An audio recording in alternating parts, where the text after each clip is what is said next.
went from the bonnet, found face down on the floor. 2, 3. Paediatric trauma It's call. a stabbing, Cordred. 25 feet from a ladder onto his back. He's really unwell, and I think anaesthetics need to see him before he goes to theatre. Daphne? Daphne? How is everybody then?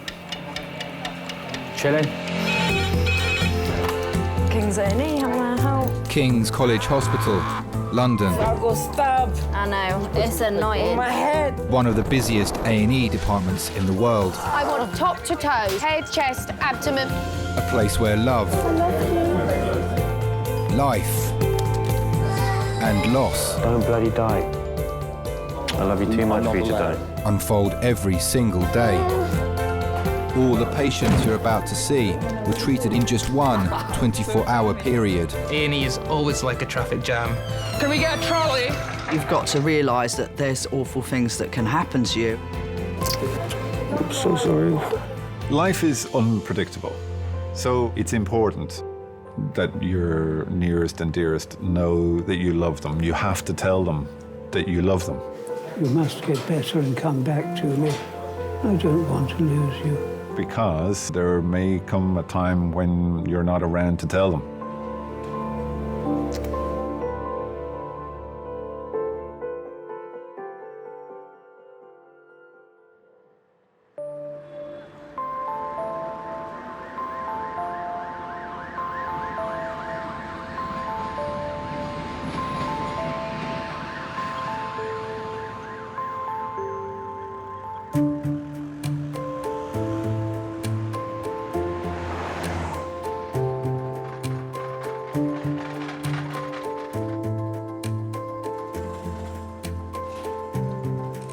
Stabbings at this time in the morning. Stabbing? It's Monday morning. What have they done? Let's see. Oh, my goodness. That looks posh. That's Leeds. The Rolls Royce are up at another 9p. My Rolls Royce shares now £11 each. When I bought those, they were coppers. Oh.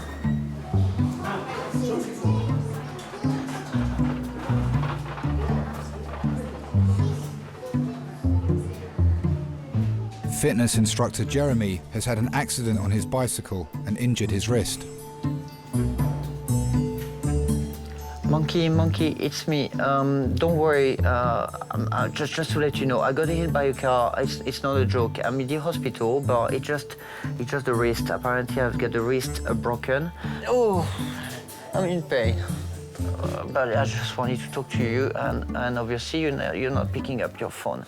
So don't worry, I'm all right. You don't need to come back to London in emergency or anything. I'm all good. I'm very positive and things, but it's really, really painful, and it's just scary. It's horrible. I'll call you back later because I just would like to go home. All right, big kiss, monkey. Bye-bye. Bye.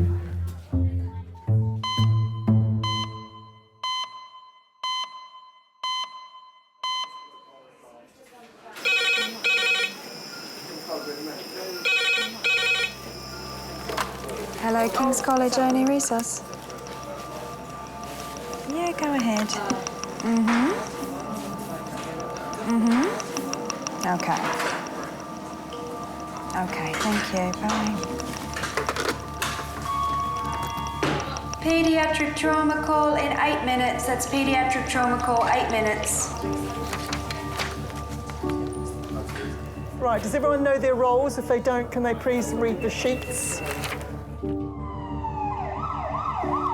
7-year-old Rienelle is being rushed into A&E after falling 2 meters from the top of a climbing frame onto her back. 2 meters in a young child is quite a significant distance. So you're already thinking, gosh, you know, that's twice their height.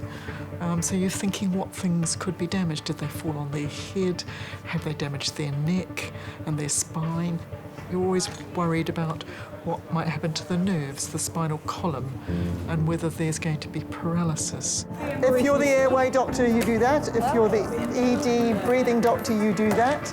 If you're the surgeon, you do C. And if you're the paediatrician, you help with the lines. Someone needs to pre-order the bloods, please.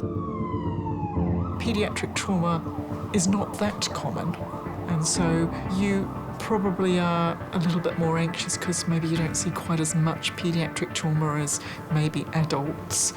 And there's such a high stakes game, you really, really want to get it absolutely perfect.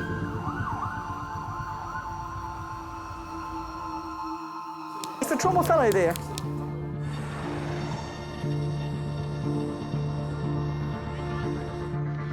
Rienelle was in school when the accident happened, so has been brought into A&E by her teacher. Her parents are on their way. Ready, steady, move. Can we all listen up, please? Quiet. This is young Rienelle, 7-year-old little girl. At school, they've got like a wooden sort of like hut with wooden decking flooring underneath it. She was approximately 2 metres up on the top beam, fell flat onto her back onto the wooden decking. No LOC. Teachers got to her quite quickly, helped her still. Okay. Complaining of central neck pain, back of the head pain. Yep. Right, left shoulder pain and arm pain. Lower lumbar, back pain, left leg pain, no allergies, no past medical history. Okay. Right, thank you very much. No problem. Okay. I think it is very, very scary for children to come in like that. There's all these strange people that are coming at them. They can't move and see them, and all they're seeing is faces coming in front of them. And so it's really important that we get their confidence early on, that we talk to them. Hi, I'm Dr. Lacey. I'm the doctor that's in charge of your care and one of the consultants on today. All right. Now, can you tell me, are you in any pain now? Okay. What we'd like to do now is just roll you over very gently. We'll do all the work and we'll hold you. You don't have to move at all. And we'll just check your back and see where it's painful. I'm going to hold on to you, so you just keep... Okay. Okay. Go. We're going to roll you over, and these guys are going to do all the work. Okay? Yep. Ready, steady, right. Good girl. She's just going to have a little look at your back, okay? Okay, now, Ronald, tell me if that hurts. Yes or no? Yes. Yes. We were looking particularly for tender spots, sore spots. We're looking to see if there's any steps or deformities suggesting that the bones were broken. Just back again for a little while, all right? I just hold your head like that, sweetie. That's it, until we get all the x-rays done. That's really sticky white tape. Doctors are concerned that Rienelle may have serious back injuries. She is being taken immediately to X-ray to discover the possible damage.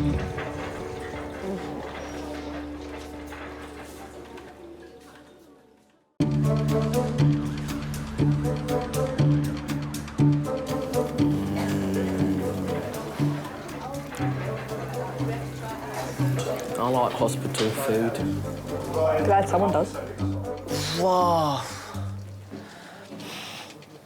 Oh, j'ai faim, j'ai super faim, j'ai soif, j'en peux plus. Yeah. Oh, c'est pas rigolo. Papa, c'est pas rigolo. Tout. Diego, il est à Manchester.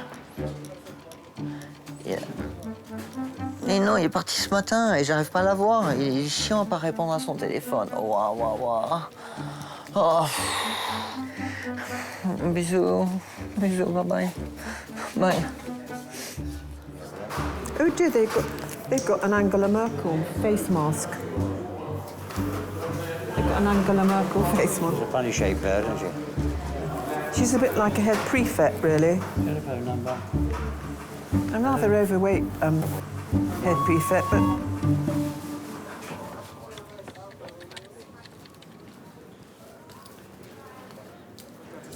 All right. Bisous. Bye. Bye. Bye. Hello. Hello. Jeremy? Yes, it's me. Jeremy, I'm Lyndon, one of the doctors. Yes. I'm sorry to hear your bad experience today. Yeah, it could be worse. It could be worse. Could be worse, but it's really painful right now. We need to give you some sort of painkillers. I think so, yeah. Okay, let me get Whatever you see on the radio, please give me some good news. Don't be too dramatic and... You've been so... That's the only way I can cope with it. I know, right. So far, everybody's been very helpful and lovely. Right, well, try my best. I'm not that very good good person. Nobody likes me. Go away. Probably likes somebody else. How bad is the pain now? It's still 8-9. Yes, let's slowly. You go. Oh, I'm not your fault. Whoa, whoa, whoa, whoa, whoa, whoa, whoa, whoa, whoa, whoa, whoa.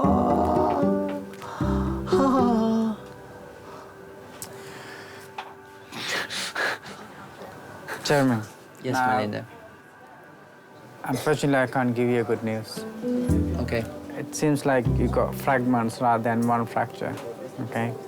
So I have to speak to the orthopedic doctors about that, okay? We need to pull it back and put it in place and have a temporary cast in your arm.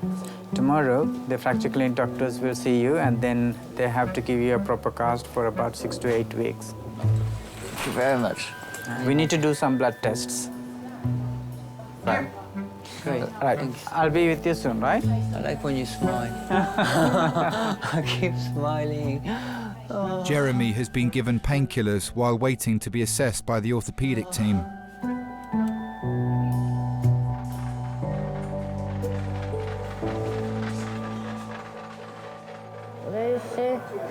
Epic. Labels. Oil. Lip. Well done. I'm just going to lift you up gently, okay? Take that away. I'm happy to take it away. Lift up very gently. How do you feel? A little bit fine. A little bit the same? Rienelle's X-ray has shown no obvious sign of damage to her spine. Like that.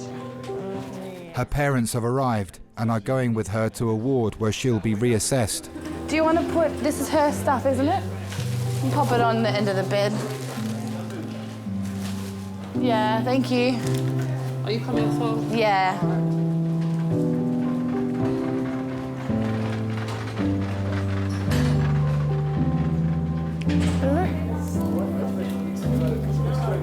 Lovely, thank you very much.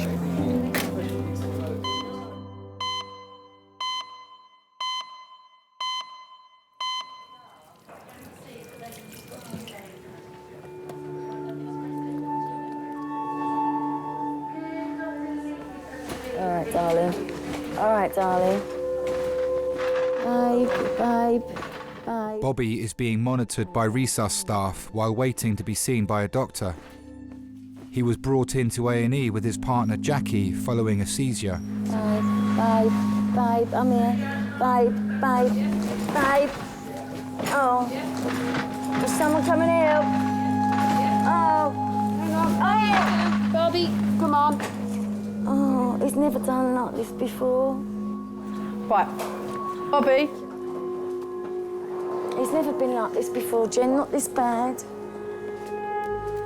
That's right. Do you want to grab the curtains for me, Carly?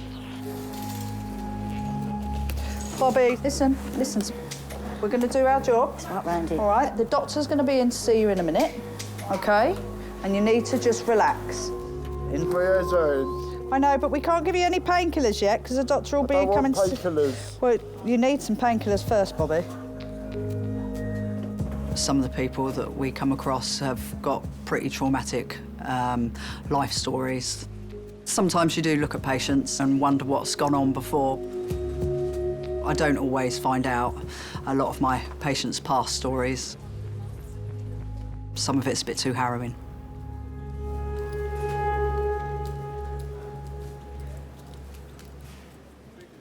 48-year-old Bobby has spent most of his adult life in prison.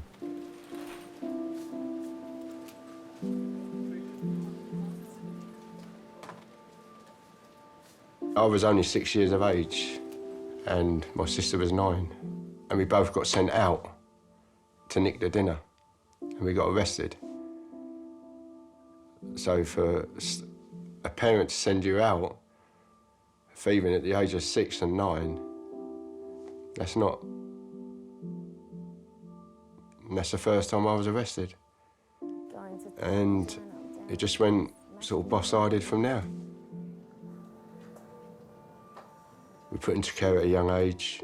If I was to be honest, my best memories as a child was in care. When I come out of care, I got caught trespassing.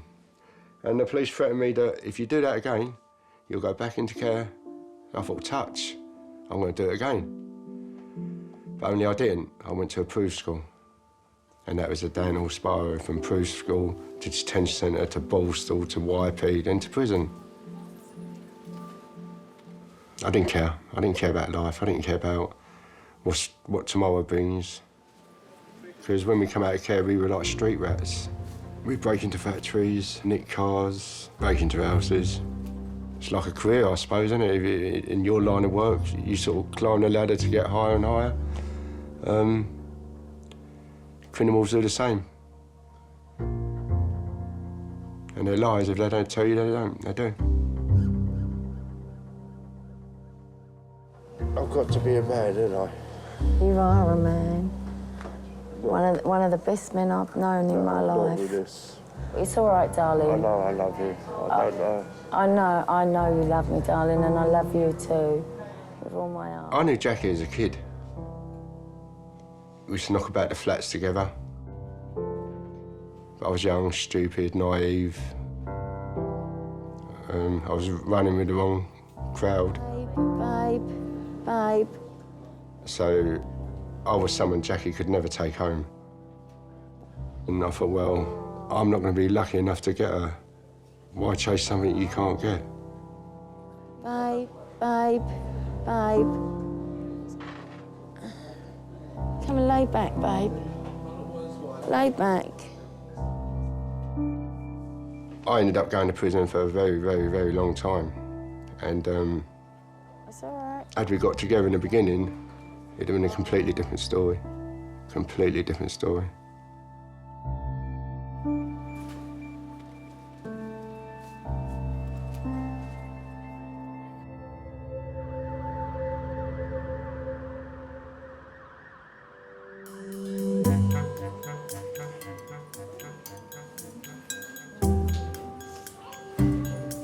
Monkey. I'm in the hospital. Camberwell. I'm gonna make sure they give me a painkiller.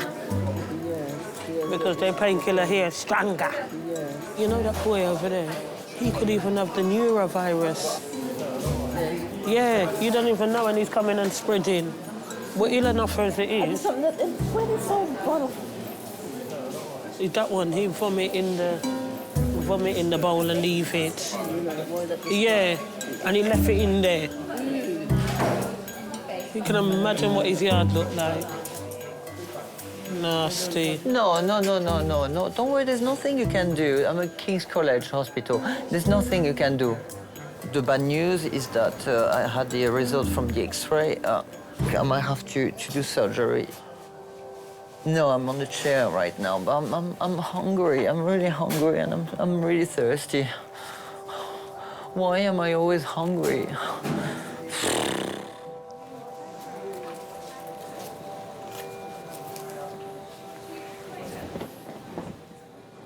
Babe, no, what are you doing? I can, Bobby is still under observation after suffering a number of seizures. Did I round the cows in tonight? Did you round the cows in tonight? What cows? All of the cows. All the cows? Yeah. We ain't got no cows, babe. Got a big field of them. Who has? Me and you. Have we? Yeah, you don't know about them. Oh, is it a secret, is it? Yeah. Who milks them? I don't know. Oh. I round them in. After he's had these seizures, he loses all his memory and he talks gibberish and he thinks other people are somebody else and they're not. So you just have to go along with it. I know you shouldn't laugh, but some things you have to laugh to get through it with him. Got lots of bubbles, right? Yeah. And at the same time, there's a lot of chicken feathers. Chicken feathers? Chicken feathers, cows, and bubbles. Chicken feathers, cows, and bubbles. Yeah, it all works. Like I say, your brain's a funny thing. It ticks over in a mad way. And I think I've never said that, I never did that, and I sort of giggle to myself. But when you sit down and think it's not a giggling matter. All right. Oops. Hold your hands. It's all right. You all right? No, no, no, no, no. It's all right. No, no, no, no. Bobby's partner, Jackie, suffers from a debilitating illness and has been in a wheelchair for over 4 years. It's really frustrating because I can't help him. Bobby does everything that I used to do, be able to do, but can't do no more. I even get him to paint my toenails. I couldn't cook a bit of toast without burning it. When I do the cooking, she sits there in her wheelchair and sort of, she's like a supervisor. That's what she reminds me of. She's supervising me. And we have a giggle as we do it. You with me? She tells me this, she tells me how much I needed this, how long I leave that on for. Keep that arm straight, just giving you a bit of fluid, all right? Which may help with your headache a little bit, OK? If she goes to the toilet, I need to take her to the toilet, I need to bath her. Stay there, lay there calm. Jack, if I move you over, okay, because it's going to make you feel better, OK? Baby, I'm here. If I'm in pain, then he's there with me. He won't go to sleep or wouldn't leave me. He'd be right by my side. I don't think I'd ever find another one like him. Even if I went round the world 3 times over, I'd never find another one like Bobby. He's a proper diamond. I feel fine now. No, we just you've got to lay and relax. Put your head back. For me, please, put your head back and relax. I mean, she would do it for me, I would do it for her. Please, put your head back. That's just the love that shines through that does that.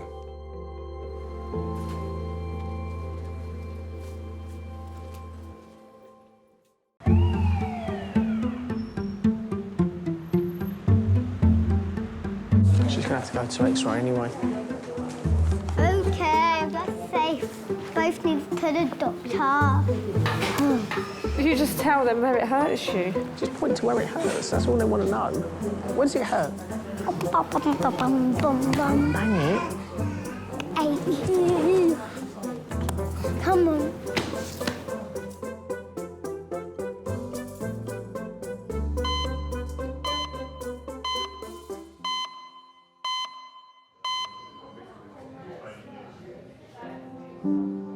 Why am I here now? Nurse, why am I here? I'll have to... We just arrived. We've been here a little while. He's had seizures, a lot of seizures. Oh, you have epilepsy. There's a lot of bubbles about. He's very delirious and... How are you feeling? Fine. Yeah? No, Yeah. You got a headache at all? Headache. My brain hurts, but we can have a fag and a bubble. Isn't it? Bobby's condition has been stabilised and he's being seen by a registrar to discover the cause of his problems. Sorry, hi. Hi, Robert. Hi. Hi, I'm one of the A&E registrars. My name is Dr. Ikram. How are you? Yeah, all right. How are you? Yeah, I'm good. Excellent. What happened exactly? He didn't feel well today. Did he have any fall today? He did, having a seizure, he went down. And has he had taken any alcohol today? He had about half a pint. He only has one every so often, not a drinker at all, really. Do you suffer with seizures in the past? Oh. Did you have any fits in the past? Robert, did you have any fits, any Fits? seizures? Yeah. What medications do you take for that? Epilepsy. When you do have a seizure, you just go down. You've got no control over it. It takes me about 3 days to bounce back to my normal self. Would you mind lying down for me? I'll just quickly examine you, okay? Lay down for us. I had them as a child. But they went away. And it was only, I think, it was in the last three years they started coming back. I really don't know what brings them on. There's been times I've been as happy as Larry and had them. And there's been times I've been really stressed out and not had them. Can I go home in a minute and have a fag? Not in a minute, but let me examine you first. Then I'll let you know about the next steps, okay? Can you stretch your hands for me? Can you stretch both your hands? Yeah? Turn it up. Excellent. What are you doing? I'm doctor. I'm just examining you. Can you follow my finger? Look at my finger. Don't move your head, just your eyes. Excellent.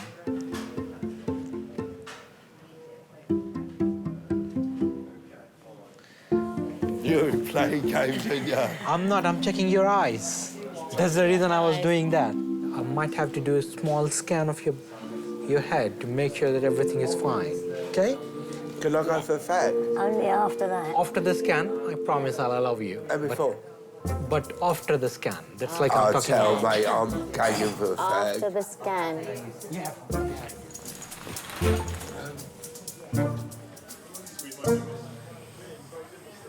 What's that? Monkey. What's that one? How about this one? What's that one? And fat tail. Moo. A crocodile doesn't go moo.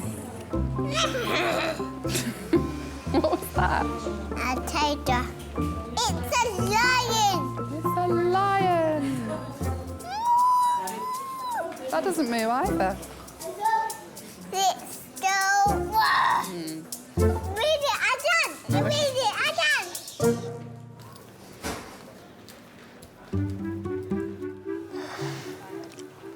Jeremy is waiting for an orthopedic doctor to treat his wrist.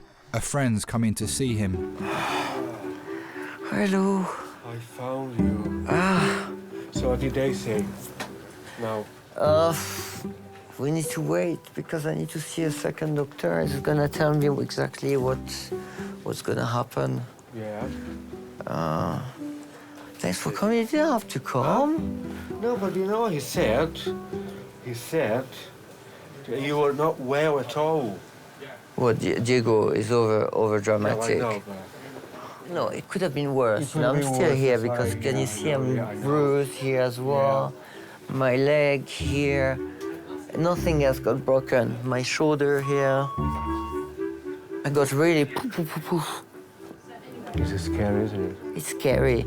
And the worst thing is just because my bike was between my legs, I couldn't move my legs. Yeah, maybe just to ask them when the doctor is coming. Hi.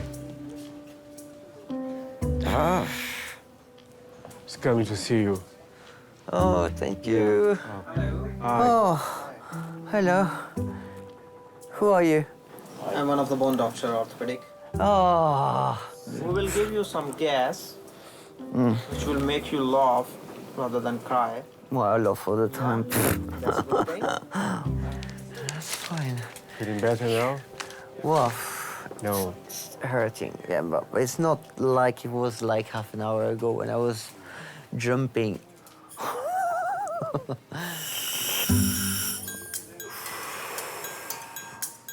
Jeremy is being given an anaesthetic injection before doctors can manipulate and plaster his broken wrist into position.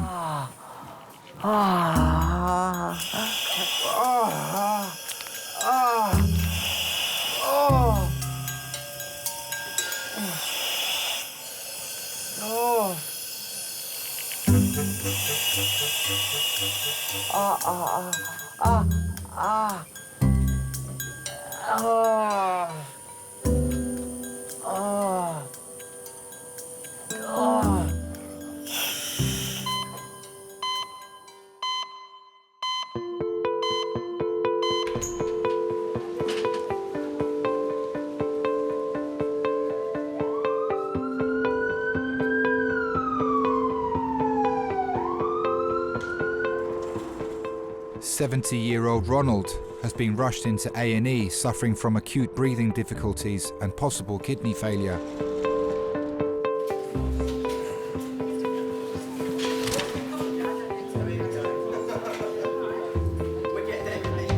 While celebrating their 46th wedding anniversary, Ronald was having problems with his breathing and his wife Carol called an ambulance. A happy anniversary, I hear. Oh, yes, thank you. Thank you. Right, young man, Thank you. let's get you undressed. Oh, there you go. No. We got married, but in 1967, there was still a lot of love and flower power about. So you've been getting more and more short breath, I hear, huh? Yeah. Yeah. We were at a party and Ron came Because he was just somebody to dance with. And then during the course of the early part of the evening, Ron and the older people went to the pub for a drink. I was too young, I was good, didn't go. But that's how we basically met. He came back after a few drinks, started dancing, and it went from there. Just very simple. They're wonderful, aren't they? Well, at least they're bigger now. Are they? Well, they used to be, but they were the ones you had before were bigger. Funny enough, I probably couldn't keep my eyes off her. 2 on. Did you, to cover up your back? Yeah. That's it. Pop yourself back, my love. When you make that commitment to get married, you know it's basically for life. I'm going to cause you a little bit of pain now by pulling these ones off. We were young when we got married compared to people getting married today. I was 21, Ron was 24. And so we grew up together and we grew together. Yeah. We're not saying that it's been all hunky-dory, because it hasn't. Oh, no. You know, you have rows. Of course you do. But you get through the rows. I lose them. They never shave your chest in the ambulance. See, I'm nice. I always shave my patients before I put them on, you see. You should go and get waxed, Ron. You wouldn't have this problem. We all need somebody to support us and put their arm around us and tell us it's all going to be all right. And not everybody's got that luxury, not everybody's got someone to love and care for them, and everybody needs that, I think. Do you want me to just stroke your head? Like I do? You don't even do it. I know. Bobby has a number of convictions for violent crimes, including murder. He and Jackie got back in contact when he still had 8 years of his last sentence to serve. I don't know, it still hurts. Yeah, it will hurt. A friend of mine and Jackie's, yeah, he come into prison. He's put on the same wing in Belmarsh prison, and I was down the block, and he was put in the cell next door, and down the block he speak through the pipe, and I realised it was someone I knew, and we were just talking a bit about our past, and Jackie's name popped up, and I said, "What's she up to now then?" Yeah. He went, "I'll be phoning her later, have a chat with her." And then that was it. It was just like fireworks going off. The worst thing he ever done was give me the phone to talk to her. We hit it off straight away. We laugh, and he'd ask me advice over the phone. We just got on from there.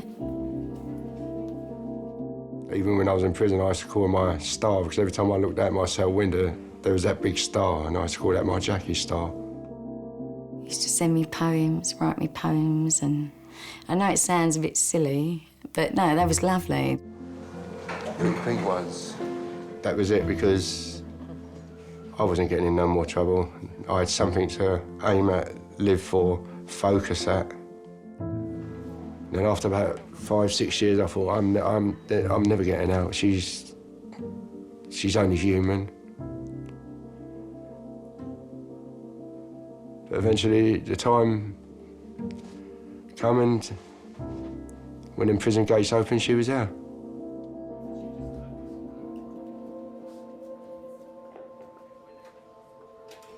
Babe. Babe. Don't bite your tongue. Stop it. Bobby. Babe. Robert. Bobby. Stop it. Babe. Bobby. Stop it. Lay back down. Come on. I see. Lay down. I see. Do you like ice cream?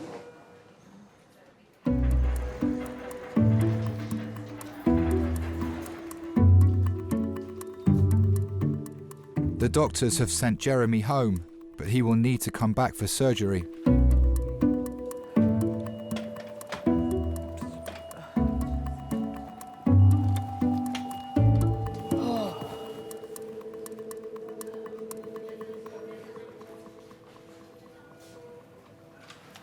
Knock, knock. Hi. Hello. Hi, Mr. Ronald. Hi, I'm one of the A&E registrars. My name is Dr. Ikram. How are you? Pleased to meet you. All the better for seeing you now. Came to know from the nurse that you have not passed urine since morning. But I definitely went and passed water. You said it was only like a trickle, though. Yeah, but it was only a trickle. It wasn't too But it hadn't been all day at all. I started off in an office when I first left school, And from then, I stayed in the office until I had my children. And when my youngest son went to school, I got a job in a school. And from then, I worked with children who had special needs. And I worked all that time until I retired. Your medications. Doctors are concerned that Ronald's kidney problem might be a symptom of something more serious. Well, I'm just going to quickly do the bladder scan on you to see how much urine you're having at the moment.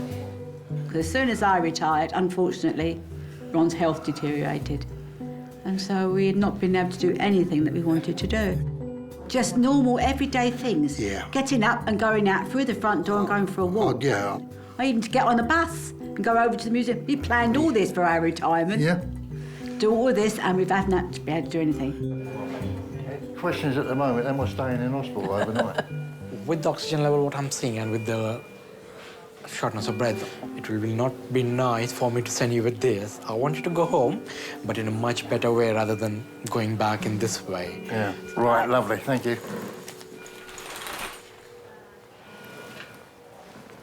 What did you say? What? I didn't want to come here. No. It's all down to you. What did you expect when you phoned the doctor? Well, you get me to phone the doctor. I thought I phoned up for advice. You could have been in here a lot early if you'd let me phone the ambulance earlier. Couldn't you? Yeah, you could have been in the ward up by now. Yes, and I'd have been home in bed. I'll take their time, darling. Who do? In here. They can't pick on.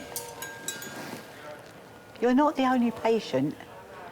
Then they have to send your blood off, and they have to be screened, then come back. I'm one of life's creatures that's going to be nagged.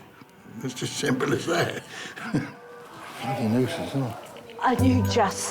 And you really, really are. You really try my patience. Oh, dear. He says, I'm nagging. I don't nag. I said, please, can you put your coat away? Or can you put your shoes away? To me, it's not nagging, it's asking someone to do something. It's like asking a child to do things. Looks like you're going to have to ring the renal clinic as well. Oh, Ron, shut up. Tell me what to bloody do. I'm telling you. Don't, Ron. I don't nag. And nag is someone who's on all the time, which I don't.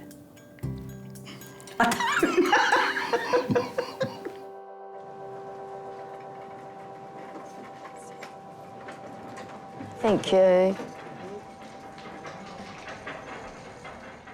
Bobby has been given a CT scan to see if his seizures are being caused by a new problem in his brain. Was he good? He behaved, did he? Yeah. Yeah. And I'm all right, and Well, we'll have to wait and see, but you look all right to me. Can I go and have a fag?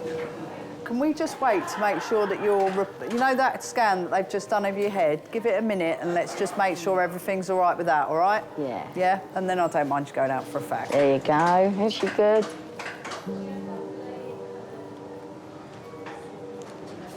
I'm really sorry. Sorry for what? For bringing you through all this.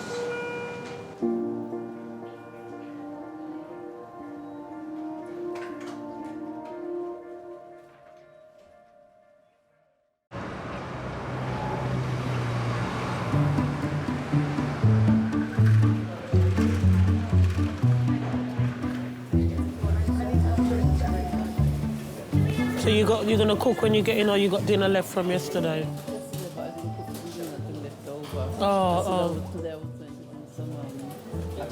Oh, nice.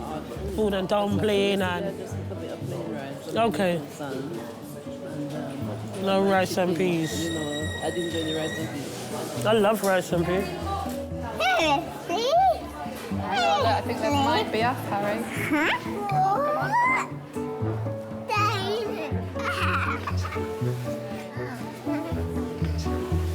Come on, you. Come on. Go that way, look. Hi.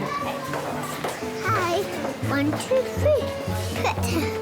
3. We can't say we're going to eat a horse anymore.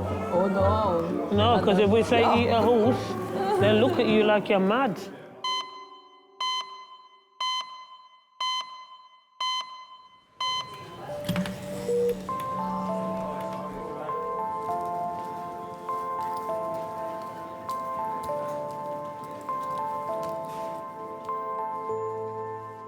Bobby's scan results have come back.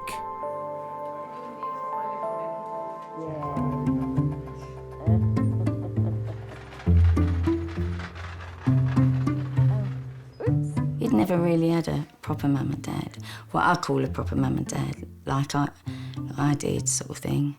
Always there for us, you know, all for our lives.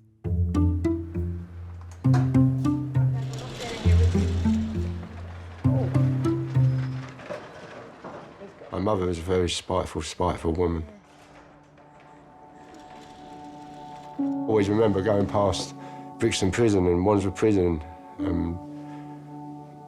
I was going to see an uncle or another relative with my mum, and she'd always say, "You'll end up in there, you'll end up in there." And I did.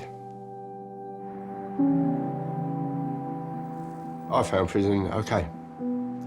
In fact, there was times I enjoyed it.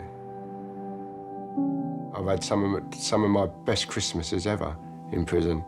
I've met some of the most nicest people you can ever meet in prison. It was home. Bobby has spent a total of 28 years in prison and has been continually monitored since he was last released. I've got an outreach team, I've got a psychiatrist, I've got a psychologist, I've got a professor. So there's people there's avenues I can take now. I'm all right. I know I'm all right. I know I'm all right. So you ain't got to worry. I do worry because I love you. Yeah, I know that. If I didn't love you, I wouldn't worry. I know that. I've been out 5.5 years. I've never, ever been out of prison 5.5 weeks, let alone 5.5 years. It's only Jackie that's kept me out of prison. And she's always there with her arms open and her heart open. I know that he did wrong. He did wrong in his past. But I know 1,000,000% he'd never, ever do anything to go back into prison. Jackie has moulded a bad person into a good person. Not just bad, evil, sadistic, horrible. She ain't just brought out the goodness out of me, she's brought the honesty out of me. She taught me how to deal with people, whereas before I couldn't deal with people.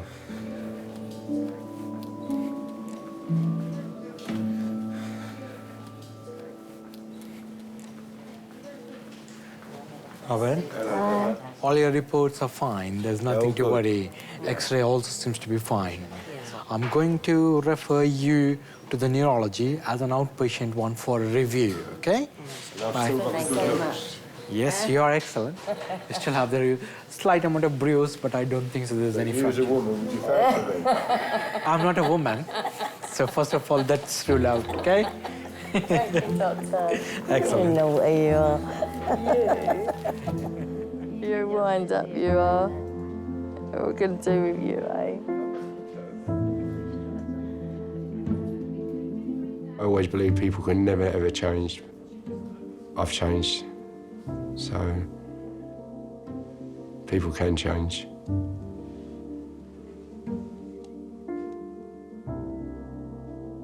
If they've got the right love and support around them, they can do it.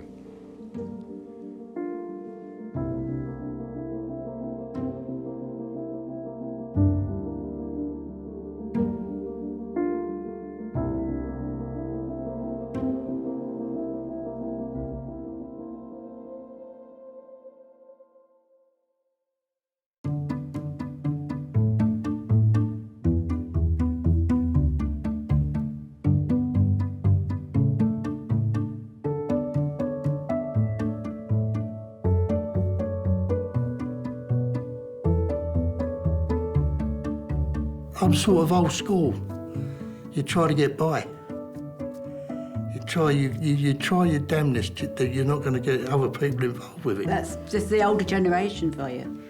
You know, you don't give in to illness.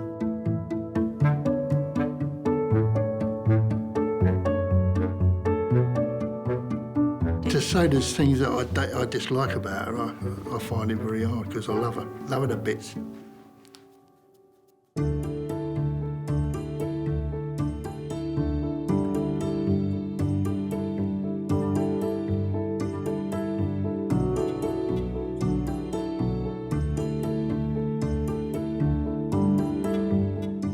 know every man says it about their missus, but I've got to be the luckiest man in the world to have a missus like her. I think she beats any other woman. I don't think I know she does.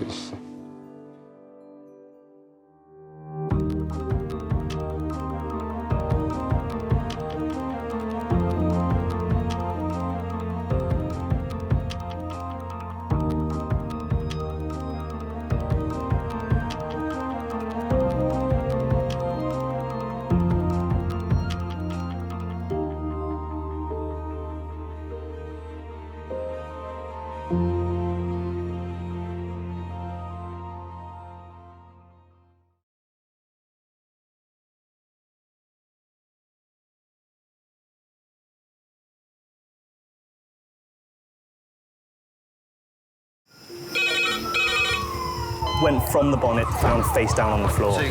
Pediatric trauma. It's a stabbing quadrant. 25 feet from a ladder onto his back. He's really unwell. I think anaesthetics need to see him before he goes to theatre. Daphne? Daphne? How is everybody then? Chilling? King's A&E, how may I help? King's College Hospital, London. I got stabbed. I know, it's annoying. My head. One of the busiest A&E departments in the world. I want top to toes, head, chest, abdomen. A place where love, life, and loss. Don't bloody die. I love you too much for you to die. Unfold every single day. All the patients you're about to see were treated in just one 24-hour period. A&E is always like a traffic jam. Can we get a trolley? You've got to realise that there's awful things that can happen to you. I'm so sorry.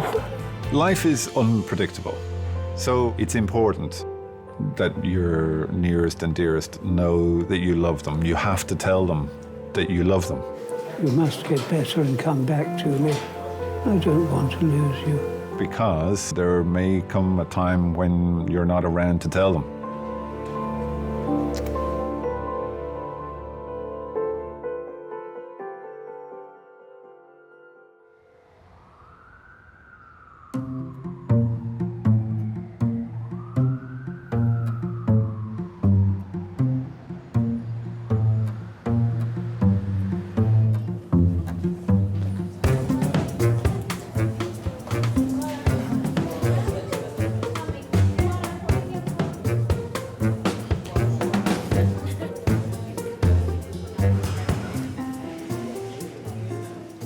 Nurse.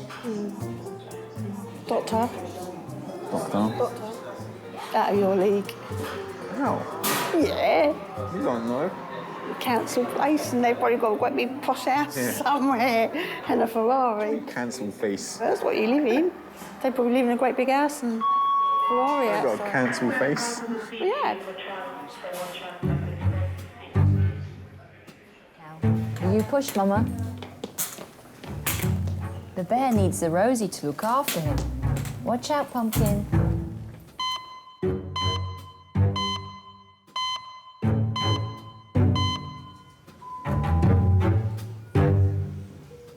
In charge of A&E today is trauma consultant Dr. Des.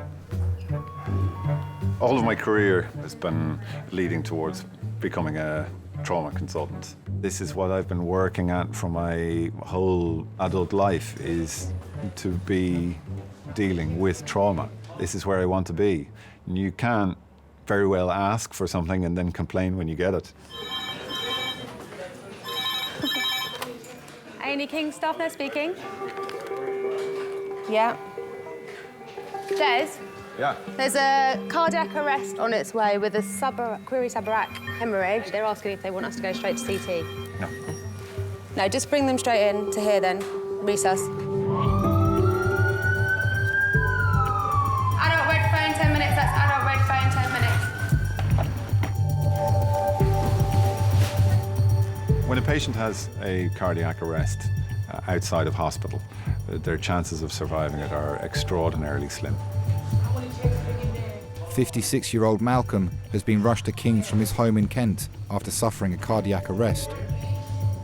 What's more important then surviving the cardiac arrest is your degree of function afterwards, and how well you are and able you are to return to your previous life as you knew it. And that's very, very, very slim. As Malcolm would have witnessed collapse, was very, very agitated with his wife, found to be in cardiac arrest, had immediate bystander CPR, had 1 DC shock within 4 minutes of collapse. So collapse time was? Collapse time was about 2.5 hours. How long do you think he was in arrest for? Just for a couple of minutes? 4 minutes. Fine, lovely. Yeah, that's what I thought.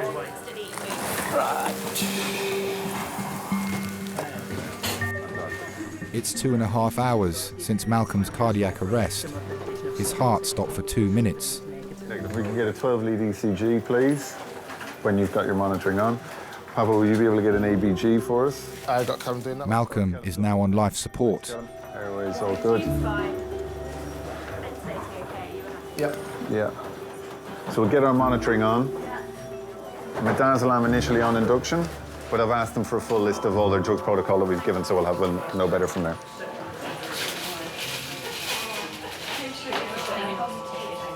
We met at work. Actually, we didn't meet. We spoke on the phone for about 4 or 5 years before there was a relationship. Yeah, I suppose you get a good idea in your head of who somebody is over such a long period of time. When I was due to leave that particular job, I realised that actually I was leaving Malcolm behind as well. And that seemed like quite a painful thing. When he phoned me and said, "I'm in love with you," I said, "I feel the same." So we met on the 29th of May 1998. And on the 29th of May 1999, we got married.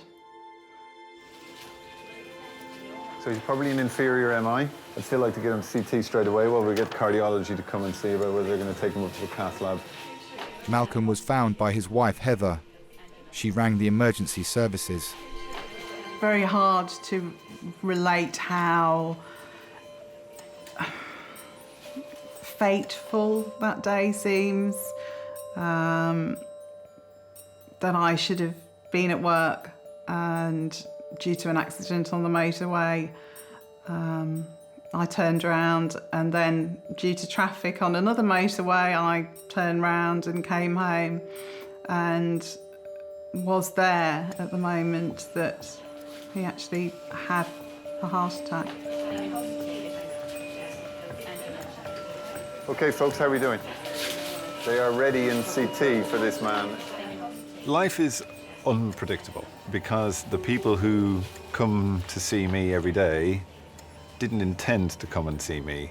So it's important that your nearest and dearest know that you love them. You have to tell them that you love them, because there may come a time when you're not around to tell them.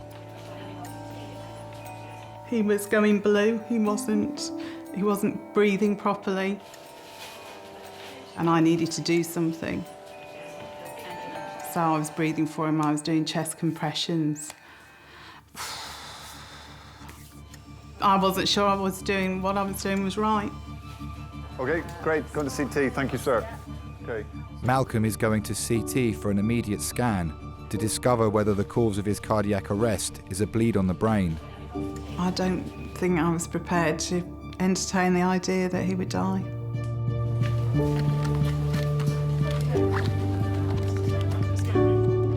I wouldn't allow myself to go there.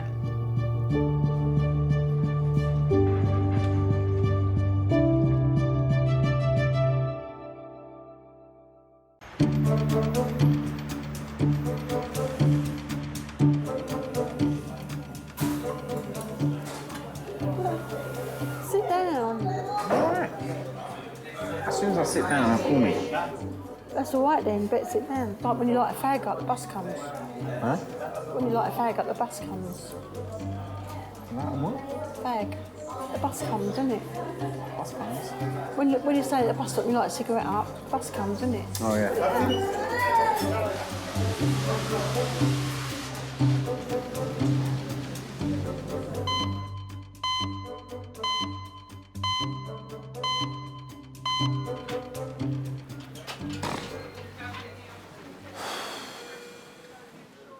Ooh, ooh, ooh, ooh. 36-year-old Phil has come into A&E with chronic back pain. Hello, Mr. Ronald. Hi, you alright? The painkillers settled the pain at all? No. Have you been feverish at all? Well, yeah, that's kind of a normal thing for me. I wake up every day and I'm sweating like crazy, but I do have a bit of a manic, hectic lifestyle there, so... In what sense? I don't really look after myself that well. I haven't got time. There's always time to look after yourself. Yeah, I sound like my mother. Sound like your mother. I was having a usual Saturday night, you know, fun and games, lots of partying, having fun with lots of women, brilliant time, and then all of a sudden I just had like a stabbing pain in my side and just dropped to the floor. Had to be carried out of the venue, put in a taxi, came back home, woke up the next day, couldn't move, and so I literally just lay on the sofa all day. What work do you do? I'm an events manager. I see. Fashion week, parties, nightclubs, festivals. That sounds pretty good. Yeah, it's a good job, but it's very it's very hectic. 24-hour party people kind of thing. Yeah. Oh, jeez. The job is to be the biggest hosts in London, you know, get the party started, make crazy cocktails, you know, get people up dancing, dancing on the bar, dancing on the seats, dancing on chairs, all that kind of stuff. Get home at 5, 6 in the morning, get up at 8:30, ready to And go. there's me complaining. But it's not like a normal job, you know, you get into work and the first thing you do is have a shot of tequila. I say I'm 35, but you know, I still kind of kick it with the youngsters, still kind of go out, have my fun, kind of show them how to do things kind of 35-year-old style. 36, going on 21 maybe. How long has this been going on for that you've had the sort of blood in your poo? Good 3, 4 years. And how's your diet? Is it full of fruit and veg and fibre? Yeah, Maybe not? I can say my diet is mainly consistent of alcohol. How much would you say you drink a week, just to sort of quantify it? Units-wise, Yeah. maybe like 100, 110, something like that. But I'm gonna have a day off today, obviously. Yeah.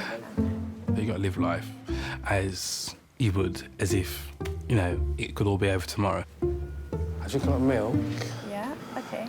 but I don't eat a Can lot of constipate you. solids. Yeah, okay. Okay, not many solids. I maybe have a meal a week. Okay, geez, okay, yeah.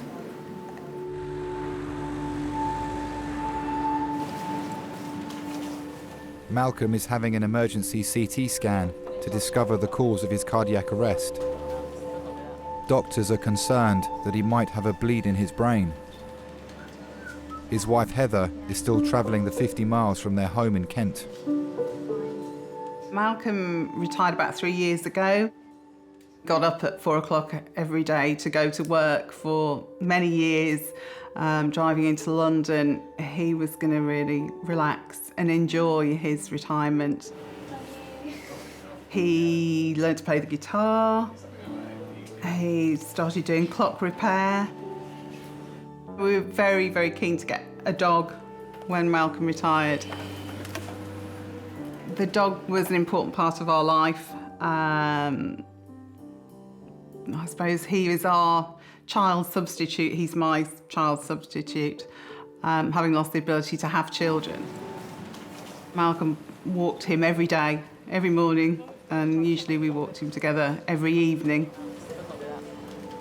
He was happy, he was enjoying retirement, for sure.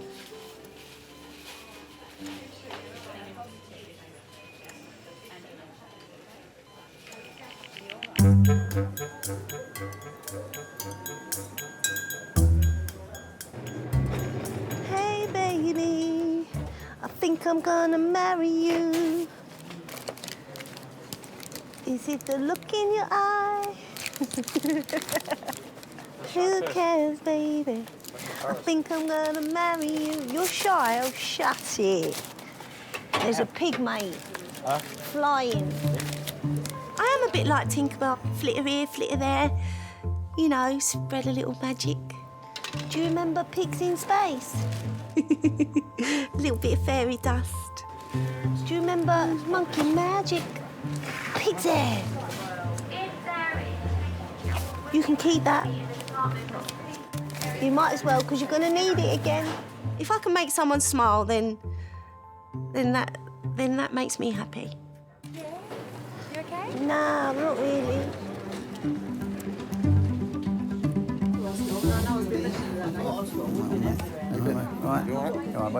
61-year-old Bob has brought himself into A&E after developing numbness in his arm. He believes he's had a stroke. So what brought you in today then? I had pains in my arm. Okay. Didn't know what they were. Which arm was it? Left. Okay. And what did it feel like? Can you describe the pain? We're going to talk. It wasn't a pain as together, a... Yeah, it wasn't a pain as a pain. My arm went floppy. So it wasn't pain? I was trying to grab a snow shaker. You know that thing that makes snowflakes? Snow dome. Snow dome, that's the word. I'm exactly like my dad. Everything, golf, fishing, you know, shooting, things like that we used to do together. One Christmas, this Christmas just gone, I said that we have Christmas at home. And I actually done exactly what my dad used to do. Exactly what my dad used to do. That was get up first, come downstairs, make cup tea, you know, put all their presents out and everything ready. I used to shout from the bottom of the stairs, come on, down you come. And at that point I was like, that's my dad. That's my dad right there, you know. I can't believe I'm actually turning into my dad. Right, no moving there, Rob. Yeah, go on. Scratch. You're so quick, aren't you? I told you. Okay, and do you have any medical problems, generally? I've got crumbling bones. What's that? Osteoporosis? No, I don't know what the name is. You don't know what it means? No, all I know is I've got crumbling bones. Oh, really? I was told in 1998 that I wouldn't walk in 4 years' time They didn't tell you why? because of my bones were crumbling. Anything else? Skin cancer. Yeah, no. You have? Roll it out. Have you had skin cancer? He's got skin I've got it, cancer. yeah, I've got Where it. is that? All over. Is that as a result of like sun exposure, or do you know why? Yeah, it they happened? said that. Okay. Do you know what type of skin cancer you have? Is it benign? Is that the word? Yeah, is it benign? Yeah. It's not malignant then? Malignant, one of them. When my dad's sort of ill or anything like that, it worries me. It does worry me because he's at home by himself, you know, no one's there, no one's around. My mum's working all the time, and my mum only pops back every now and again to see if he's okay. He tries to do the best he can. He really can't do what he used to do. Your sort of skin, Yeah. right? You've got that dark skin. Yeah. Rub olive oil in it. Yeah. all- My skin's not dark enough to It see is. that, unfortunately. Just it It's a is. bright red. Look, white. Yeah. Yeah. Brownish. Yeah. Olive oil. Nothing. He's one of these people that you can't tell him what's right and what's wrong, because he knows. He's like God. He knows everything and he knows how to do everything. You won't find another man like him. Gives you wrinkles, apparently. No, it don't. My mum. If you see my mum, mum's Welsh. Yeah? My mum's white Welsh. Very good. And yet she looked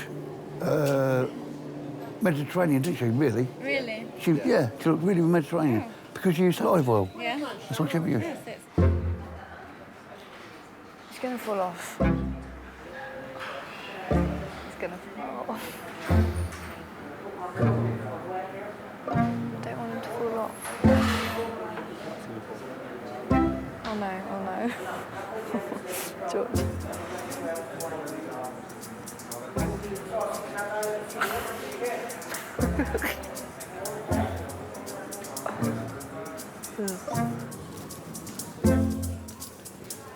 Hey, Mr. Wright. Oh, you're right. Hi. We're just chatting about your case and just trying to figure out what's been causing it, because it sounds pretty sore. Yeah, it is. Yeah, pretty sore. So it started at 2 in the morning on that Sunday. Yeah, it was about 2 o'clock in the morning. Office at 2, come on. I think I was in the office. Is this a euphemism? What is the office? The office is the pub. No, the office is the office above the bar. Paperwork above the bar. Yeah. I've got lots of friends from school who I'm still in touch with, and from uni I'm still in touch with. They're doing like 9-to-5 jobs, and they've got houses and mortgages, and married with kids. And there have been times where I've said, I'd love to swap places with you. This bizarre diet of booze and milk. Is that true? It is. I know it's a strange fact, but I don't really get a chance to sit down and have a proper meal or cook myself a proper meal. Phil, on the outside, looks like a fit guy, but he's clearly pushing it hard. And I think that his body was starting, even as young and fit as he was just starting no longer to be that youthful, bouncing back, amazing piece of equipment that maybe it always was. So down here? No, that's fine. Okay. So up here? Yeah. Are you still here? Christ. Pardon my French. Yes, I am, yes. Whew. Okay, right, let's see how far you can bend forward. Touch your toes for me, see how far. That's appalling.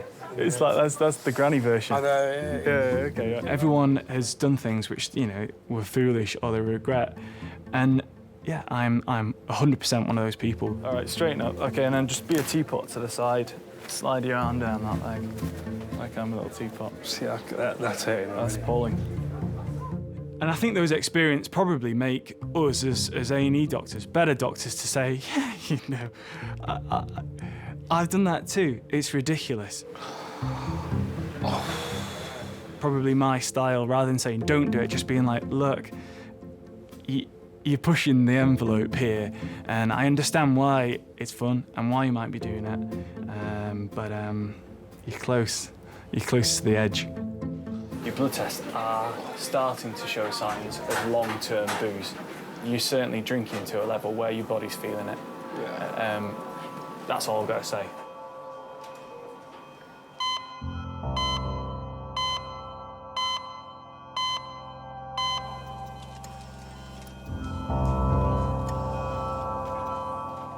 Malcolm's scan has excluded a bleed in his brain.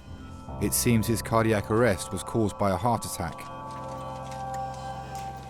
When a patient has the cardiac arrest, you're in effect trying to perform a miracle. And I'm not saying that to give myself any sense of self-importance. It's literally, if the great man has decided that your time is up, then we are working against him and nature to try and turn that around. I can ask his wife to come in. She's outside and she's quite anxious to come through.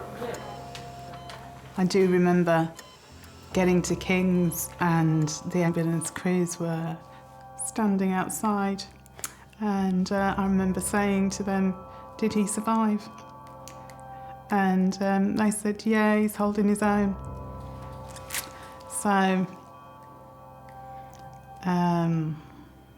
yeah. So please come on in. Thank you. Come on in. Thanks, Chuck. Heather has arrived with Malcolm's youngest daughter, Sarah. With it, she needed near me. I'm a great deal for talking to my patients even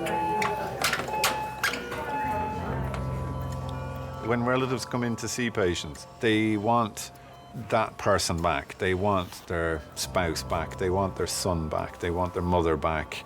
This is who I have lived with. This is the person who I've spent all my years with. The guy who always puts his keys in a certain place, the guy who loves going for walks in a certain wood on a Sunday, the things that make people individual and unique, and that's what they want back. And unfortunately, that's the one thing that we can almost never tell a relative when they come to see us, because it's only time that will tell us that. Malcolm's condition remains critical. He's been transferred to the cath lab for an emergency procedure to unblock the arteries in his heart. Okay, let's look. Okay.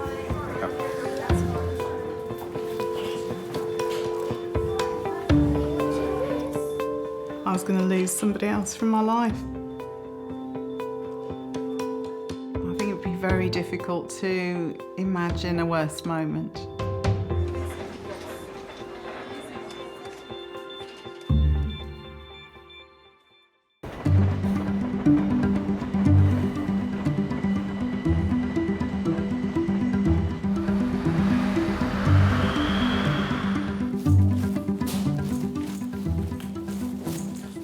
I bet he's up being mad.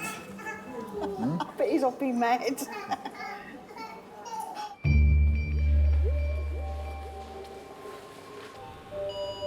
Malcolm has arrived at the cath lab. Watch his feet on the... Heather and Sarah face at least a 2.5-hour wait, as a team of over 8 people will attempt to restore Malcolm's heart function to normal. The whole team is very acutely aware that there's a patient's life in everyone's hands. At King's, we always believe that if there's any chance that someone will survive, then we give them that chance. We are inherent optimists.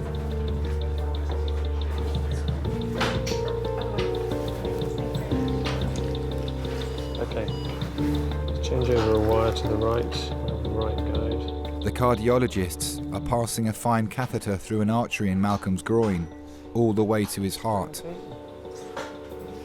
Nice long injection now, because I want to see this LAD, looks correct to me. This will allow them to discover the root cause of Malcolm's cardiac arrest and hopefully restore the blood flow to his heart as quickly as possible. Could I have a 2x15 Rugen balloon, please? 10 minutes. So I'm going to take this balloon off. But there are factors outside the team's control. Heather's resuscitation of Malcolm was the most crucial thing. It is those first few minutes that are the most important. Those are the few minutes where the heart is not pumping, the brain is starved of oxygen, and if you don't manage those first few minutes well with effective resuscitation, the brain is damaged, and it's damaged irreversibly, and there's nothing we can do about it. Sitting outside the cath lab, I think, was probably the most anxious I was for the whole time. Thinking, did I do enough? Did I breathe enough for him? And would it be him? Would it be Malcolm at the end of it? What I've found is he's got quite bad coronary disease. Right. He's actually blocked a very important artery down the front of the heart. So what I've done is I have opened that artery up with a balloon, get some flow down it, which is fine, which is very straightforward. You've got cause to be optimistic, but we've also got to be realistic as well. We're not going to underestimate what's happened today. There's no reason why he couldn't walk out of here at the end of this.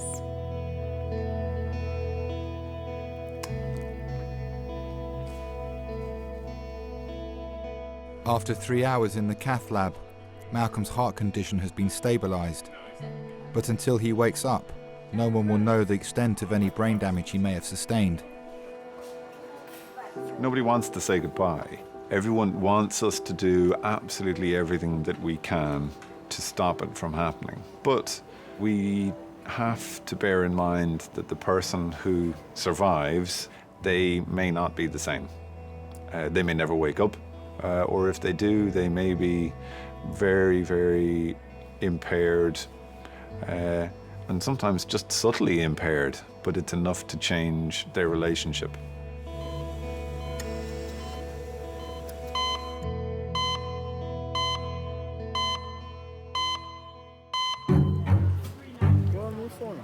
It's nice. I'm gonna get a blackberry posh. Blackberry posh? Yeah. I'm not posh. Well, I always wanted to do something like this sort of work. I'm gonna come and see ya. Because when I was a child, someone was there for me when I needed somebody, and in a way, I'm now there for somebody else as well. Right, all you need to do is pop your arm straight for me. And make a fist. We all need people to help us. If we go through life thinking we can do it all on our own, then you're delusional, really.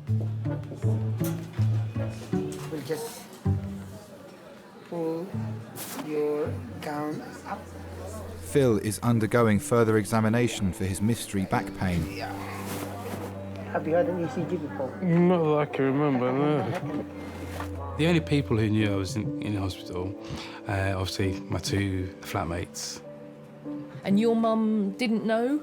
I'm not really that close to my family. I don't really see them a lot. It's been a good few years. We're appointed from Central Station. It was a time where literally me and my mum were kind of like inseparable. And then, I don't know, the whole kind of balance, the dynamic of the family changed. I do think about them every now and again. I think if my life wasn't so full and I didn't have so much going on, then I would have more time to probably reflect and think about, you know, past and family and stuff like that.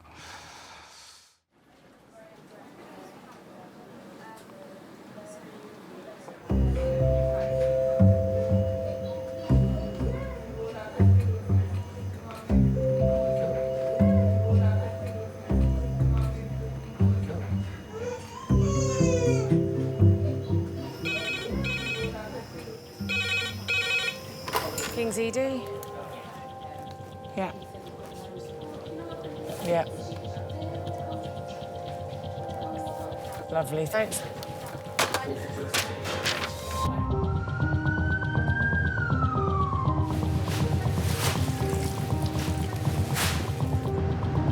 A 12-year-old girl has been knocked down on a pedestrian crossing on her way home from school.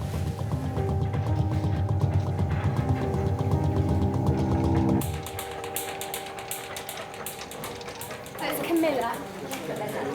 Hey guys. I promise I'm not going anywhere.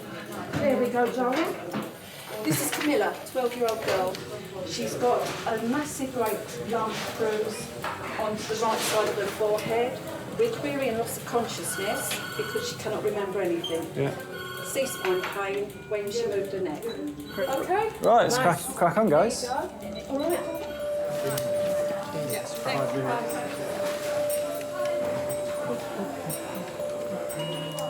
Camila and her mother Nora are originally from Lithuania. I'm very scared, very scared. All of us are here just to look after her. You be strong, Fred. Keep it together. And then in half an hour, we'll know everything that we need to know. And you can take a deep breath. You'll be all right. Tu nepajusi, dukruk neverk, prašau, šitiek laiko neverki. Man labiausiai tai rūpėjo jos galva. Labiausiai bijojau, kad gali būti smegenų sutrinkimas ir dideli rimti lūžiai. All right, well done, Camila.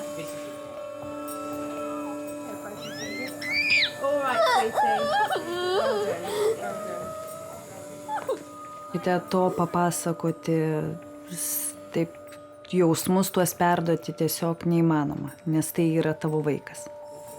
Galėčiau pasakyti tik tiek, kad tuo momentu norėjau būti jos vietoje aš pati. Skauda? Neskauda. Labai greitai supranti, kad gali netekti pačio brangiausio žmogaus.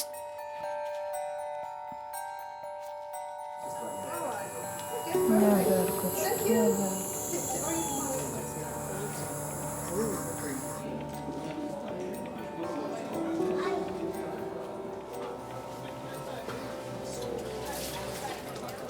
61-year-old Bob has suffered a stroke.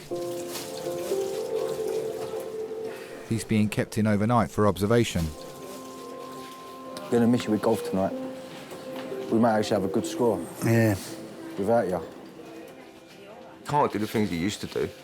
You know, play football with us and things like that. You can't do that anymore. And that upsets us a lot. Upsets us because we tell him, and we try and tell him as much as possible, don't do what you're doing because you can't do it anymore. You have to sort of take a step back and let other people do it. But he don't listen. He don't listen. He don't listen at all, he don't. He's got to do it. his way or no way. But the doctor confirmed you had a stroke. Did they see something on the scan? Yeah, he said I had a stroke. Yeah. I had a mild stroke, yeah. A mild stroke. Don't want him to go, to be honest. That's the truth. I don't want him gone. And, you know, my mum's going to be lost without him. I'll be lost without him. My brother will be lost without him. You pull, you push. She's got a life of luxury now.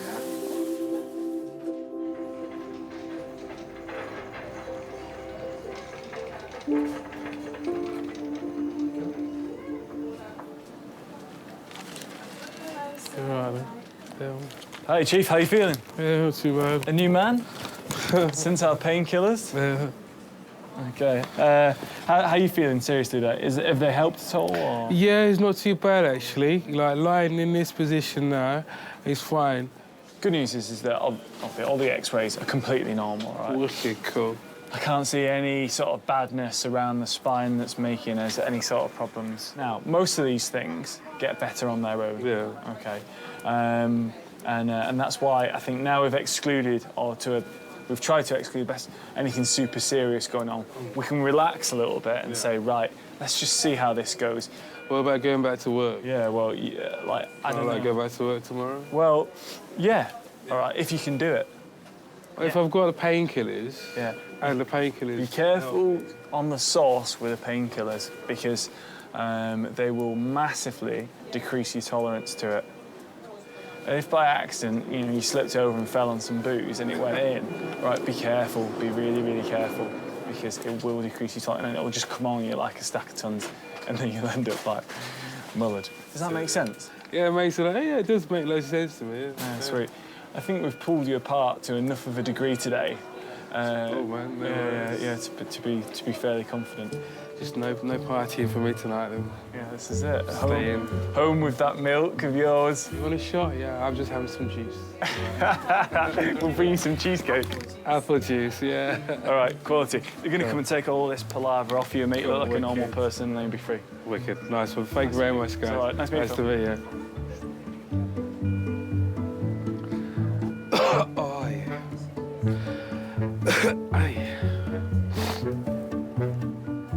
When I was younger, I used to say, and this sounds really morbid, I used to say to people, I get to 60, then just pull the plug.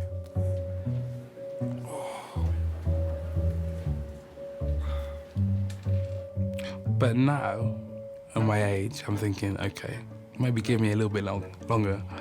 So, yeah, I'd like to live to be an old man.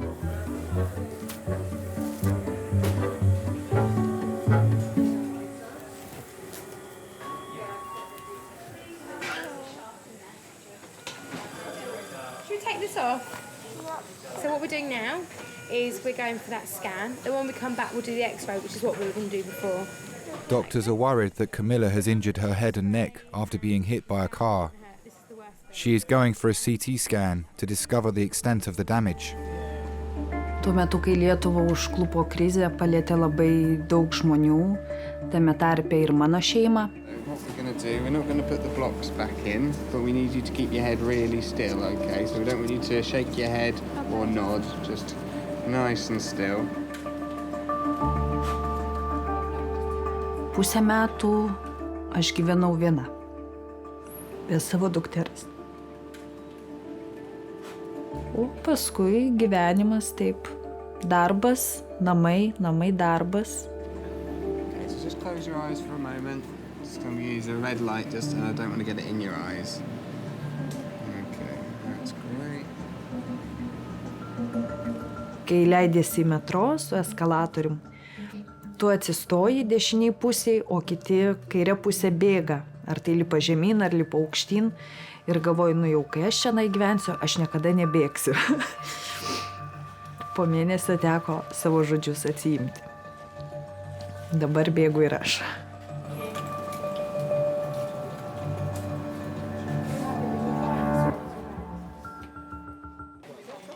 So what's happening? Are you working here now? How are you? I'm all right.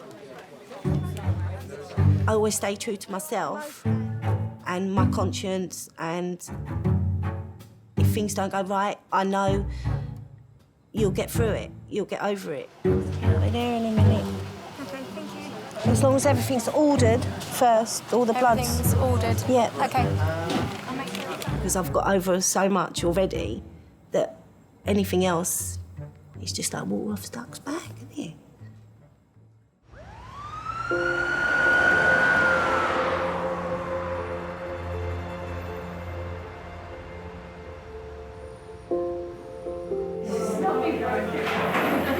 Tikiuosi, kad aš... Man bus fizinis. Jokių fizinių. Pamiršk, tu rytoj išvis į mokyklą neisi. Neisiu. Neisi? Camila. Tuomet ir trečiadienį neisiu, bet ketvirtadienį neisiu, gerai? Right. I might be able to take all this palaver off here.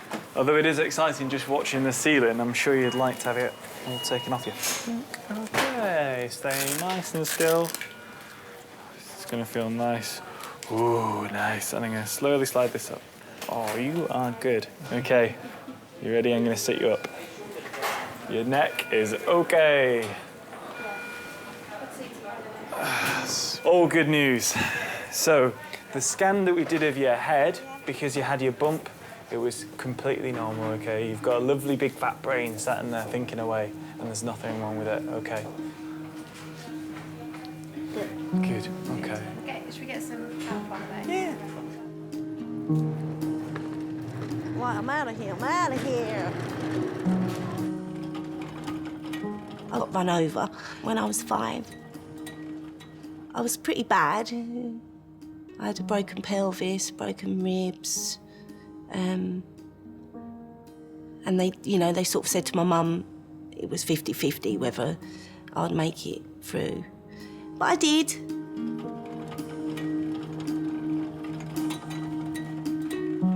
It left me with a squint.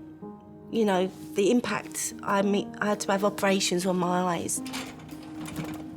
I think that's why the bang on the head, that's why I'm like how I am, The policeman on the scene saved my life because he had to give me CPR. So, from the policeman on the scene to the ambulance to Guy's, because they took me to Guy's, if they wasn't there, then I wouldn't be here. I wouldn't be here. I sort of don't harp on it, but just that's what's made me want to do something like this, because I'm giving something back for the life that I've got. Su pižama būčiau atbėgus. Tai kaip tavo širdelė plaka?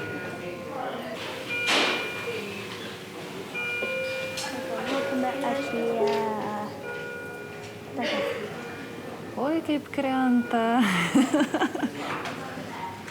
Apie močiutę. O, kyla, žiūrėk, klausyk. Ir reiškia, pasiilgau.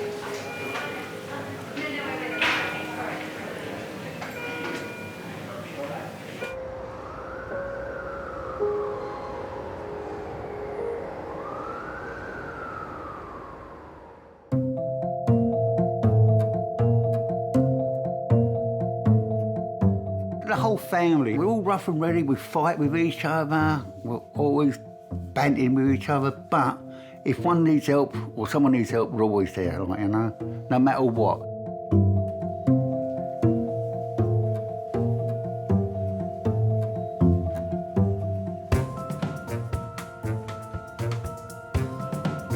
I got to a point where enough is enough. I handed my notice in and they were like, well, we're going to move you to something which is kind of not so kind of crazy. And I was like, okay, we'll give it a try. So I've moved, and so far so good. I'm having a really good time, still doing the same thing, but the same thing as in the same job, but less alcohol.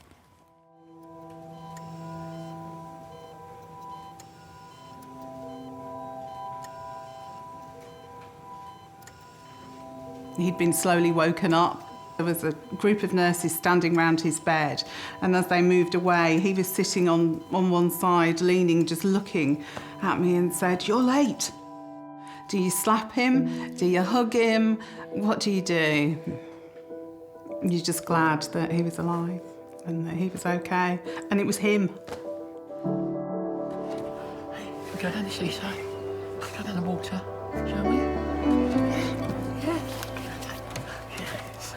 Yes. For Heather, she is my life. And, yeah, she's just everything to me. And, yeah, and it's just, I'm glad I survived so I can live with her longer. She saved my life.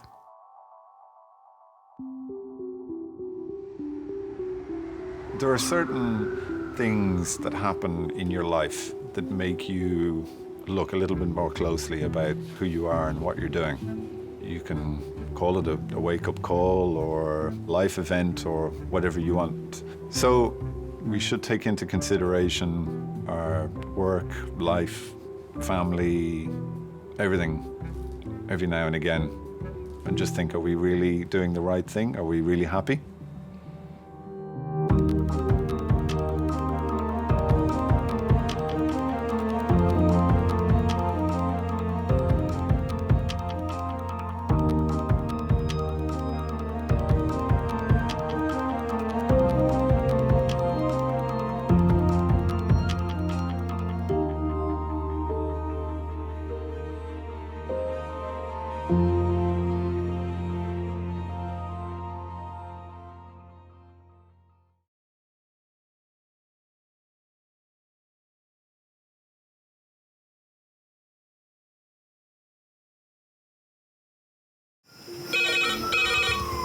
Went from the bonnet, found face down on the floor. 2, 3.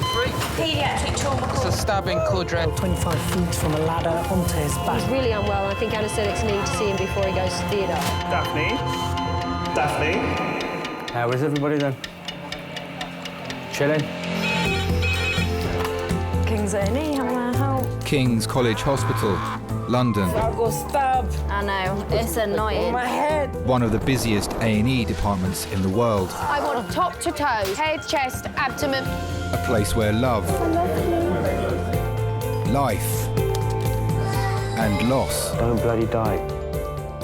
I love you too much for you to die. Unfold every single day. All the patients you're about to see were treated in just one 24-hour period. A&E is always like a traffic jam. Can we get a trolley? You've got to realise that there's awful things that can happen to you. I'm so sorry. Life is unpredictable, so it's important that your nearest and dearest know that you love them. You have to tell them that you love them. You must get better and come back to me. I don't want to lose you. Because there may come a time when you're not around to tell them.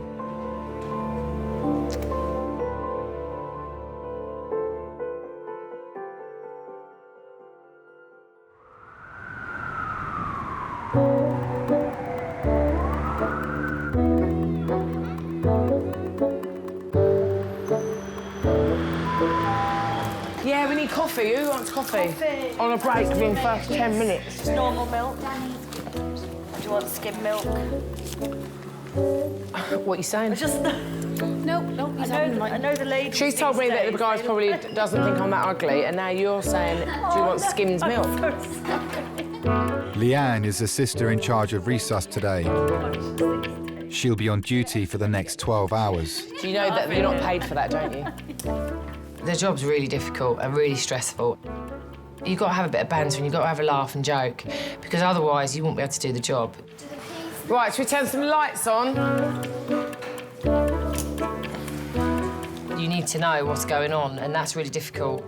When there's an emergency in one cubicle and you get stuck in there, you could be stuck in there for 15 minutes. A lot can change in 15 minutes. Well, this is a bit different from yesterday, isn't it? God, isn't it nice coming into an empty room? Empty bay. I like to know that everything's under control, but obviously it's an unpredictable environment, very unpredictable environment. It literally can go from silence to pandemonium.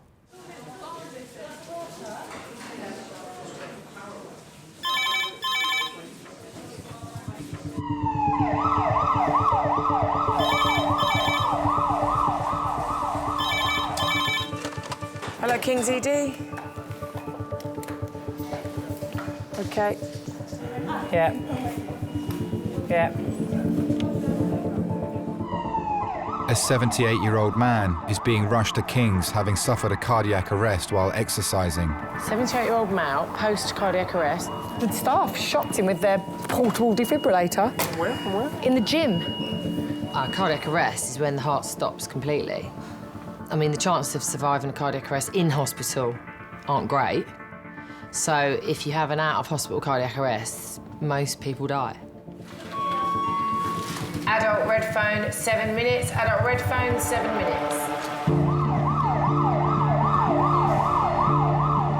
So should we use, is one empty? Ultrasound already. He's there, Carly. Carly, he's there. He's there. Kevin, put your arms in for me. That's it.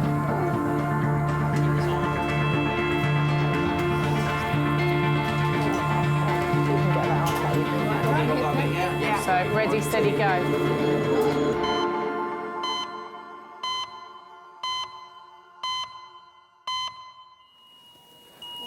Right.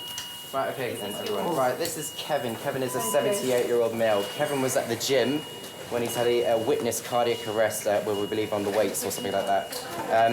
They've started CPR immediately, and he's been shocked once using the AED, so we believe a VF arrest. Right, Elias handed over abnormal ECG. Yeah, abnormal Control. ECG as well. His ECG is very ischemic on there. The dots are in the wrong place. How are you, Kevin? 3, 4. Where's that painful sore, there? Do you know where we are, Kevin? Yes. Do you know what happened to you? No. Have you been told what happened? No idea. We think, we're not sure, but we think that your heart might have stopped. Luckily enough, there were plenty of people with you at that time, and they got it to restart, really. It just came out of nowhere. Kevin would do his workouts for about 1 to 2 hours, depending on what he was doing. It's never happened to you before? No. Usually, yeah. Fit and well, you go to the gym regularly? Yeah, regularly, yeah. He would come in, he would do a bit of cardiovascular on the bike, he would do a bit of weight training as well. You don't smoke, do you? Yeah. You don't smoke, Kevin? I don't smoke. Oh. What were you doing at the gym? Sorry, my brain's not functioning properly. It doesn't matter. Myself and my colleague, George, we were in the gym. I was actually training somebody at the time, and George turned around and said, "Jeff." He's having a lot of ectopics. So I actually turned around and I saw George holding Kevin. His eyes were slightly rolling back in his head. He wasn't responding. He was gurgling quite a lot. Have we done a venous gas on this chap? Can we see what his electrolytes are like? 2 of my work colleagues, Simone and Sarah, came running out. And then Sarah asked me, is he still breathing? And, you know, his condition started to get worse. And then before we knew it, he was going blue. So I just got straight on it and started the CPR. Can we get a chest X-ray, please? Because he's got quite a different. Yeah. Cyril, can you phone X-ray and ask him to come and do a chest now? Because he's got a very different blood pressure on one side than the other. Just checking it again on that side. I'm just going to print another ECG. Really different. It's like 170, 110, and then normal on the other side. Is there anyone with him?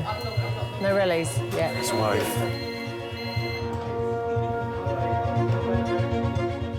I knew he came with his wife, and she wasn't actually in the gym. She was in a fitness class in the swimming pool. So in my head, it was like, wow, when she comes out, if this man doesn't make it, you know, she just left him an hour ago, you know, to come back to find her husband gone. I was shocked. I didn't think, you know, anything like that had happened to Kevin. It was a life-changing thing, really. more. Should we get some morphine 10 in 10, please? Morphine and Maxilon. Somebody doing it?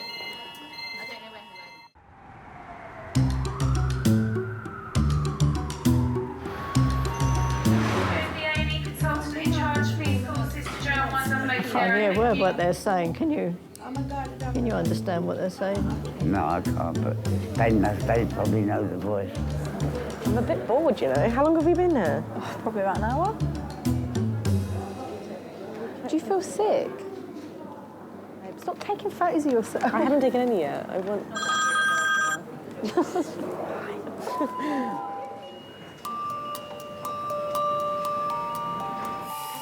I'm just going to put this on here so you can talk to the doctor properly. I'm talking Get rid of this silly, aren't I? thing. No, you're not talking silly. You're very, very sensible considering what you've just been through. 78-year-old Kevin is being closely monitored in resus after his heart stopped at the gym. His heart and blood pressure are both giving abnormal readings. Is there anyone with him? No rallies? Yeah. His wife, Maureen. Where is she? Should we go and get her? Yep. After a patient's had a cardiac arrest and we've got the rhythm back, the chances are they'll arrest again. If a patient's got unequal blood pressures on opposite sides of the body, then that's something that you need to point out to the medical team quite early on so that they can exclude an aneurysm. If an aneurysm ruptures in a patient, then they'd have catastrophic hemorrhage. And when you're sitting in a room waiting for someone to come and tell you if your husband's dead or alive, then 10 minutes feels like an hour. Who's Maureen, then? Me. Hello. Hello. Come on, then. Let's come and say hello. Hello. Hello. How are you? What were you doing now you can't remember, I suppose? No. Were you on the power plate? Well, you were up in that area where you fell. All right. And everybody had to leave the gym. Why? Because you fell down. They're all standing out in the foyer.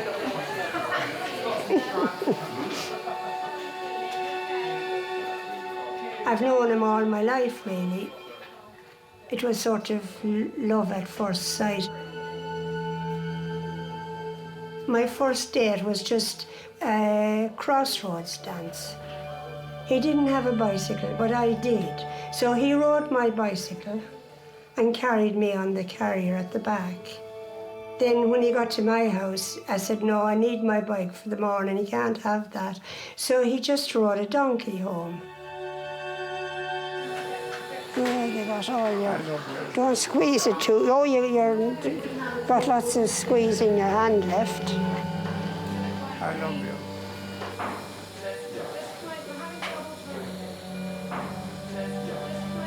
You're going to be grand.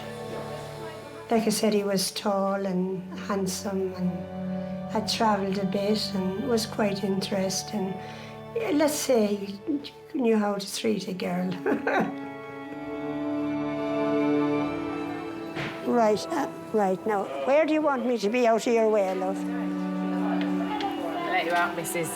Yeah, well, I go out there again to be on the safe side. When she's about to take the X-ray, she'll tell you. You just stand by the doors and then come back. I'm not pregnant or anything. You're not pregnant or anything, no, that's good. Sure, I'm not pregnant or anything. It's not going to take more than 3 minutes. I'll come and get you in a minute. Right. I'll just stand. I'm just going to do an X-ray of your chest, Kevin. Yep. All right, I'm just going to sit you up a little bit. Sorry, Kevin. Kevin, if it's too painful, we're going to stop it. It's a CPR. All right, quickly, please. He's probably got fractures.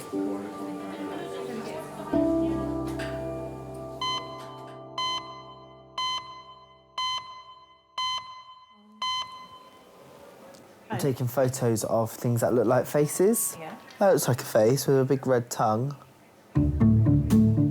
23-year-old paramedic Declan has been brought into A&E by his crewmate Amy. He's become increasingly dizzy and disorientated throughout the day. I feel fine, I just don't want to fall over. I feel like a 90-year-old lady. I feel like I'm falling. I work as a paramedic. I was a really weird child. I was very interested in scabs. So I set my eyes on it from probably the age of 13, 14. Yeah, I can feel it already. I don't even need to stand up. People would probably think I'm really weird, but I love delivering babies. That's my favourite. I haven't delivered a boy. They're all girls, so I can't pass my name on, which is a bit annoying. I try and suggest that it could be a unisex name, but it's really not. Hello, how are you doing? My name is Sammy, I'm the doctor. So, what happened today? So we were working, and this is the best way I could describe it. If you watch like TV programs and they like mirage a dream, Yeah. the whole screen goes like that. Right, That's okay. the whole room just went like that. Right. And I was like, oh, I'm falling. Everything was moving around me. And in honesty, it felt like someone had got a harpoon of ketamine and just shot me like I was a horse. And I feel like really sedated and tranquil. Okay, just look at me.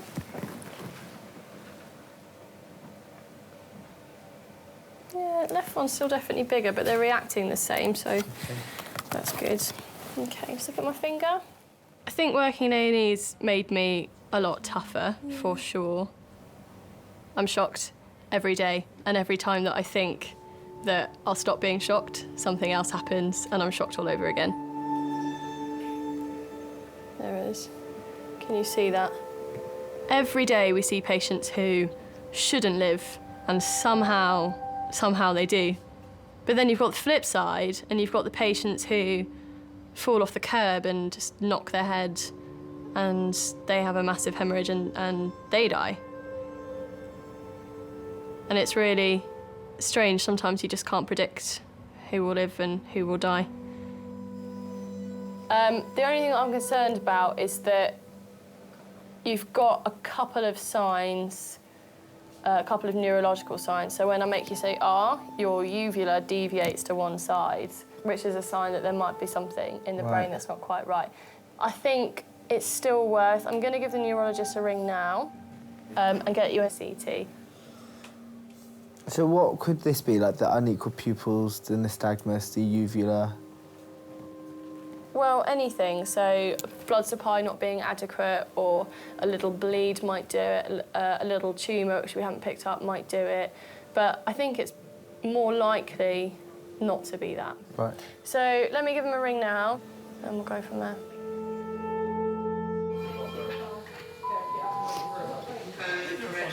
In resus, Kevin's condition is beginning to stabilise after suffering a cardiac arrest earlier in the day. I'll tell you what, that gym... No, go back to there again. You need to go back and say thank you, because that membership was worth every penny. That's good. They put a special machine on you that advises them whether to shock you or not, and they shocked you within seconds of you hitting the ground, and that's why you're sitting here talking to us now. That's bloody marvellous. It is marvellous. Yeah. Where's Maureen?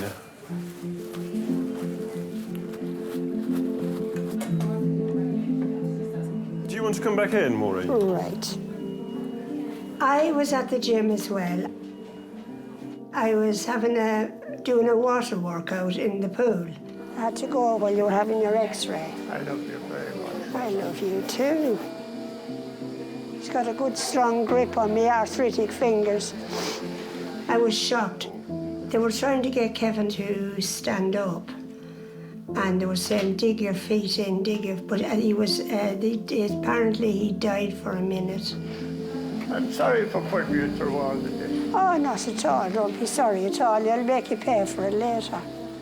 They were asking him if he'd seen any light when he was dead for the minute, and he didn't remember, and, you know, we thought perhaps he wasn't going that way. Spoken to the cardiologists. All right. And they want you to go to what we call the cath lab. They want you to take a very close look at your heart. Yeah. Yeah. Fine. It's like a sort of a operation theatre, but you won't be put to sleep. It's just going to be a local sort of anaesthetics. Kevin will be sent to King's Specialist Cardiac Catheter Lab for an emergency procedure. So they're going to ring us when they're ready? You're ready? OK, we'll bring him up. 5 minutes. Thank you. Thank you. Thank you. Take all of them if you can. Good man. What does it feel like to have cardiac arrest? I have no idea. The next thing I know, I was in the hospital. What a good patient you are. Isn't he a good patient? It's not whiskey. There's something in there, yeah. I don't like whiskey. Don't you? What do you drink then? A pint of lager. A pint of lager. My heart stopped, I reckon, for a minute or two. I'm not quite sure, you know. But I remember none of that. That just happened. So there was some form of ischemia at some point, likely today. It just felt like I packed up for a couple of minutes. He's lucky. He's very lucky. Brilliant, isn't it? He doesn't know it yet. Do you think you've had 9 lives? I think I have had 10 or 11.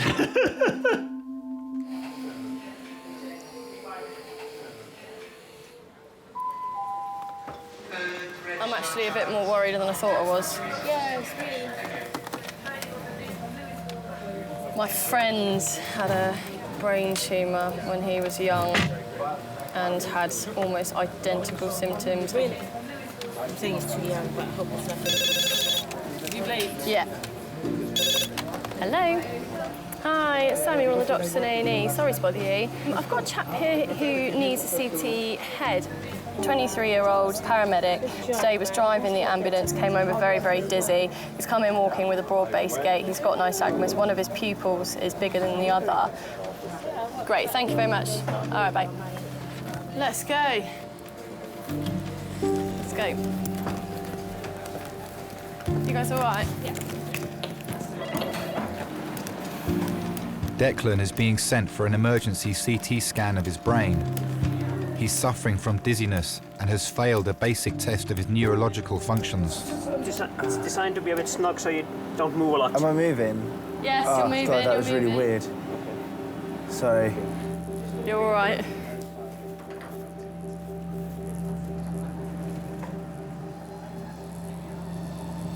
I do sometimes go home and worry about the people that I've seen. You know, there are the odd patients that do stick in your mind. One of my good friends from home who I grew up with and went to school with, I think when we were 15, had a lump on his eyebrow. And one day, when I was in the 4th year of medical school, he got a tumour in his cerebellum, which is at the base of the brain. They couldn't cut it out. And he went downhill so quickly. And he went deaf, and he couldn't talk. And in the end, he couldn't breathe. And yeah, he died. He was 22.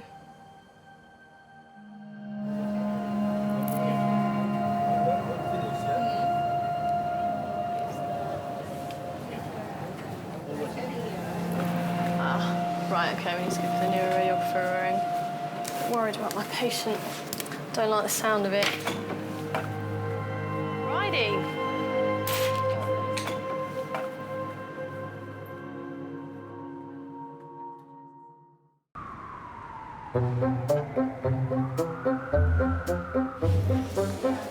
Lovely. And do you know if you upstate your testicles? It has to go in the muscles, that's why it absorbs. I recommend your thigh or your bottom. Okay. But you can have it in your upper arm. Do you want a bum? Do you want a bum? Wherever you want to show off, you can. Is he going now? Yep. He's going to cath lab now. Yeah, that's... Cat, I thought he said the cat flap. Cath lab. Oh, did I? Kevin is being prepared to leave A&E. He's being sent to the cardiac catheter lab. What was I doing when I... Well, you can't remember. You were over near, you know that thing where I sit and do these weights, you know, near the... Yeah. You were lying there. Did you see him then? Did you see what happened? No, I was in the... In the swimming pool? Yeah. I had a lot of illness and I was hospitalised with it, and they suggested that I would go and have pulmonary rehab. And then Kevin said, well, I'll join with you. Gym bunnies. Well, I was told I had to go and do it, you know, so if we die, it won't be our fault.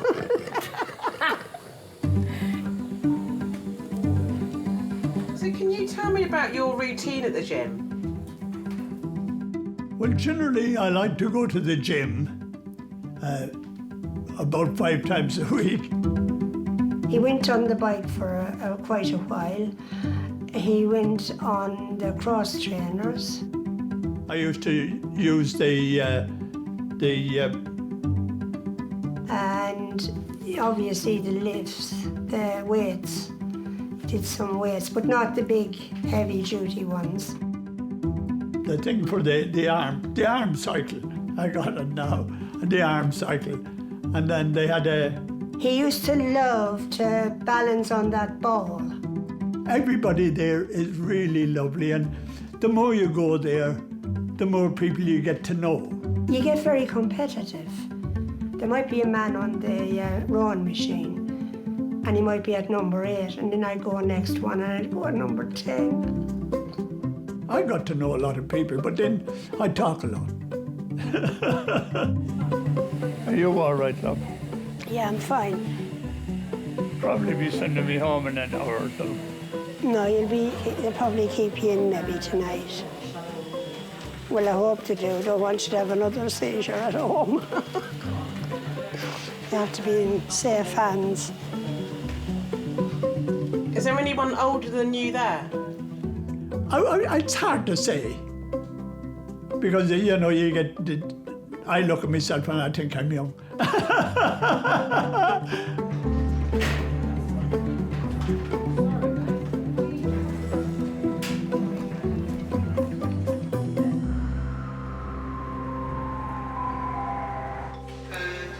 right, Andrew? Yeah.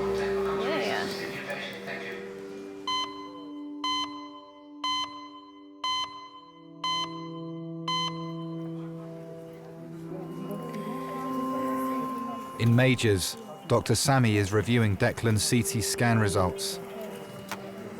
It is so weird. What is that? Go on Google. Google what? Well, I want to know what these symptoms are. Hi, sorry to bother you. It's Sammy, one of the doctors in A&E. I was wondering if you could just quickly look at a CT head for me. Feels like I'm melting. You say a head rush, and I'm like, no, it feels like I'm melting. We were worried about the posterior fossa or cerebella. Yeah. Okay, but you can't see anything obvious on there at all. Okay, good news. Thank you very much. Bye. Right. It's going to need an MRI, but she can't see anything too obvious on there. Let me breathe a sigh of relief. Right, I'll go and tell him his CT scan's normal. Right, I've had a look at your scan. Good news, scan looks completely normal. So we're all taking a big sigh of relief. Yeah. I thought we were going to find a big tumour or something. Yeah. We've seen on the CT scan that that's not the case. Right. OK, so no need to worry. OK. I'm going to give the neurologist a ring now. OK. And get you an MRI. I think your MRI can be done as an outpatient. And I think if that comes back clean, we can be much more reassured. OK. How does that sound? Yeah, it sounds good. Is that all right? Good. Cool. All right, let me go speak to neurology. Thank you, Sammy. No worries. Thanks, Emma. See you in a bit. Thank you. Thank you. Thanks, bye-bye.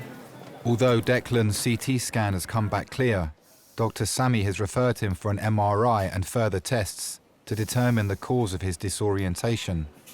Oh, Amy. I honestly thought I had a brain tumour.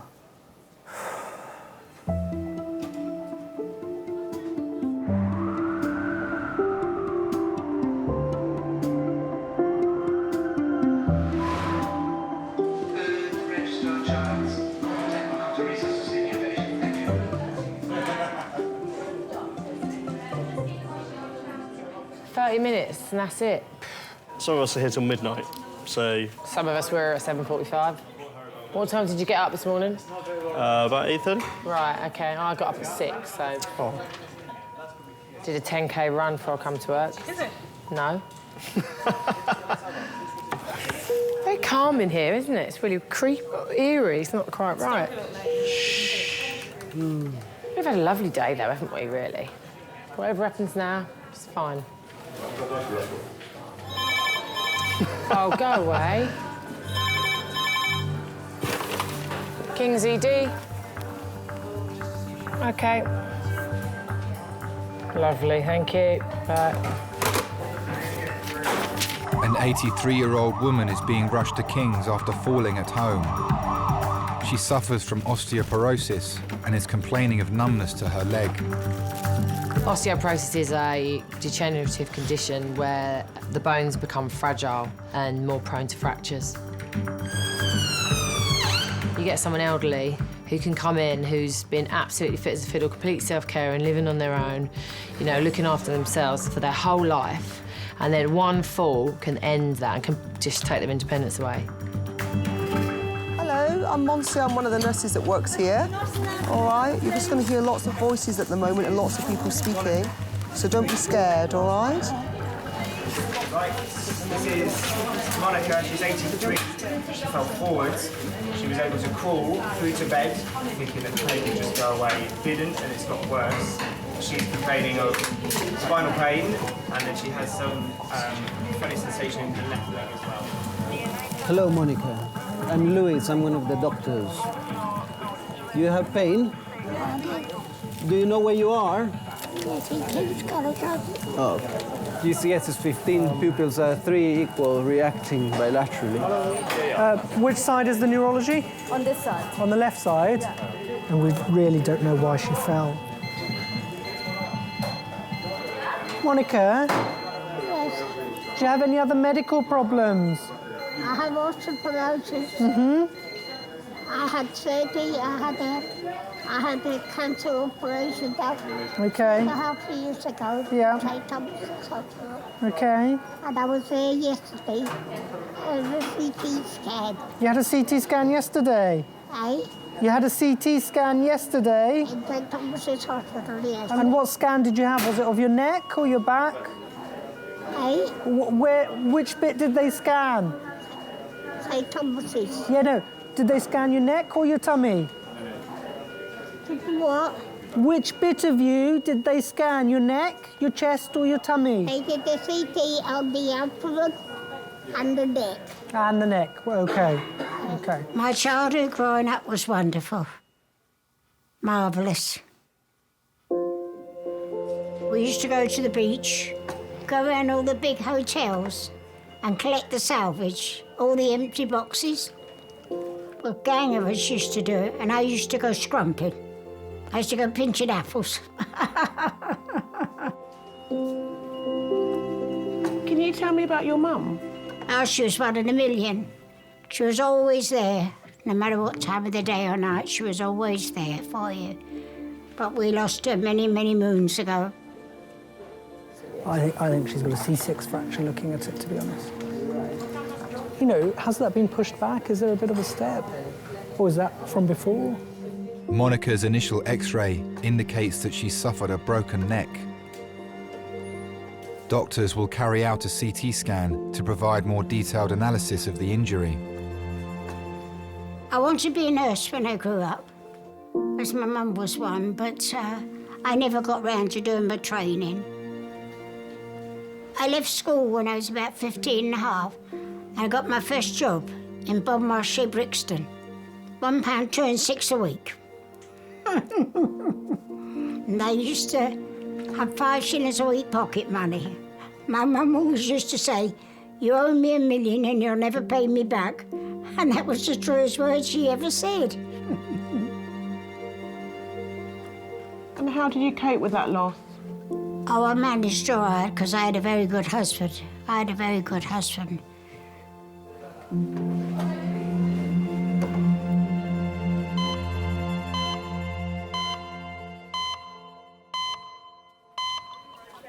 It's elbow.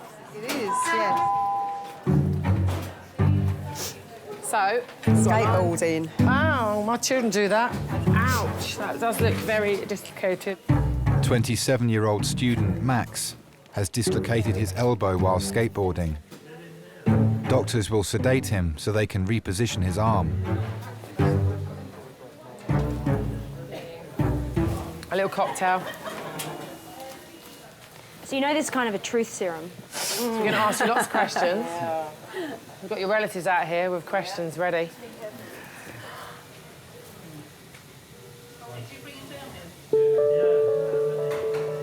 Fighter. How exactly do you determine if they've had enough? When you stop talking, we know you've had enough. What do you do when you're not skateboarding? I'm trying to write my PhD. Oh, really? In what? Applied mathematics. Wow. I can imagine why you skateboard. Applied mathematics. That sounds way too intelligent for me. That sounds messy. Right. Yeah. He's not having any of this, is he? We expect you to be like, by now. I'd have been gone a long time ago. Maybe to party's hard on the weekends, huh? I had 6 mojito cocktails at the weekend.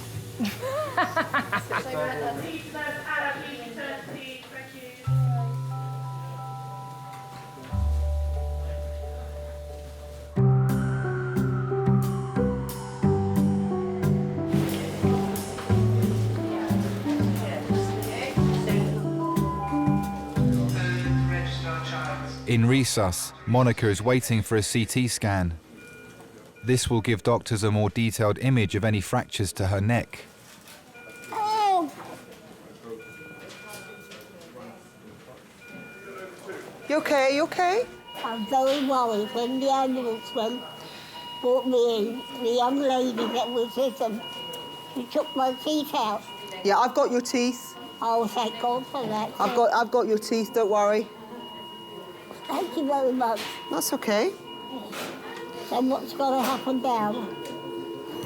We need to wait and see really on what happens with the scan.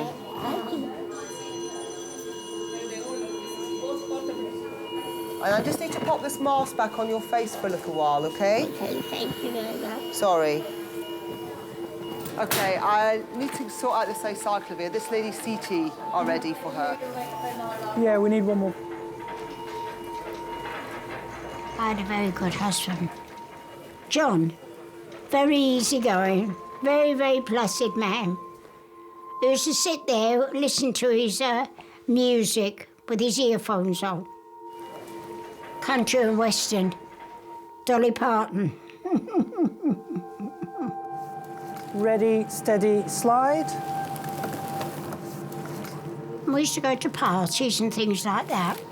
I go to the cinema, go out for a meal together and things like that. We were never in much, we were nearly always out.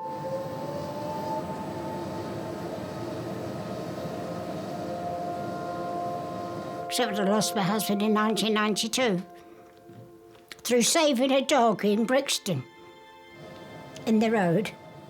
He braked and he hit his head on the back of the car. Very sad. He went into St Thomas's Hospital after they decided God, he got brain damage, so there was nothing they could do for him. So then he finished his life in Trinity Hospice, Clapham Common. Are you going down to C71 or? Well done. Brilliant. Pop this back on, okay, sweetheart? You did really well. It was a shock when the surgeon said that they knew they couldn't do anything for him, you know. I mean, you learn a lot of different things when somebody's ill that you didn't think you could really do. Hi, it's Roby, your trauma consultant. I've just come back with Alpha Green. She's had a CTC spine. Would you be able to have a look at it and let me know what you think? Okay, thanks. Bye. But then, that's just life, you know. Life can give you some raw deals.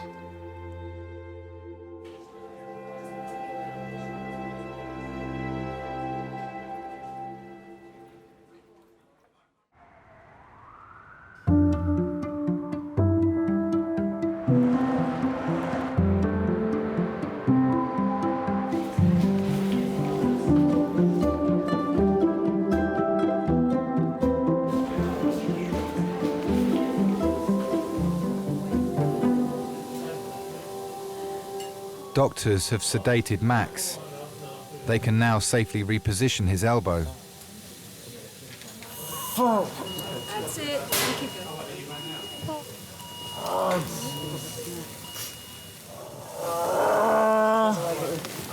Doesn't feel like it's no, it doesn't.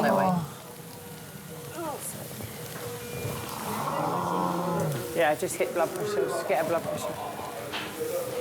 Is it popped yet? No? No, it doesn't budge, does it?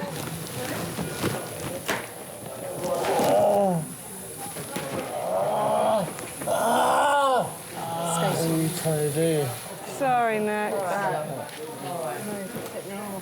Shoulder, you don't really want the shoulder up, do you? Yeah. That'll work. Sorry, darlings. Oh, there we go.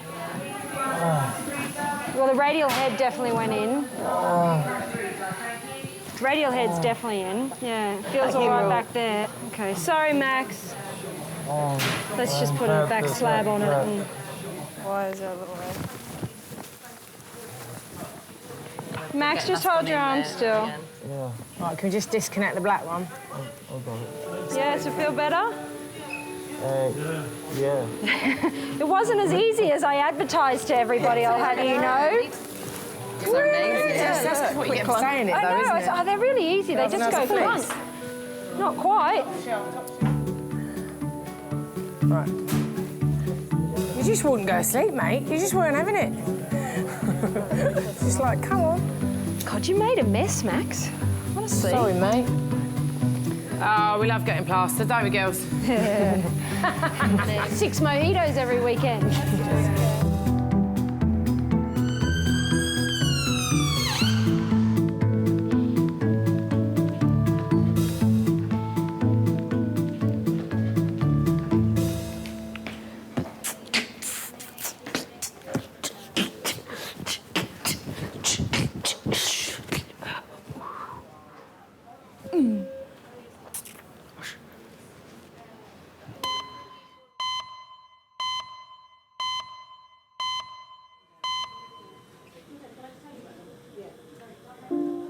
83-year-old Monica is in resus after falling at home. Doctors suspect she suffered a broken neck and are studying her CT scan. Hopefully I can get her off this soon, if they turn around and say it's normal. Here is a buzzer, okay? Do you feel it?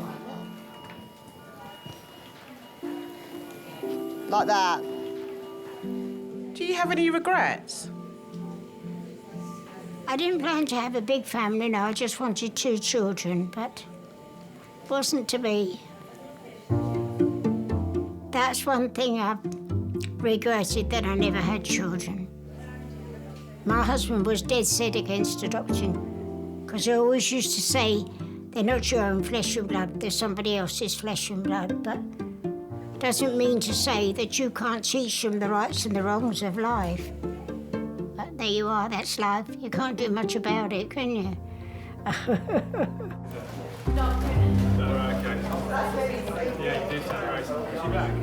What's her CT like? Looks okay to me. It doesn't look too bad. The fracture that we could originally see, so I'll show you.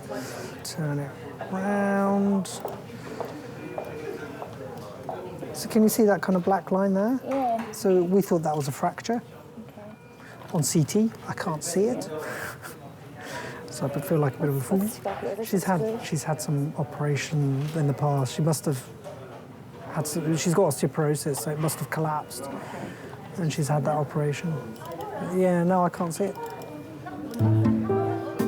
Monica's CT scan has come back clear. She'll be admitted to King's for a physical assessment before being sent home. What sort of mum do you think you would have been? Very caring. And I think children have to be taught the rights and the wrongs of life and give them a good, steady influence in life. I don't say I'd be a bossy mum, but I would care for the child like my mother cared for me. We're going to take you around now to CDU where you're going to stay overnight, okay? Yeah, okay. And I'll get you a fresh thing of coffee over there, okay?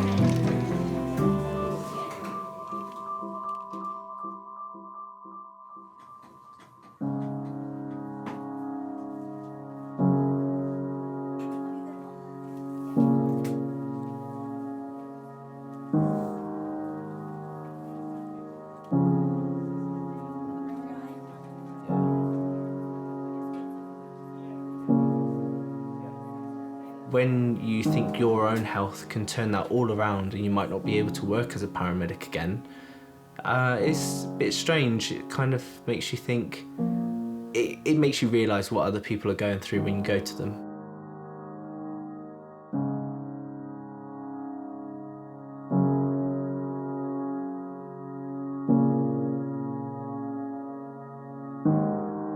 He came to see me about 2 weeks ago. I stuck out my hand and he kind of slapped it away and then gave me a big hug and said thank you. So yeah, it kind of choked me up a bit, but I was all right. Feels really good that you can turn around and say you helped to get somebody to live a little bit longer. If I hadn't come back to life, I don't know what had happened. It would just be one of those things. What about leaving Maureen? Leaving Maureen would be a bit of a shock, but then I don't know anything about the first time I left her.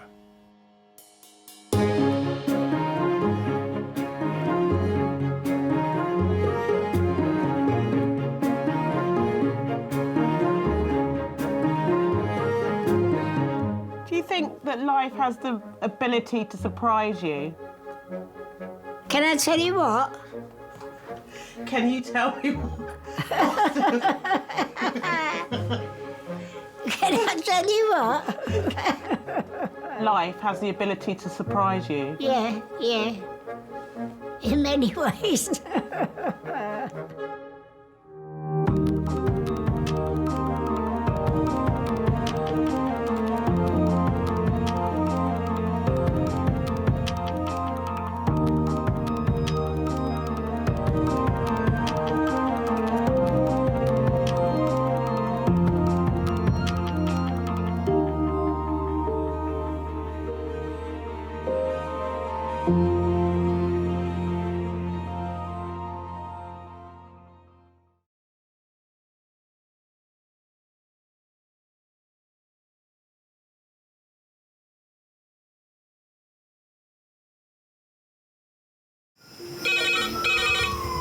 Went from the bonnet, found face down on the floor. 2, 3.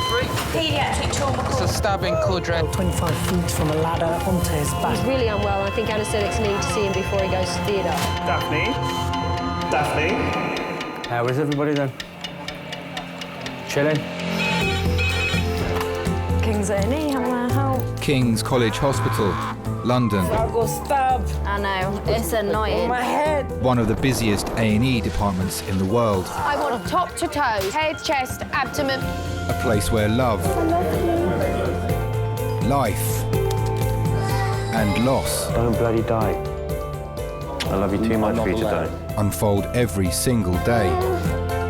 All the patients you're about to see were treated in just one 24-hour period. A&E is always like a traffic jam. Can we get a trolley? You've got to realise that there's awful things that can happen to you. I'm so sorry.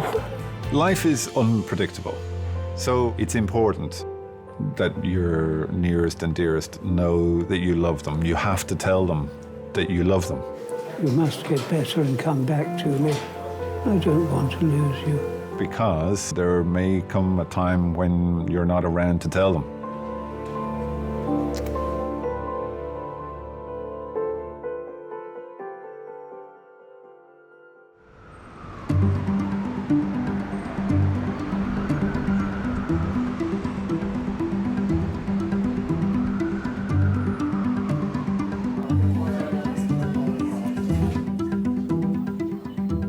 There was actually a boy called Jesus who was born in Bethlehem. Yeah, I know. If people don't believe he's the son of God, he is actually a boy called Jesus. And he was born to a mother called Mary. It was real. That was all fact. Yeah, I know it. I know it's real. And his father was actually called Joseph. And God. Yeah. His stepdad was Joseph. His stepdad is Joseph. Mary was a single parent woman, very young age. Mary was already pregnant when she married Joseph. Happens a lot in South London, but not You guys looking for a patient, or are you? We've got someone who's been stabbed in the flank. We don't have a Today, resus is being run by consultants Firaz and Graham. Bandaged hand.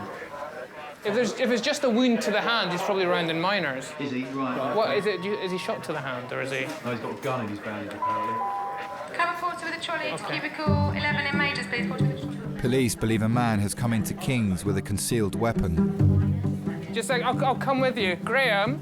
Yeah? These chaps are here. Right. How you doing? They're concerned that there's a patient with a bandage on his arm. Okay. It's a concealed gun.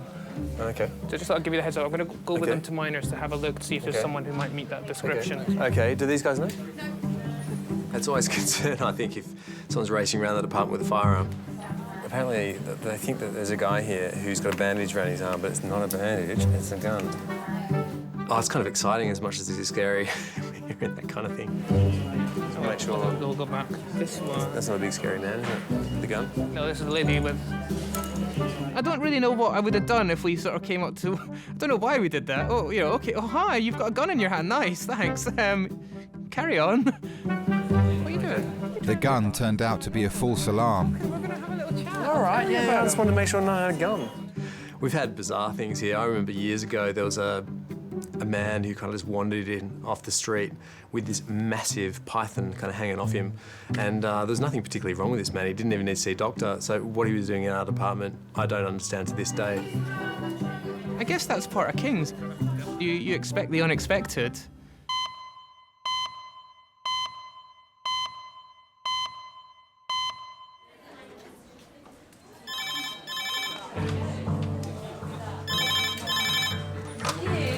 Hello, Resus, Kings. Firaz, this is Hems. Hi, it's Firas, one of the ED consultants. Right. No, we'll try and do a straight CT. Cheers. I'll see you in a bit. Cheers, bye. Hello, ready for 3 or 4 minutes. A 58-year-old woman has fallen from her horse while riding in Kent. I am scared to death of those creatures. I mean, I am freaked out. You know, I'm only 5'4". Some of these beasts are massive. I mean, they are massive. And that is a decent height to fall off going at whatever miles an hour that a horse can run at. It's just an isolated head, isn't it? Isolated head injury. They wanted to do straight to CT because the patient's just blown the pupils. Yes. Which pupil's the blown one? Okay. Right. Fell from a horse, this is 11, this is 12, pupils blown. Hypertonic saline. They've given hypertonic saline. All right. Can we get some more hypertonic drawn up? Hillary was cantering when her horse Benji became startled and she fell off, landing on her head. She stopped breathing at the scene and has been put into an induced coma. We'll start with the handover now, because time is of the essence. She's not stable at all. This is Hillary, who was horse riding. The horse was at a canter, legs went from under it, Hillary fell off the horse, landing on her head.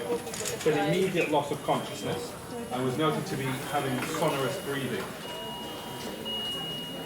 Hi, it's Firas, one of the ED consultants. We just had a HEMS trauma call arrive to us that we were hoping to do a straight to CT with. It's a 50-year-old lady who fell from a horse and has got an isolated head injury. She was GCS 11 and then dropped her GCS and blew her pupil.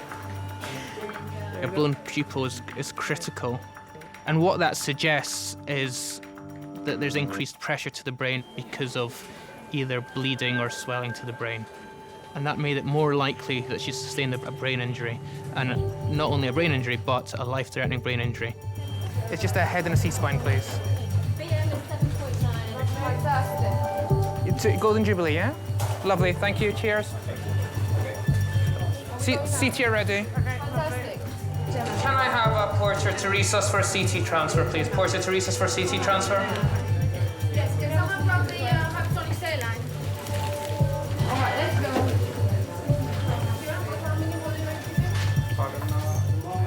The more information that you have, the easier it is to manage what's in front of you. And someone who's been brought in from HEMS, from Kent, inherently there's been that delay of, maybe an hour post-injury. If there has been a bleed to the brain and you're an hour down the line, we need to know that as soon as possible, as that can be critical and life-threatening.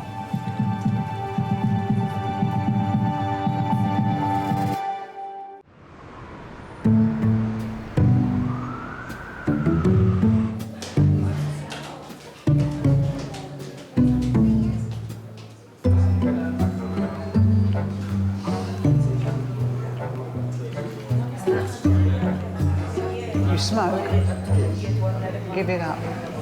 No, seriously, give it up. It won't do you any good. And you'll save £7 on a packet of cigarettes, think about it. When you go dancing.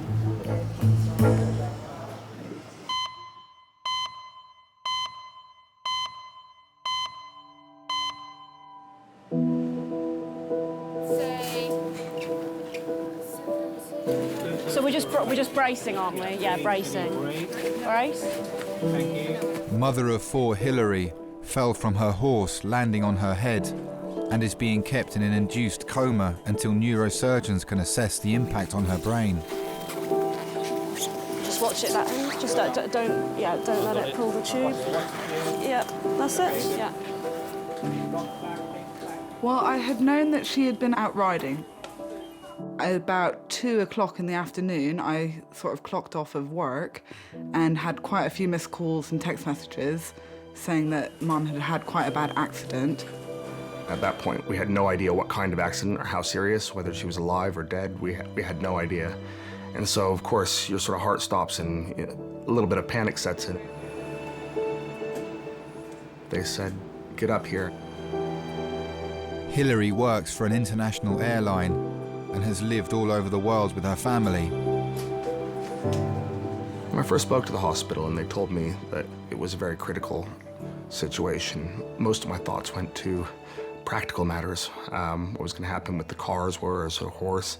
It was all very much the actual what needed to happen. And that's how my mom would have thought as well. It's I think how our family is to a degree. We very much think in the more practical terms of things and can get on with the emotions and stuff when you have some time later.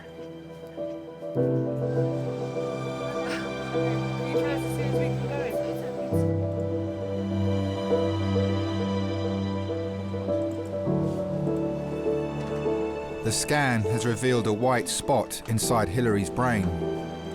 A white spot on a scan probably would signify an area of bruising or bleeding, what we call contusion to the brain. If there's a big enough bleed, there's big enough swelling around there, you're going to increase the pressure in the brain, and with increased pressure, the only place for the brain to go is down the way. And there's a hole at the bottom of the skull, and the brainstem can be pushed down and actually get squashed. And if that gets squashed, then you're not going to be able to breathe properly, your heart's not going to work, and you end up having a cardiorespiratory arrest and dying.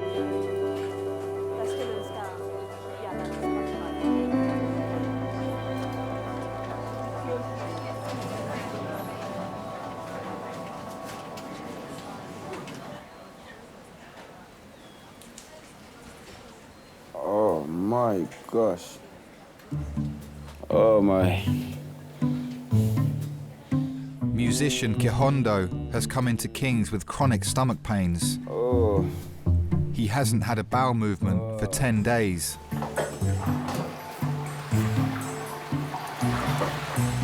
Oh man.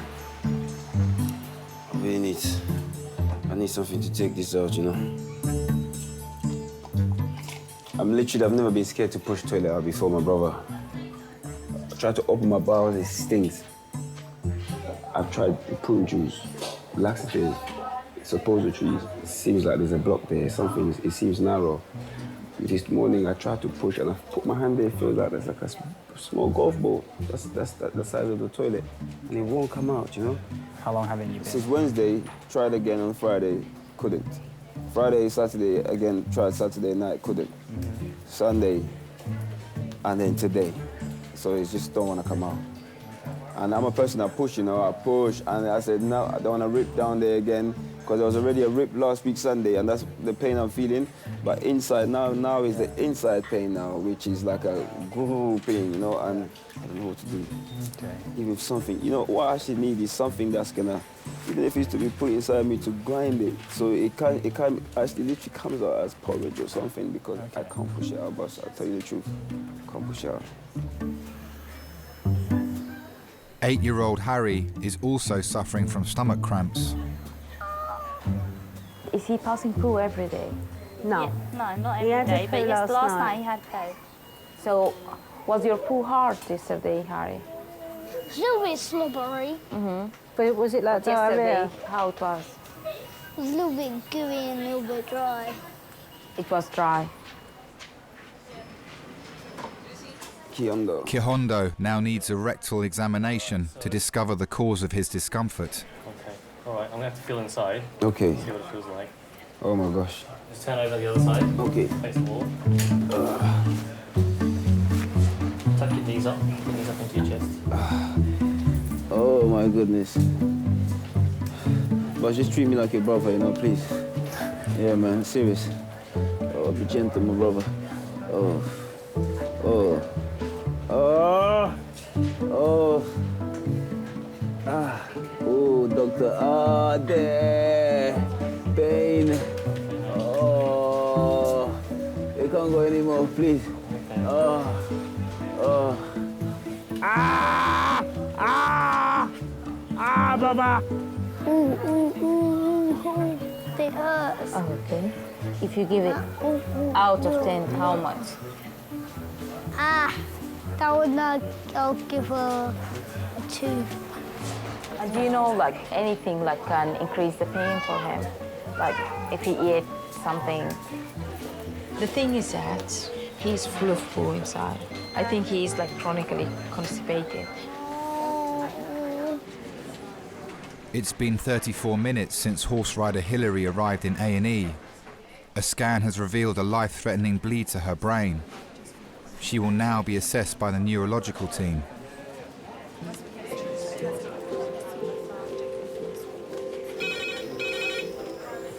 Hello, Sister A&E.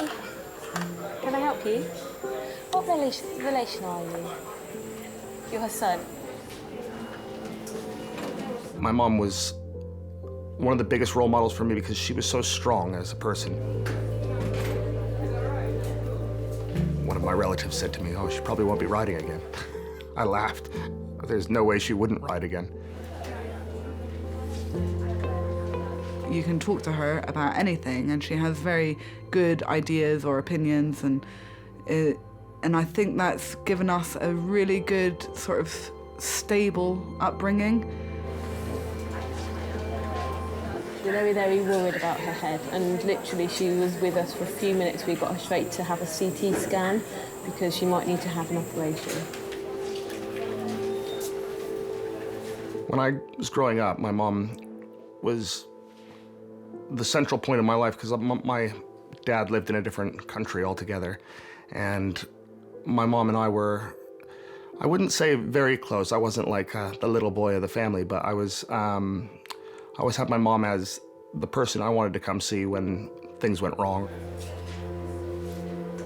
She'd always look out for me and put me on the right track again. There's a trauma in there. Yeah, there was a woman who fell off a horse, isolated head injury. Yeah, GCS 11 then dropped to 5, blown pupil.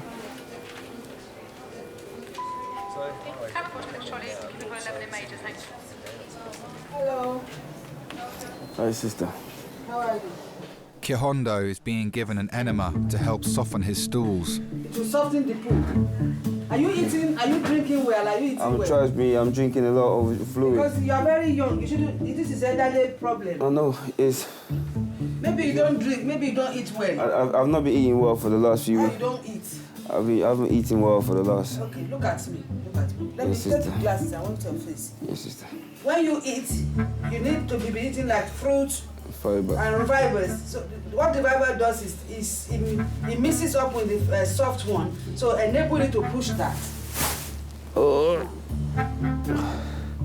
She's a bit gentle because the doctor just tried the finger there and it was so painful. Be gentle, please. Yes, all right. Be as gentle as a loaf.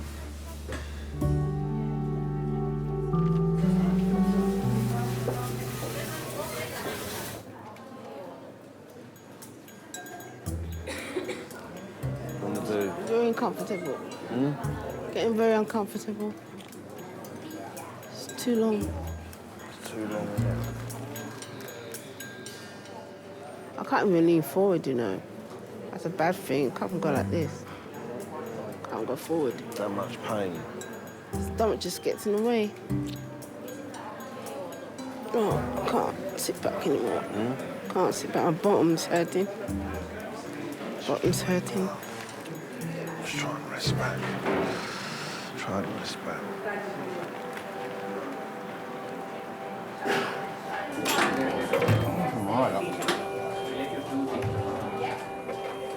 Hillary is being checked for any other injuries. If someone falls off a horse, you are going to worry that, well, okay, they've got a head injury. You automatically worry they could have an injury to their spine anywhere.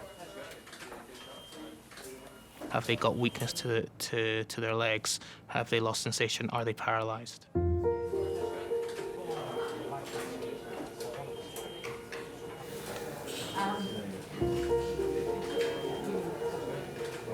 All right, log rolling to the patient's left on roll. Ready, steady, roll. Okay. Yeah, airways, fluids. One day have a look through some All we knew was that she had had a head injury and that she was unconscious. And the idea that she, you know, wouldn't survive, potentially.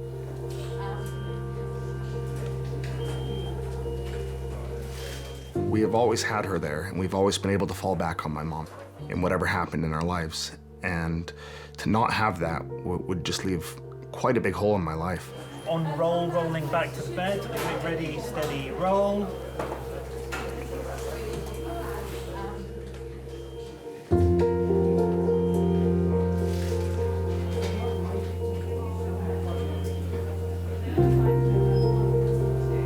My brother and I had briefly spoken about it, and we said the biggest thing is she will not want to be in a vegetative state, so we will sign a DNR, like a do not resuscitate. None of us in our family would want to live in that state, being trapped like that.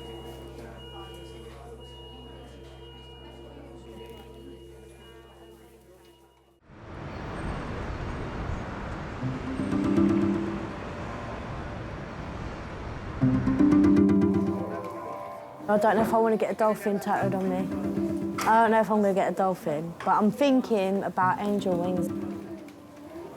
I do love angel wings because I recently read a book, just finished reading it actually, about angels and stuff and spirits actually come into people, and you actually, little do we all know, we all actually have guardian angels. God knows what's going to happen. He gives you a path. It's whether you follow it.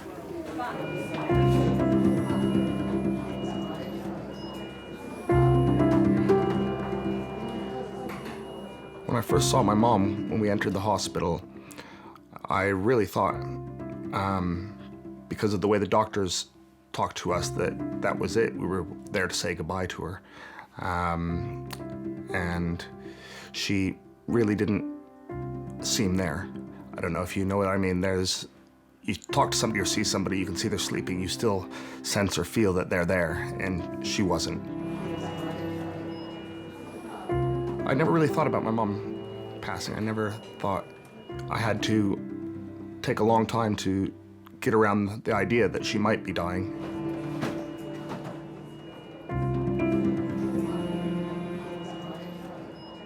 I've had my share of losses in my life, but your mom's different. There's no hard or fast rule. You've just got to take each patient as it comes and do everything that you can for them. If you just let whoever's covering say that the plan is to repeat the CT in the morning and get the neurosurgeons to review the CT, you sometimes have to wait until they've woken up to determine exactly what the neurological deficit is. You okay? Happy? Hillary has to be kept unconscious until the doctors know the full extent of her injuries.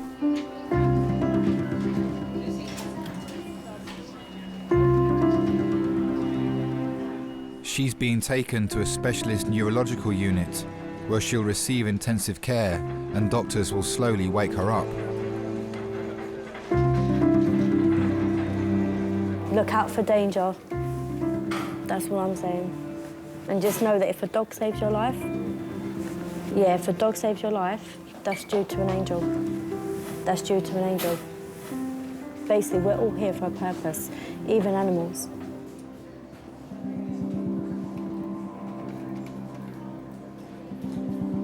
Iselin has come into A&E with her best friend, Tony.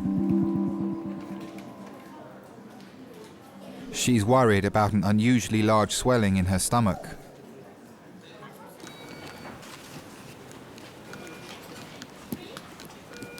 Iselin, can you just pull your top up so I can have a feel? Do you live on your own? With my kids. Your kids. How old are your kids? 23, 21, 15 and 13. Handful. And cooks all her own food. That is pretty amazing. An amazing cook. An amazing Really? cook. Yeah, she really is. She does lovely food. Lasagna. She does a brilliant lasagna. Sharp scratch. Mutton and rice. Yeah, fried chicken as well with the gravy. And I can still taste it now, just speaking about it. Really is a good cook. She so is a good cook. It feels just a little pain for a little while. There we go. That's better. Truly scrumptious. You say, ow. You're right there? You are brave, love. You are brave. Iselin, she just has that way about her that, you know, makes you want to hug and squeeze and be around her. And I've just got this protective way about her because she's so giving. I've been known to chase one or two man friends away from her front door because as a man, you know men and take liberties and I'm just protective over her that way because they just look like rogues or something like that. And she's just too nice a person. Okay, so that's all done. I'll see you shortly. Thank you.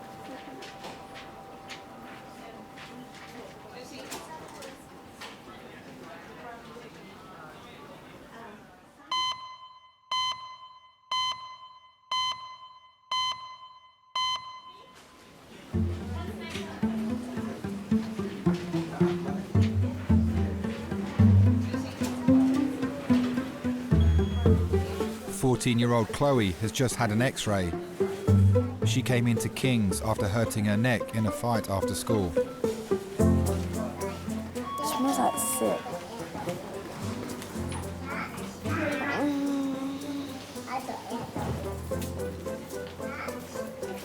Mascara. Yep, everywhere. Yeah, horrible stuff. She's here with her mum, little sister and friend Bella. When I was in the ambulance, you know how hard it was to take the clips out of my hair? Where did they put them? In my pocket. Thank God for that. It's going to make them drive back here and give them to me. I think my favourite makeup's mascara. I love mascara. Everyone used to say I look like a Barbie doll. I get my nails done every holiday. I always get colourful designs and bright colours. With school uniform, I think that's the only thing that doesn't match my nails, but everything else does. Oh my God, I still can't itch my head. I'm getting pissed off. Sorry, I'm getting annoyed. My favourite shop's Primark. I love Primark. Every time I go shopping, I have to go Primark. It's annoying that there's no Primark in Brixton. They got a TK Maxx, they could just change that into a Primark.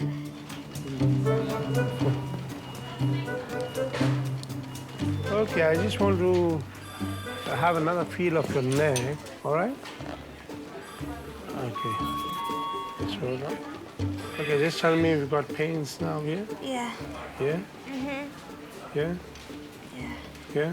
Yeah. Yeah? Yeah? Here as well? Being a mum to a teenager is harder than people let you know. Because you don't want your little girl to grow up. When am I allowed to go home? Not yet. Not yet? Oh, it's so uncomfortable like this. Sometimes she kind of latches on to the wrong sort of people. It makes you want to pull your hair out sometimes, because you can see it. You know, you've been there, done that, bought the T-shirt. I want to eat. I want McDonald's. I'm not going McDonald's.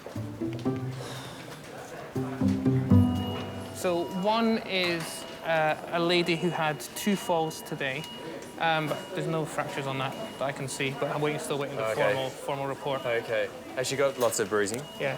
You hope? Bloody hell. Okay. People have completely the wrong idea about what we do. They think it is all action hero stuff and racing around and shouting out stat a whole bunch and, you know, screaming out for ECGs and life and death and decisions made in a split second, and mostly it's not like that.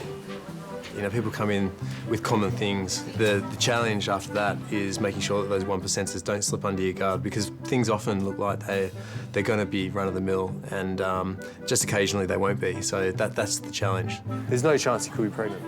No. No? Okay, all right. You give me a smile every time I ask. No, so I see my monthlies. Okay, so you're still having bleeds, huh? Yeah. Have you had a pregnancy test at any stage? No. Okay, all right. We'll do that tonight. We'll just make absolutely sure. But you're 47, are you? No, I didn't think you looked 47, but that's what I thought. 42, okay. All right.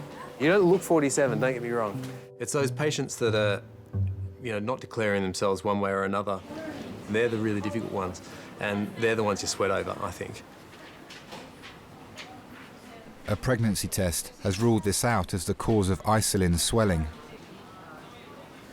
So just a hand on your heart there. Have you noticed any change in your breasts? Yeah. In what way? It's gone hardened. Have they? Yeah. Okay. So in both breasts, you think? Yeah. Yeah. Have they enlarged at all? No.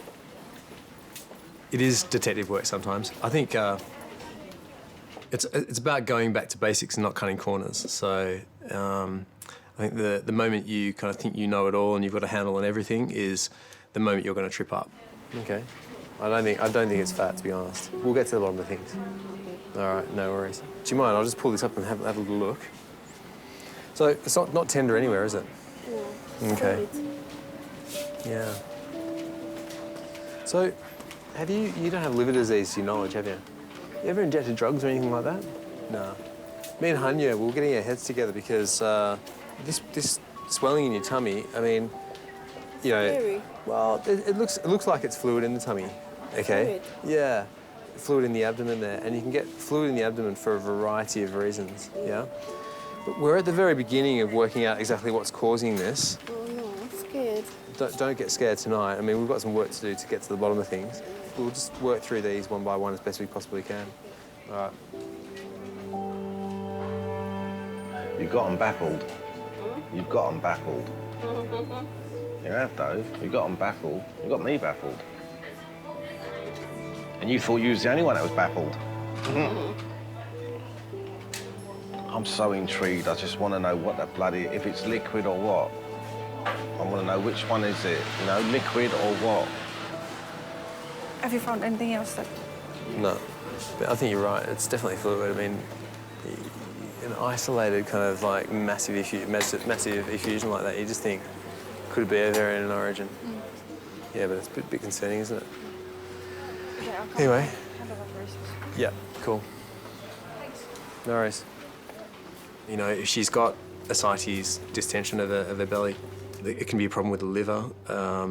It can be all sorts of things, but cancer is one of those real possibilities. So, and that was quite high up on the list, I have to say. One of those things that needed ruling out in a hurry, or ruling in, as the case may be.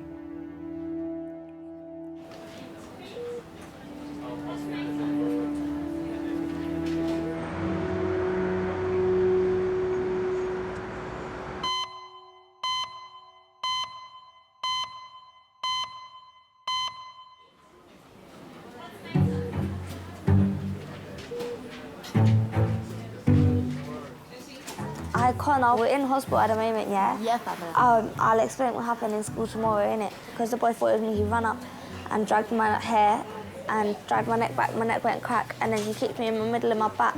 That went crack, and then obviously he threw me in the road, and then as I stood up, yeah, he went to punch me in my face.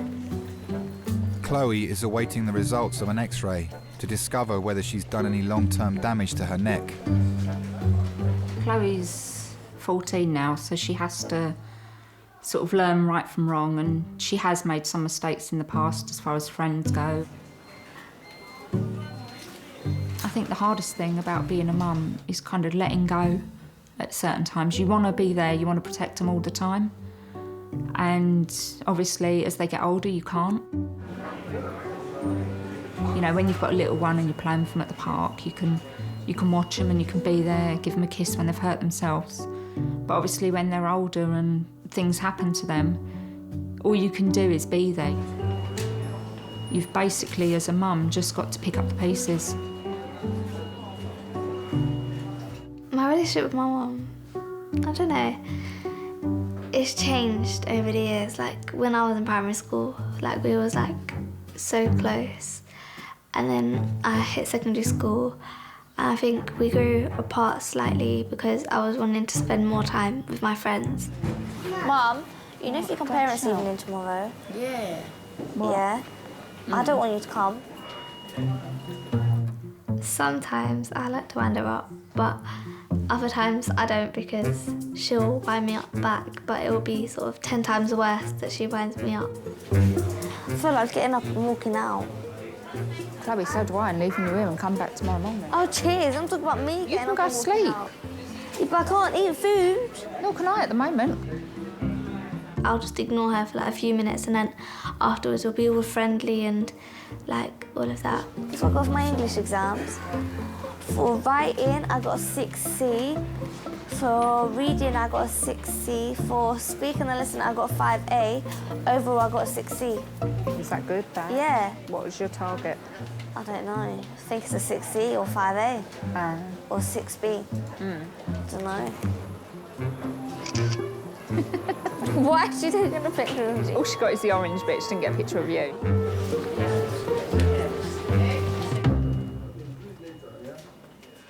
So you're getting on with your mum and that? Yeah. That's good. Sister? Yeah. Oh, that's really good. Been going to church? When I can. When you can. First time I'm actually questioned, did I not see it late, you know, because 3 months, it was just a lump, a bulge. It just got larger and larger. It looked like she was beyond 9 months. This is like twins. I always hold things back, you know, very quiet, and I keep it to myself, and I just make it just escalate, and I don't do anything about it. It's like, it's a good friend like Tony who turns up and saying, oh, something's wrong, you know, you should go and get it checked out.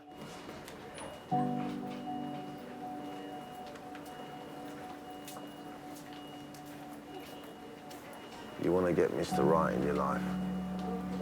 That's what you need, Mr. Right to come into your life. I don't have a brother. I have sisters, but he reminds me of a brother. That, you know, I can rely on and talk to him about anything. You know, I've got a problem. He's always there to solve it, or, you know, we go out places and he cares about us and he cares about the kids. He's a perfect friend. You could never ask for a better friend as that. You're being bloody brave, Ice. You really are.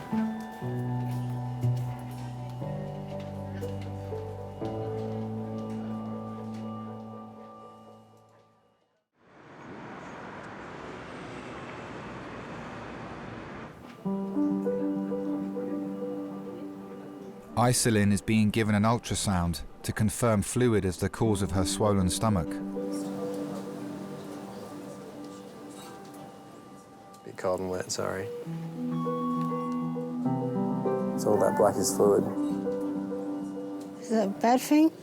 Well, there's fluid in there. It's just confirming what we thought. So now we have to get to the bottom of why there's fluid in there, because it's not normal, okay? But yeah, so we've got a little bit of work to do to kind of get to the bottom of things. Tomorrow, what I'll do is I'll get on the phone and have a bit of a chat around with a couple of consultant colleagues. We just want to make sure that we get you onto the right specialty ASAP. Oh, okay. Yeah. And we'll advise you. All right? Okay. It's really hard to send someone home and trying to tell them, listen, you know, you don't need to be in hospital tonight, and I promise we'll have things sorted and you'll get to see the right people, but then not be able to give her the exact reason that she needs to come back. And, you know, there's a fine line, you know, you don't want to put the fear of God into people and spell out that this might be, you know, a really nasty diagnosis. Just an idea about my kidney is that's obviously the liver. My own mother had breast cancer, and I think she had a lump in her breast for weeks and weeks and weeks before she actually pursued an opinion, and I think she knew what it was.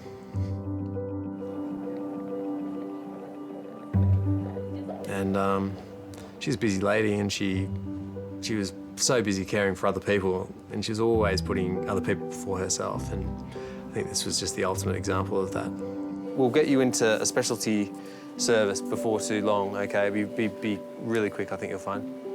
All right? Take care, hey? All right, we'll be on the phone tomorrow. Thanks ever so much. No worries, Tony. It's a pleasure. See you later, mate.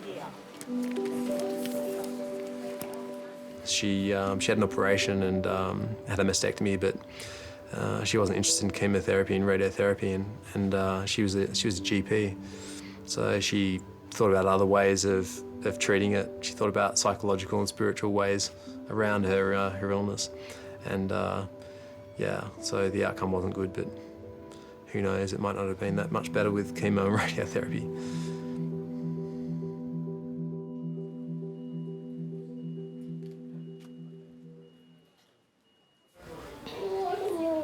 All right, George, come here. I know. I'm tired. I'm bored. Your sister especially. No. Should we do something on Mummy's telephone? Over the years, I've sort of realised that I need my mum as well as my friends. So I think my relationship's gone from being really close to not so close to sort of like in the middle. Look at the back wall. All right. That looks good. Can you sit up? How about the pain in the back? Yeah, it's got better. It's better? Yeah. Chloe's X-ray results reveal there's been no damage to her neck or spine. She's been given painkillers and is being sent home. Let's put your coat on. You have to sort of guide them and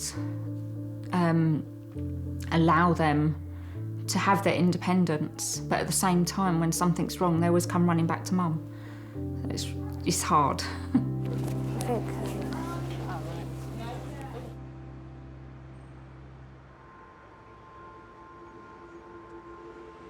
Iselin was sent home for the night to rest. The next day, she was referred to specialists at King's, who diagnosed her with cancer. The doctor said they was somewhat baffled with what it was, but thereafter found out that she had cancer behind this liquid. And then said it was in her breast. And if I'm right, yeah, stomach thereafter.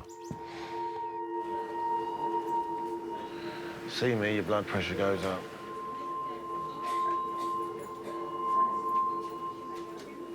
I just wonder why people aim so high sometimes for these wealthy things and fancy cars and more than what they really need in life, you know, yachts and whatnot.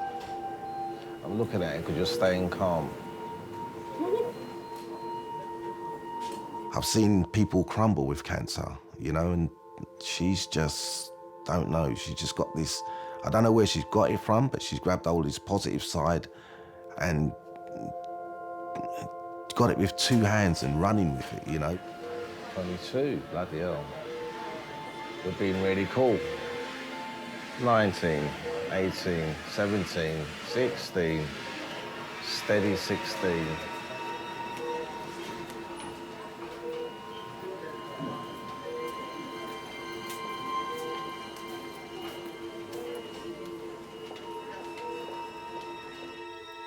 I felt a bit helpless when they told me I had cancer. But because of the support of my friends and my family, you know, it sort of like it helps me through it. Go.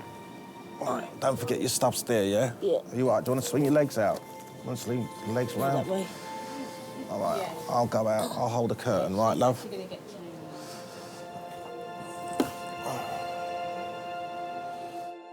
Every individual is different, and, you know, I do believe in a higher being.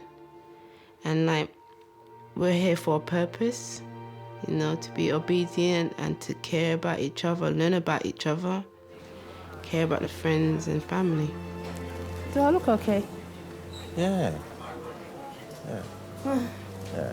We're off. Okay, darling. Bye. Take care.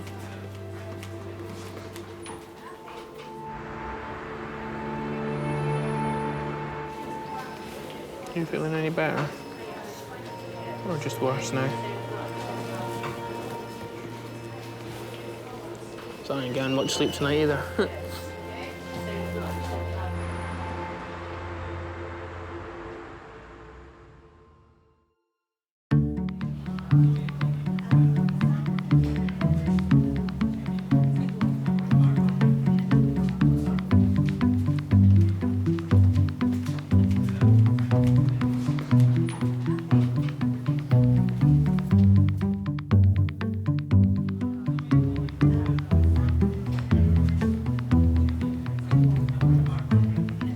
The first thing I remember when I woke up in King's College was being aware that I was alive. And obviously, since I woke up, I had made the decision to live.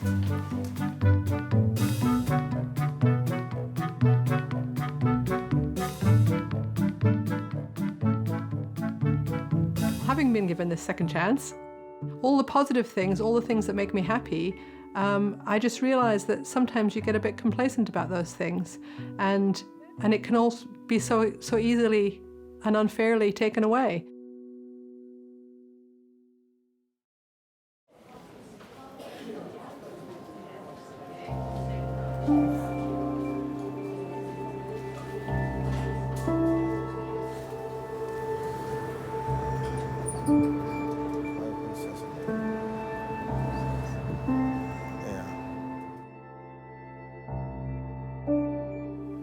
Thank you, Iselin. Thank you. Iselin to smile in what she's going through. Right now, I can't think of anything that's more happier, you know, and it just enriches me to know that, one, there's such goodness out there in a person, you know, and there's hope.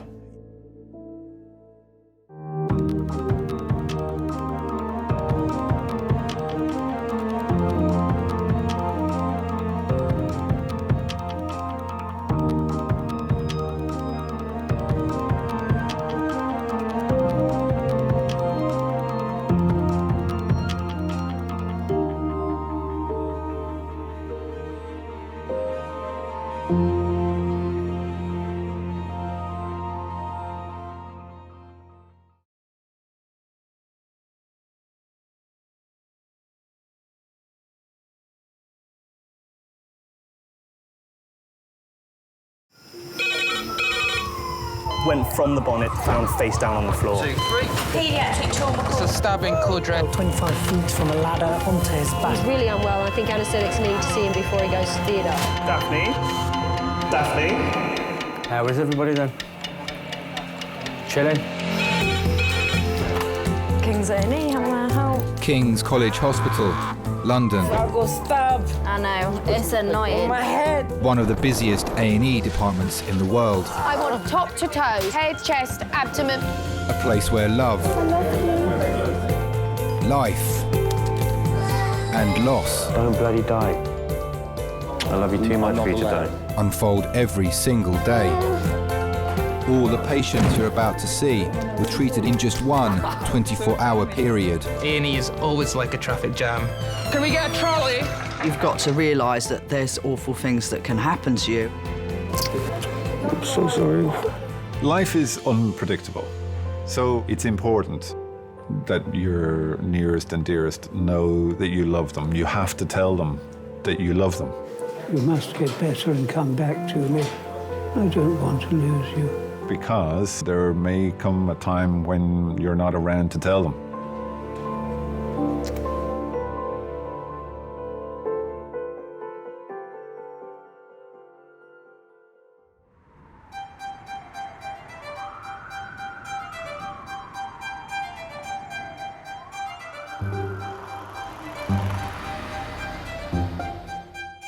And what happened? You tell me. A really big lady fell on me. How big? Adults. Did you say elephant? She said elephant. You said elephant. Mum, guess what? A bad thing happened. No, I'm not pregnant. I fell over and she fell on top of me. And she didn't get up. She couldn't get up? My bike is ruined. No, I just got knocked off it. I just got hit by a car. So, the first thing you said was that it's not rotated. What made you say that? I don't actually know what that means. I just heard it today. So you just say it anyway? Yeah. Absolutely, it's to do the clavicles. So I think it is rotated because that one's up. As part of a teaching hospital, King's A&E is also where the next generation of trauma doctors are trained. So this is really rotated, which means you can't really comment on the trachea. I think he's going to need to have CDU for a multi-MDT. Running Resus today is A&E consultant Simon. He has over 10 years' experience in emergency medicine. I think what's a shock to the system is that transition from when actually you're a student and you have no responsibilities to when you're actually working and you are responsible. So, you have 3 minutes to present this chest X-ray to me and then summarise your findings. Among the team supporting him is 24-year-old junior doctor Sammy. I really like having students. I'm a very young doctor. I went straight through. I didn't have a year out at any point, so I'm pretty much as young as you can be to be a doctor. And some of these students have done other degrees. A lot of them are actually older than I am, and they're married and they've got kids, and I'm trying to teach them, and that can be quite difficult to have the authority to lead a tutor group. So, in summary? In summary.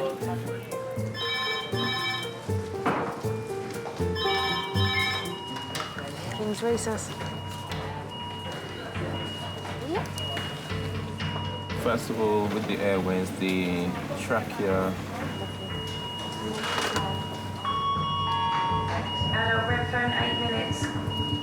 Oh. Every time the red phone goes off, my heart still races and I still get that buzz of adrenaline.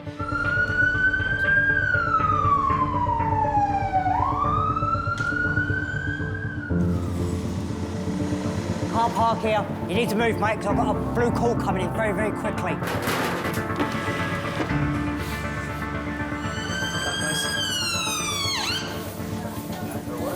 Paramedics are bringing in a man who had an accident at work. What's the mechanism? He's fallen from a raised platform onto the concrete floor below. Can I help out? Would you mind? I think we've probably got everything allocated. Let's see when it comes around. Oh goodness, right, you've got a few. I came into A&E very enthusiastic, wanting to jump straight in on all the HEMS traumas, and I think a couple of them, like Faraz, would just grab my collar and be like, come and stand here with me. Watch first. How high has he fallen from? 15 foot straight down he's fallen. If you know that a patient's fallen from a height, the crucial facts you'd want to know would be how high they've fallen from and what surface they've landed on, whether or not there are any other difficulties, such as them hitting an object on the way down or being trapped somewhere for a long time before they're able to be brought to hospital. So there's no loss of consciousness. He did mobilise at the time. He was complaining with shooting pains up his right leg and was unable to straighten his elbow. Slightly tachycardic. We're going to get some painkillers for you, you said. So let's get some IV paracetamol. Right, so I'm just going to do a little scan of your tummy, just to check there's no bleeding or anything going on in there.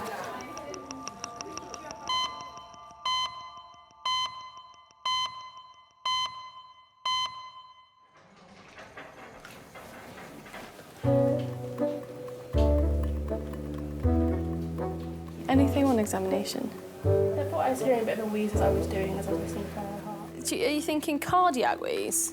Oh, I don't know. Not sure. Panayota is 88. She's been sent to A&E by her GP, suffering from breathing difficulties. Right, let's get this party started, shall we? Originally from Cyprus, Panayota speaks very little English. What do I say, Greek or Cypriot? Greek Cypriot. If you could just ask her what she'd like me to call her. Hello? Panayota. Sometimes Pat, sometimes Panayota. We do, I think, as doctors, rely very much on our verbal communication skills. So when that's taken away from us, that's really quite hard. Could you ask her what's brought her into A&E today for me? Fatti nyktan η ώρα 5, σε πήγα να πέσω, να πλαγιάσω. Την ώρα που πήγα να πλαγιάσω, έπιασε με αυτόν το πράγμα και έκανα... Γιατί η κόρη μου είπε μου μπορείς να κρύο. The problem with this is that it takes like 3 times as long. We had another lady, I think she was Nigerian, who had come in with neck stiffness and body aches and sweats, and I was like, this is malaria. I don't need a translator, this is barn door malaria. Like, silly junior doctor being so confident. OK, what did she say? Wasn't malaria. Turned out she'd come in because she'd fallen over and she had a sore knee. Oh, she's so sweet. Consultant Simon continues to run tests on the patient who fell from a high platform. With no obvious signs of trauma, he's concerned about internal injuries. We want to rule out life-threatening injuries. So you make an assessment of the patient's airway, and you make an assessment of the patient's breathing.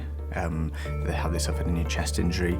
You want to look at their circulation, i.e., are they bleeding from anywhere? Is there enough blood going around the pipes to actually give them a blood pressure and to support the heart and the brain?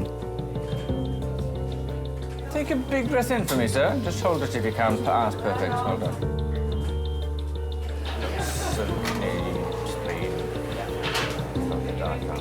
Ultrasound scans allow us to see some very early signs of potentially serious problems. Sorry, sir. You okay?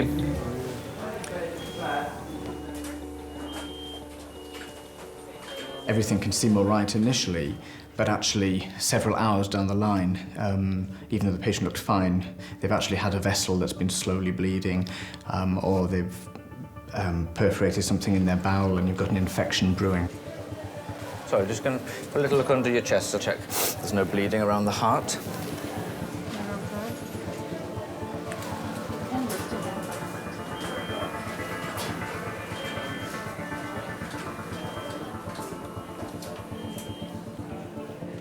Chance can play a terrible card for people sometimes.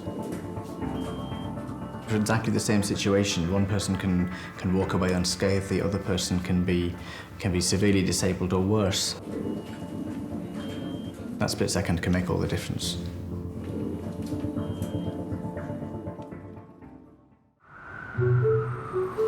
Why don't I go get you some food and a croissant? No, that's just because you want a croissant. No, I got you a coffee. Don't ever try it. It's just because you want a croissant. I don't want a croissant. I'm not eating. Did you have a shower? No. Well, yeah, I rinsed myself by the time I was showering and my hair was. You're in panic mode then, obviously. Well, I looked at the train times and it works. I had like 15 minutes.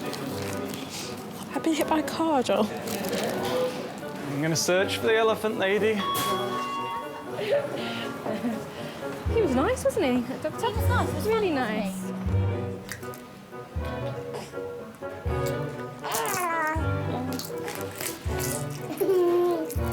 She said hello.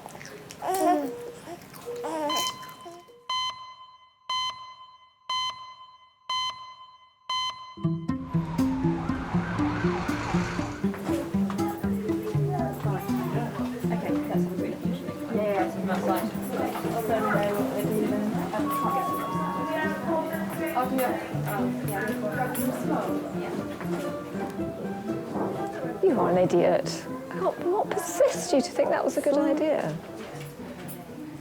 15-year-old Lyndon has injured his leg after backflipping off a shed onto a trampoline. Is that not a silly thing to do? I can't believe it's not really painful. It's not. Don't think you're going to like this one. I don't think I'm that bad, am I? Yeah, I'm not going to look at that. See, I told you.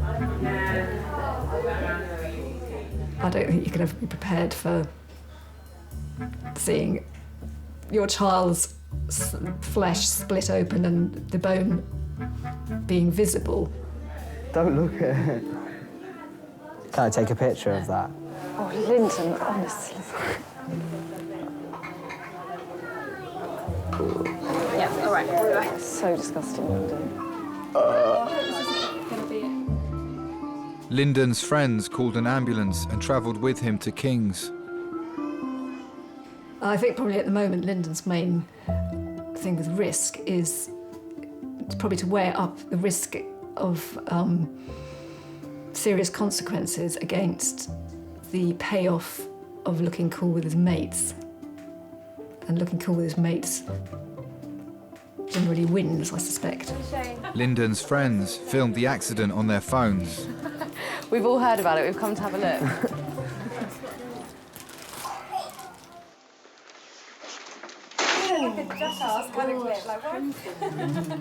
Oh, bet that hurt.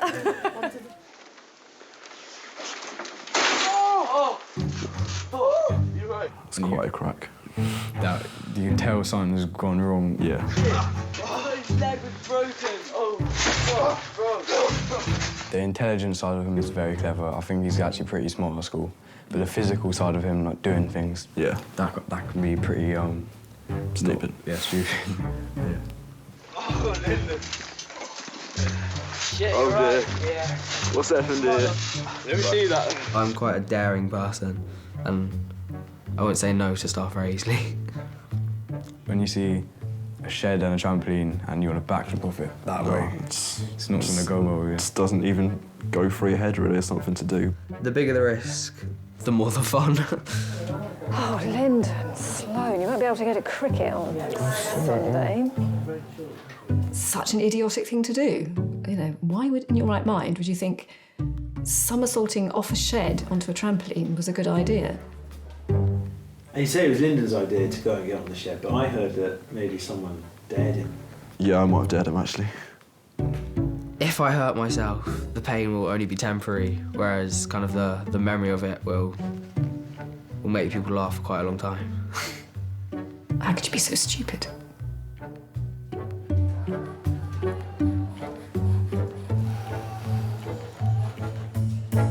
Okay, tell me.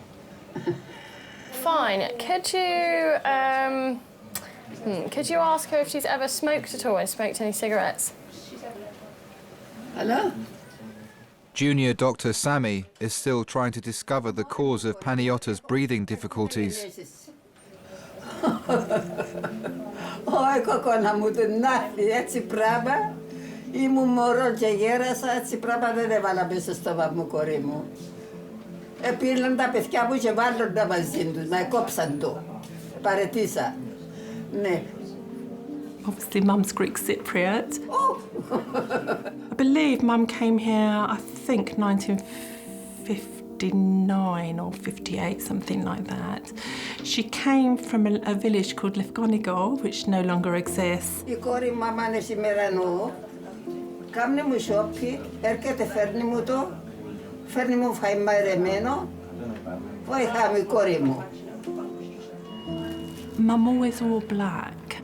My brother and I, we kind of nagged her to change her clothes and everything, and with a little bit of prompting and everything else, she kind of initially went to brown, you know, from black to brown. Ναι, έρχεται. Άμα είναι σημερανό που τη δουλειά της. As time went on, she kind of experimented with different colours, but never red. no, never pink or red or anything. So I guess that's why I wear really loud colours. I don't know. Ναι, αρώτα δεν τίποτε τεντζερός. Mum was always very, very strict, and more so, I think, with me than with my brother Michael. And I was a rebel. So I went out of my way to do everything that my mother wouldn't let me do. So that meant I would smoke, and my mother hated it. And I would truant. And my mother would, she'd go ballistic. Okay, thank you. What is she saying? But equally, that sort of discipline that Mum installed in us also went a long way, and I think my brother would agree on this, in how we raised our children. Fine, okay. Can you tell her that I'm a bit worried about her breathlessness, and I think it might be her heart. I think it's something that we need to investigate a little bit further. It was quite difficult, even with the translation, to work out what was wrong with her. People that come in with problems with their breathing at her age could be any number of things.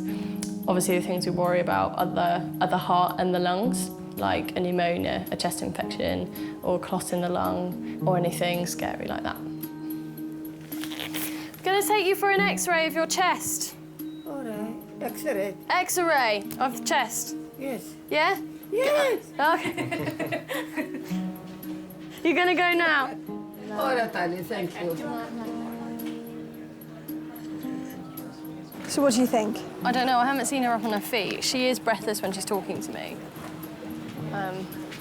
Breathless at rest while talking is quite, yeah. I think... I'll come and have a listen and see whether we want to give her anything. I hope that as I get more senior that I do still feel the same way about my patients. It's really important that you still have that compassion, because it's that more than anything else, more than your practical skills, more than what you can do for people medically, that really makes a difference to patients' care.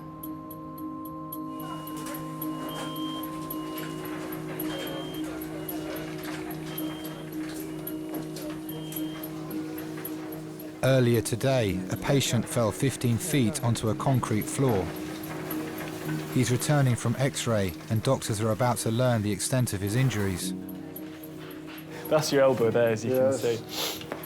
And it looks lovely. Okay, I can't see any breaks in it at all. 5 metres is a long way to fall onto concrete, Squire. You have been the luckiest man in history. Maybe it's sort of a future in stunts. There's always a silver lining. You know you can take some punishment. The human body is built pretty well. When you think what happens if you drop your iPhone from a metre, it doesn't do very well. The human body can show some remarkable resilience. What we're going to do now is we're going to give you some painkillers, and your movement should start to increase. But I expect it to be back to normal. You're right-handed, and your elbow is one of those things that can get stiff quite quick. So get it moving. If it has not returned to completely normal by a week, I'd expect you to pop to your GP, and we might need to send you back to get some different films. All right. Maybe you're thinking to yourself, gosh, should I have kept them in? Should I have done all those tests? But it's a much better position to be in than be able to send the patient home healthy at the end of a short stay in the unit, rather than actually them coming back as an emergency in a worse condition a few hours later.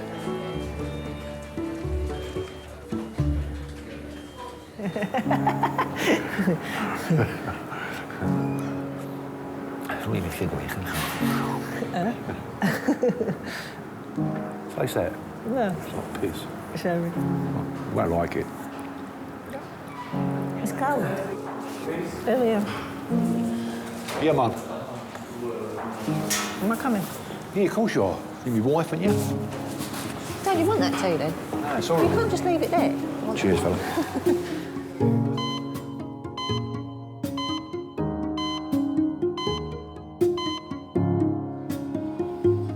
Anthony, a 55-year-old lorry driver from Kent, has lost all feeling in his left leg. Yeah. walker? Yep. My sins. I wasn't around when you had the angiogram last month. 6 weeks ago, Anthony had surgery to unblock an artery in his other leg. What symptoms did you have before you started? This leg Yeah. used to go totally numb. Okay. Yeah, cold, freezing cold. And did it also affect the buttock as well, or Yes. just the thigh? It's fitted the bum sometimes, yeah, but a bit numb, yeah. Okay. How long have you been suffering that for? A year. A year. Okay. He just kept saying that he kept getting pins and needles in his leg. But as Tony being Tony, just shrugged it off. OK, it's pins and needles, that's fine. He just put up with pins and needles for, I think it must have been at least 8 months. Just before Christmas. Just before Christmas. He was in so much pain that we came to A&E and they admitted him, and then they said that it needed to be done and they were going to do it here. And then it's this leg. All right. Oh, this is the opposite one. Oh, okay. And this foot is completely white and this one's That's why she sent me down to and the that doctor. one's cold, freezing cold. But it's my muscle that aches. Only started yesterday. Yesterday. Just yesterday. Okay. Yeah, do you want me to have a look? If you lay flat. I'll come out the way. You've got been. What do you do for a living? I'm driving a lorry and I'll pick up all the rags from charity shops. But they're like 10, 20 kilo bags. And I have to run them up and down stairs and things like that. He was working and he just felt something happen and was unable to walk very far at all. Bit scary, especially when you're using Weymouth and I've got to drive an 18-tonne lorry back. So. I came home and I took one look at his leg, and to be able to describe it, it just looked like corned beef. And his foot was a block of ice. You press your toes against my hand. Yeah. In the opposite way. Good. And down. Good. And up. Good. All right. Now, I suppose that feels pretty normal. You can feel my hand touching. Now, remember this. Does it feel the same up here? Yeah. A little bit blunt. Okay. Have you been smoking? I had some fags, but I'm trying to give it up and I haven't had some for 2 days now. Okay. I smoked. Obviously, that's what caused the problem. All right. I need to get an ultrasound scan. Once you're hooked, you know, you're hooked. They reckon it's more thingy than cocaine, don't they, or something like that, more addictive. It has been hard. But 40 years is a long time, you know. Right, sir. We're done. Cheers, my friend. 40 years of smoking ain't as easy as they say to give it up. I never said it was. I'm just saying. I'm just giving a... Well, I told you the truth, didn't I? I said I've been smoking. Anthony is being taken for an emergency ultrasound scan of his leg. What do I do? You know, the thing is, if you'd done everything they wanted you to do, I wouldn't be able to smoke, drink, what a boring life. That's my philosophy anyway. I mean, I'm not a millionaire and I can't go on my speedboat. I mean, what's a working man's enjoyment? His fags and his beer.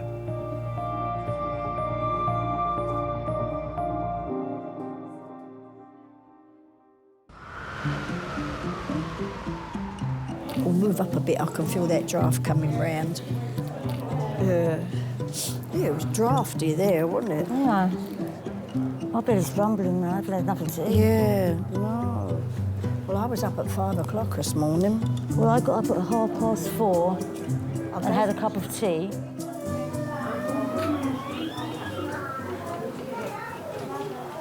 Hey, you look absolutely terrible. I'm just tired.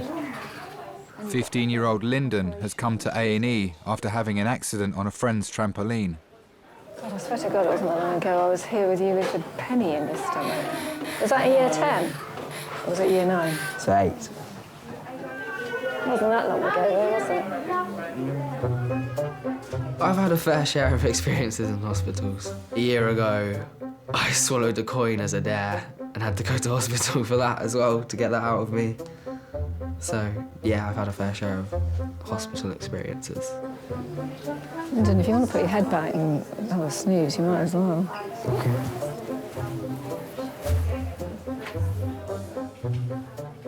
Lyndon has always been well known. Throughout his life, wherever he goes, everybody knows Lyndon. And not just because he's got an unusual name, because he is a character and likes to be known, I think, and likes to make his mark on wherever he is, whatever situation he is in. And obviously sometimes that particularly now he's getting older, well, no, actually always can have a tendency to veer towards the somewhat stupid. Oh! There can be times when my stress levels rocket. As a very small child in a playground, he would be at the top of the most difficult climbing frame when he was only like 3 years old. This is why I hadn't booked tickets for Les Miserables tonight, wasn't it? Said to him before, he's like a cat with 9 lives, and this was the day that he finally lost one of his lives. So, am I going to be able to stay at someone's house after this? No, you're not. But then, No, but, you're not. so I won't have a night out this weekend. Well, Lyndon, I don't think you knew you were going to end up in A&E with having your legs stitched up, did you? Yeah, that's not that bad. Lyndon. You do think that you're immortal when you're young. Part of me actually wished it hurt a bit more, because after all, you need to learn from your mistakes, and you need to learn that if you do something like that, the consequence is you can hurt yourself really badly and it hurts. Your mum. If I were to ask you what you think of her, what would you say?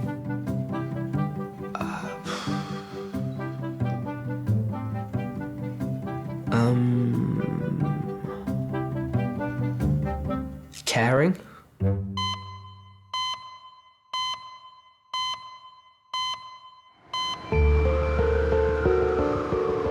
So we're just going to have a look at the blood flow on the left side. After 40 minutes in A&E, lorry driver Anthony has been taken to the vascular lab for an urgent ultrasound of his leg. And I can see straight away that the flow is very reduced on this side, which probably indicates there's a problem with the stent that you've had done there. Okay. When an artery blocks, you have a certain amount of time to deal with it before the muscle tissue starts dying. I can see that it's open, it's not blocked, but the blood flow going through there is very poor because of the blockage higher up. Yeah. And if you don't rectify that relatively quickly, you end up with a leg which is not viable and has to be amputated. The dilemma that we have is exactly how much to tell the patient about what we found and how to kind of phrase that to the patient so that you tell them honestly what's going on without really upsetting them too much about it. Okay. Great. All done. You could tell that it was very serious. And just looking at his leg and how his leg felt, it was like touching a piece of frozen meat. That's how cold it was. So what I'll do is I'll make a report of the findings for the vascular surgeons, and they'll come and speak to you, let you know what they think about it and what the next step is. I need to look at it to make a decision. Yeah. I didn't exactly know what was wrong. I didn't know how bad it was. But a part of me thought, oh, not getting enough, more time off of work, you know, because I don't get sick pay or anything like that, so, you know, you've had 4 weeks off already. I didn't worry about me, I'm more worried about Nikki or the family. She's still at home and she still could go to work and try and do everything, and, you know, and you're just sitting in hospital. It's hard, really, you know what I mean? You're the one that's ill, but they're the ones that suffer. I always remember my granddad saying to me, the real man is someone who gets up and goes to work every day, because that's the hardest thing to do, you know, so, and I always remember that. Anthony's having a CT scan so doctors can fully assess the extent of the blockage in his left leg. You know, if I weren't here, how's Nicky going to pay the mortgage? You know, it's a team. You know. Obviously, if half the team's gone, how can you do it? I don't know. Maybe that's what I'm worried about. We have struggled a lot. Obviously, he's been self-employed, he's been in work, he's been out of work. Like everybody else, we're still struggling to try and make ends meet, but we plod along and just take every day as it comes and, you know, try and be happy with life. Listen, the stent's gone wrong. It ain't going to repair itself, so they've got to do an operation. Simple as that. We haven't actually been 100% told that. Good enough. Yeah, my biggest worry is not being here, I suppose, for them, and worrying what's going to happen to them, you know. 2 hours after arriving at King's with a lack of feeling in his leg, Anthony will undergo emergency surgery to unblock an artery. Thinking back now, it was all so rushed that it was just something that needed to be done anyway. It didn't matter about the risks, I suppose, of what could happen. He either had the operation or he lost his leg.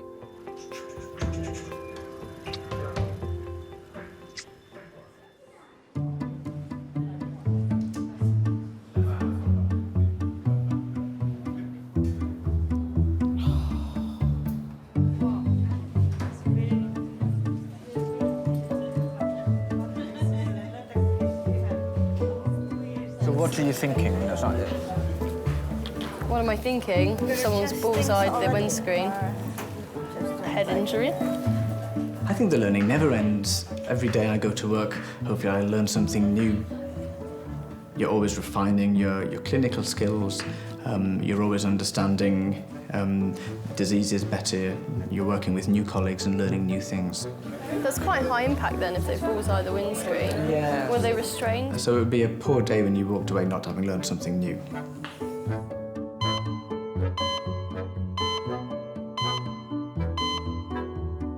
Shall I do the gas? You do the bloods.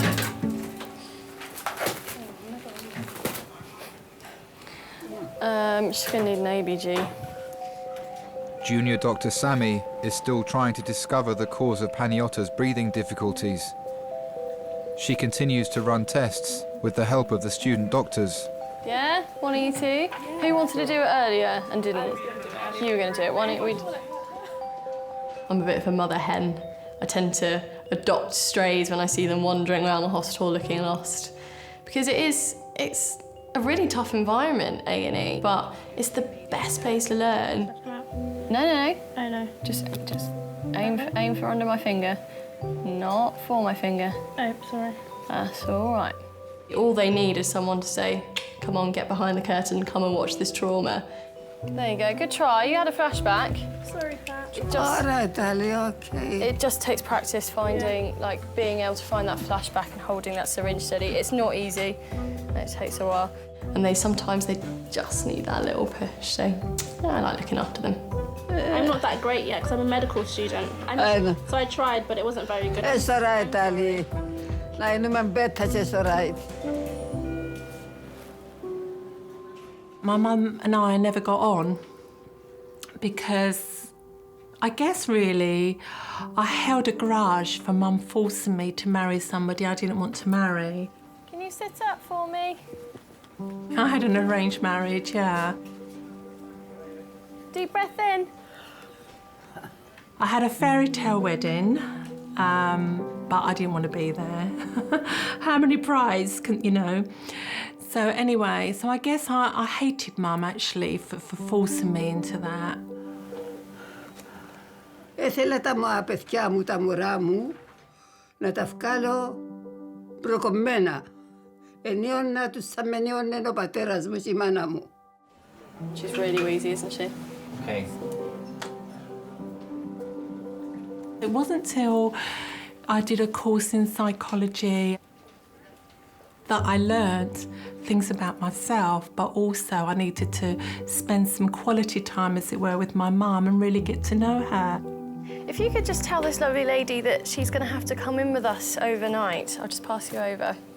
She only did something that she knew no different. Hello?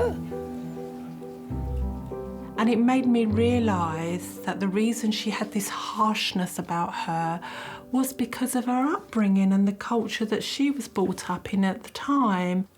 Μας κάνεις κανένα σάντουιτς να φάμε tonight? You eat tea. Pardon? Sandwich. Sandwich, right, that I understand. We'll get you a sandwich. And my mother has also apologised to me, which was the first time my mother ever apologised to me. So that went a long way in healing some wounds, if you like. We're going now. Yes. Good. Yeah, home time. Good night. Thank you very much. Welcome. Good night, darling. Thank you, Daddy. Okay. Bye. Good night, Daddy. Open the door, please. Thank you. With no obvious cause of her breathing problems, Panot is being admitted for further observation.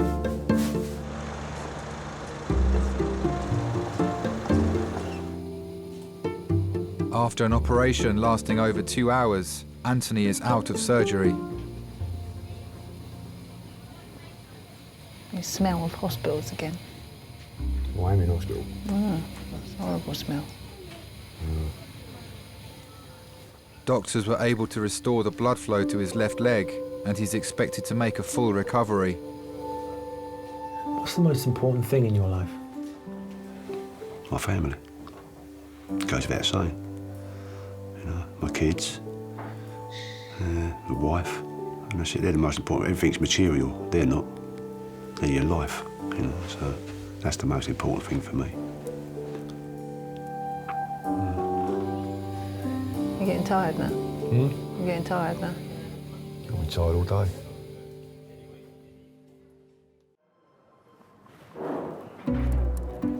I mean, he was treating me for chemical reaction. Well, mine never scabbed over like that. Pensioner Christina is suffering a possible allergic reaction to some hair dye. Her daughter Gina has come in with her. It still burns, it still burns. When she turned up and opened the door, I went, oh my God, what has happened to you? I just wanted to cry. Do you know what I mean? I thought, oh my God, my poor little mum. You know, she's so tiny and fragile, and look at her face. I was really upset, but I just had to hold everything in. Do you know what I mean? If I started crying, she was like, oh, Gina, don't start crying or whatever to start me off. So I was holding everything in. I can't. Don't be on it too long. Oh yeah, you're never going to guess what's happened to us.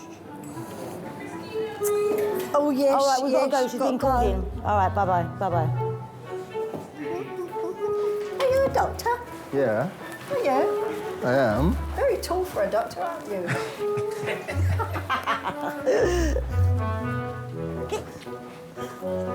It's all right, be safe, it's mother and daughter. My mum, she's an absolute nutter. She's great fun. She really is great fun. Hello. Hi. Hi, I'm Quadri. She's like a comic strip all on her own. Sorry. When I went to the doctors the first time, it was all itching on the forehead and sort of thumping in the head. I went to the hairdressers on the Wednesday and this started on the Friday or the Saturday, and he said it could be chemical reaction. But I did pop to the hairdressers Tuesday, and I've been going to them 30 years, and they said they didn't change anything. Lie down here for me so that I can examine you properly. You're only looking at me, are we? You're tall enough. Just make you a bit comfortable. Oh, yeah, that'd be better. Yeah, All right. because of my back. So you know Oh, this sorry, is... sorry. It's Let me okay. get over it. I'm touching his knees. OK. I'm a happy person. All the time, all the time. It's the best way. It's the best way to get you through the day. Because days are long. Days are long. If you don't sort of get yourself into something, you know, you just sit there being miserable. Are you having any blurring or double vision at all? No, it's only one of you. If there was, I'd take one home with me. Since my husband died, I've ventured out a bit more. She's changed. I think, not for the worse, she's probably got like a new sense of life in her. Do you know what I mean? I think most of it's because she don't want to be on her own. Seems to be pretty different ladies sometimes. Do you suffer from any medical problems? No, I don't know. You've never been to the hospital before, have you? Are you on any tablets? No. So you don't take any tablets for high blood pressure or diabetes? No. All right. Oh, I ain't coming here no more. You go out with them all. She's got this fella. What can you say? As long as you're happy, that's okay. His name's Mike. Yeah, he's special. He's special. Yeah. It's sort of like turned my life around. Let's put it that way. He's turned my life around. Is she doing this because she can't face the facts that Dad's gone? There could be multiple reasons why she is like how she is. Are you having a midlife crisis? No, I think you're too old to have a midlife crisis. But we need to get a specialist to see you now. My happiness is my happiness, yeah. I think that's what everybody needs in life, happiness, yeah. That gets you through it, anything.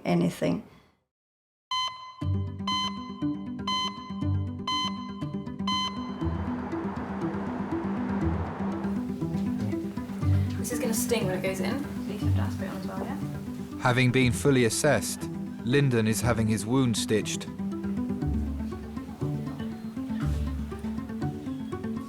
He'll always be a bit of an adventurer, I think, a bit of an explorer, always have that streak in him. You was. So which one is going on YouTube then? The one that you hurt yourself, obviously, because Yeah. Probably you've been framed as well. I wish for him to have a life that he chooses, actually. A life that has freedom in it for him to do what he wants to do, and that he doesn't get too ground down by the conventionalities of life and the everyday mundanities. And as I'm saying all this, I'm thinking, actually, I can see where Lyndon gets it from. His intrepid spirit, yeah.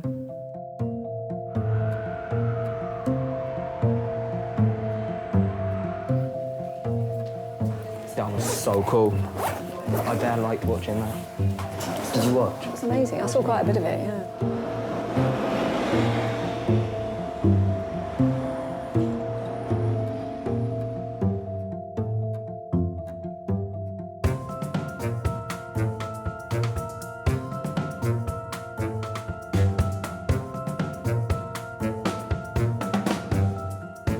I think she's just grabbing all the time that she's got, why she's got it. You know, she doesn't want to be sitting indoors, so if you can get up and do something, by all means get up and do something. It's better than sitting there reading a book. If you've got that life in you, go and use it.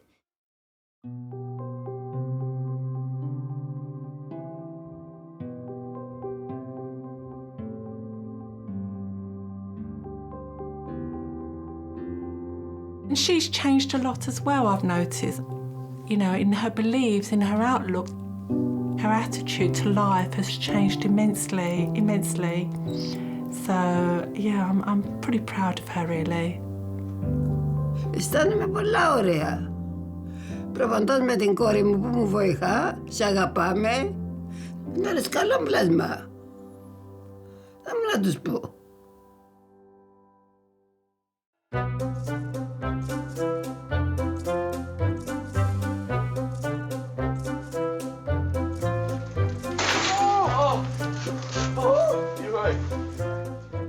That part of my life is coming to a close. I've kind of had time to enjoy my immature years of being a kid and being a teenager. And it's kind of like another stage in our life. Like, I might enjoy this one more, but I still want to experience adulthood and growing up and having kids and stuff.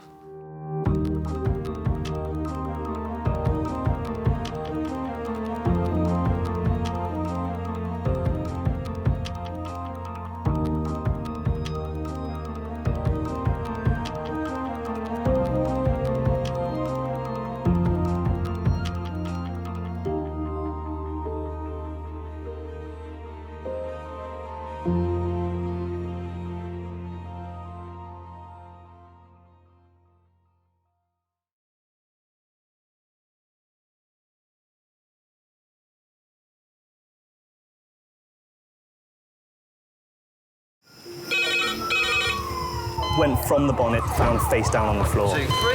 Pediatric trauma. It's a stabbing quadrant. 25 feet from a ladder onto his back. He's really unwell. I think anaesthetics need to see him before he goes to theatre.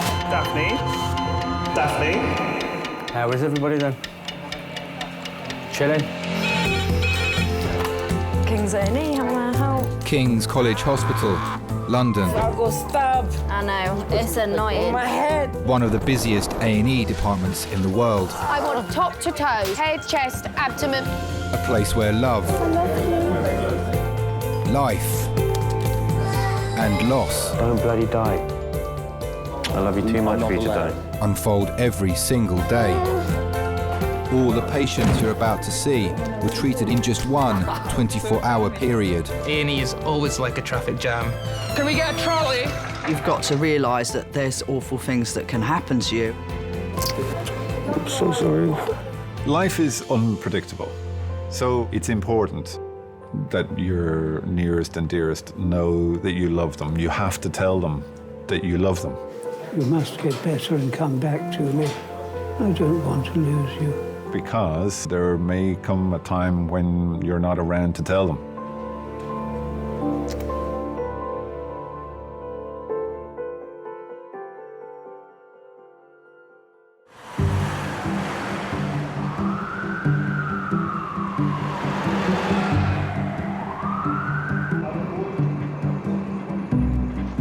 Yeah, well, it's like I was saying to the doctor, like the doctor in the ambulance, it's like, mate, it's the first couple of seconds where it comes out like a bloody volcano, and you just don't know what to do you?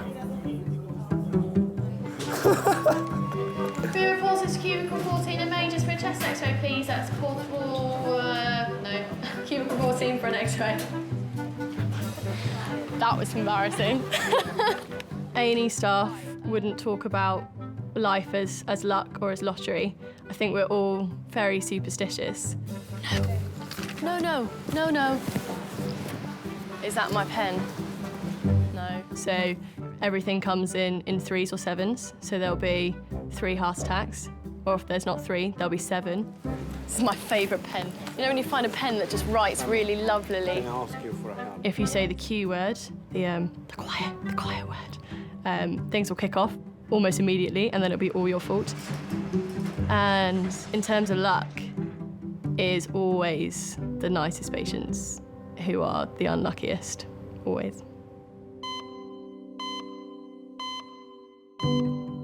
Where on earth is that doctor? Oh, there she is. Why hasn't she come to me? Yeah, but no, Alice, I suppose she's seeing quite a few, isn't she? Yes, I must be honest. Yeah. 89-year-old Alice was brought in by a friend and neighbour, Linda, after she had a fall near her home. A&E majors. I mean, this very well could turn out just to be a bit of a hiccup. You had a fall, and like a lot of people, it will take you a bit to get over it. What are my next birthday? I don't know. 90? It would come as a big, big shock if there's anything really wrong. So they've taken your blood, they've taken your urine. Yes, but I've got to have the results, haven't I? That's what I'm saying. They're probably, it takes a little while to test it. What will happen if they find something? I'm not dwelling on it, but what suppose they find something? If they find something, they'll be able to do something about it, won't they? Yes, you know? right there. Yeah.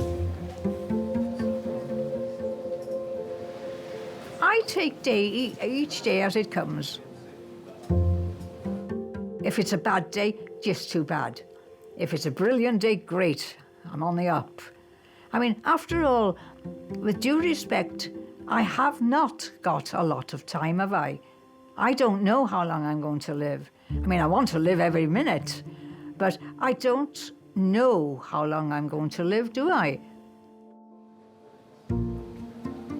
But I am so ashamed of myself. Why? Well, look how I'm dressed. Oh, yeah, Alice, look, we all Well, you know me what I'm like. Yeah, but we all get times where, you know, we're not going to look our best. That's why I said to you, look at me. What's the matter with you? Look how decent you're dressed. I've not washed my face, I've not combed my hair, I've not cleaned my teeth. I want to live till November, till my birthday. Don't want to go then either, but there you are. It's not in my hands. Whenever I've had to come into hospital, I've just sort of kept in my head that there's people coming in with a lot worse, you know? Yes.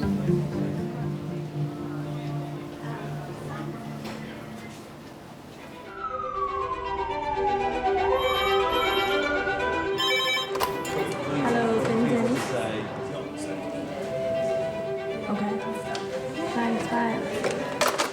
a fella coming on. Keeps fitting that a minute. We have a male who's coming into hospital at the moment by LAS. He's a gentleman who's known to be epileptic and has been fitting on and off since last night. We're concerned he's obviously been fitting now on and off for about 12 hours or so. You don't often see the same person over and over and over again. Unfortunately, in certain circumstances of epilepsy, despite regular medication, despite careful input with the neurology doctors, their fits are not very well controlled at all. He's still seizing, isn't he? Looks like he's still seizing a bit.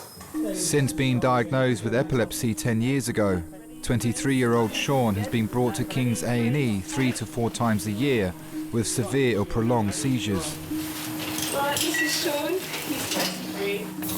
He's fitting since 8 p.m. last night, on and off. He's had at least 5 seizures with us, and each of them have lasted for about 30 seconds. You have to try and stop the fitting as soon as possible,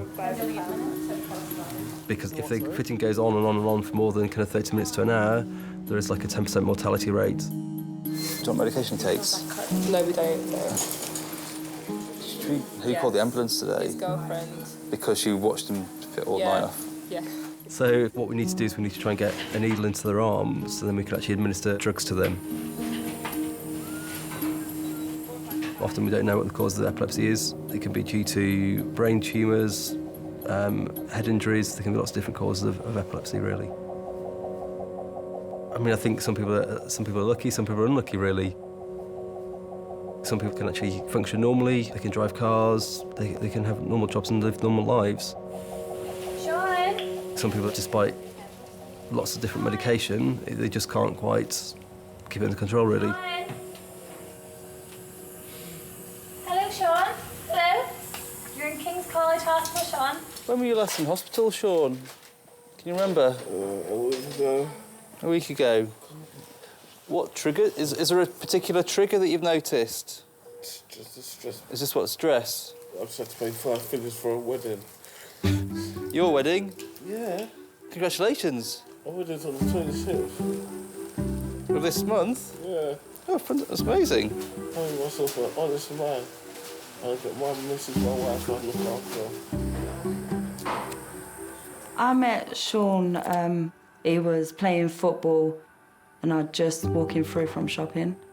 I think he actually come and asked for a juice. I remember it was hot. And he come and he asked for a juice, I gave him the juice. And then from that, he used to sort of pass every day and tell all his friends, this is my future wife here. It was sort of the new joke between us at first. We're going to start the phenytoin again, going slowly, OK? See how it goes on. I think it was just his whole demeanour, his whole personality. He's a really outgoing, bubbly, fun person, so it's sort of really easy to take to him and build the friendship, and then it just sort of went from there.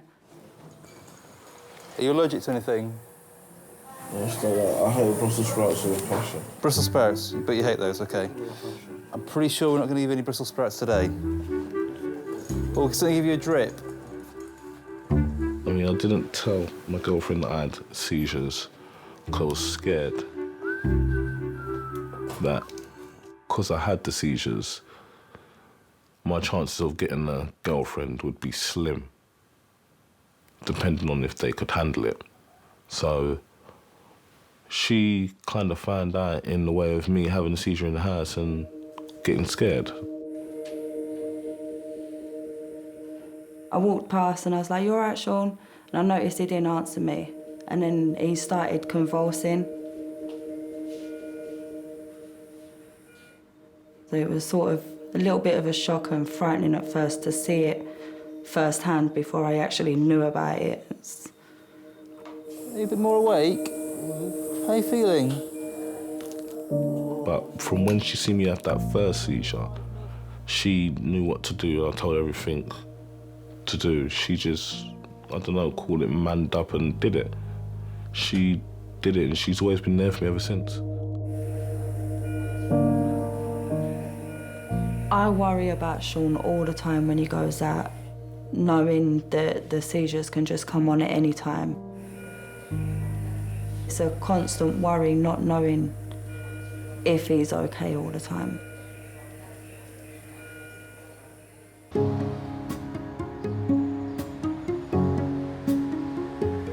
had epilepsy for quite some time now. I think it's due to a traumatic brain injury he had when he was younger.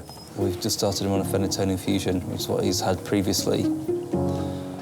I haven't stayed in a 5-star hotel. I've stayed in a 4-star. They're pretty good. Just had a day of back-to-back nice old people. It's a good day. It's a good day. Those aren't my bloods. I'm not lucky. I'm a really unlucky person. Sounds like a really petulant thing to say, but my friends will say it, that I just attract rubbish wherever I go. But then I'm still walking around, I'm healthy, so I guess I am kind of lucky. Hi, my dear, what can I do for you? Right, what's happened today? Just come for a visit. It was Tuesday that I fell on the pavement. Okay, then what happened? I went to bed, got up the next morning and thought, blimey, I do feel funny. I felt shivery. Okay. And then I noticed, see the bruise on my finger? Oh. And I've got a bruise on here. Oh, dear. And a few on my legs, only little things. So how were you feeling this morning when you woke up? I felt a lot better to begin with. Okay. And then I felt, oh, hell almighty, I feel terrible. Okay, fine. So wait. Well, I was an only child. Mother had problems. She couldn't have any more children. But then at that time, the 30s, you couldn't adopt either. There was no such thing as adoption. So she found a way of acquiring a little baby. Nice deep breath in. And out. Again. Don't make me laugh. In again. I can hear you giggling. The young girls had got children and who didn't want them, and they just handed one to her. And I can remember going for her. I was going to have a little sister. I was absolutely chuffed.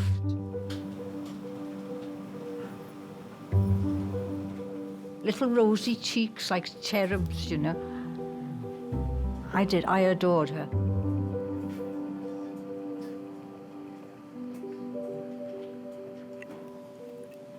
But due to circumstances beyond any control, she was taken back. And from that day, I didn't exist. My mother didn't want to know anything about me. All right. Quick feel of your tummy. So I didn't really understand what a loving relationship was. Now, am I going to live? That's all I want to know.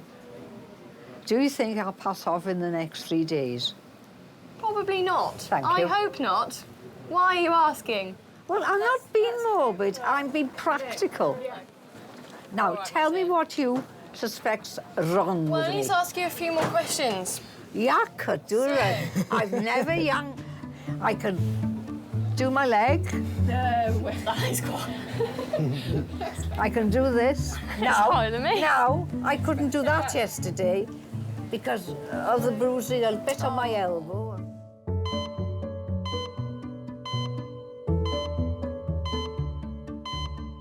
All right, sweet. Well, I'll give you a buzz when I'm done here, yeah? All right, cheers, mate. All right, see you later, mate.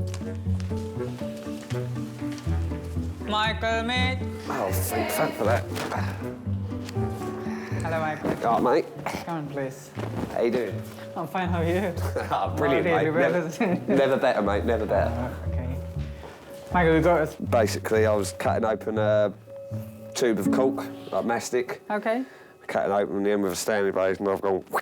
Ah, the knife got this way? Yeah, but it was the across hook. Your knee. It was a hook blade. Oh, I see. So it's there. Something, okay, right. We'll open it and see.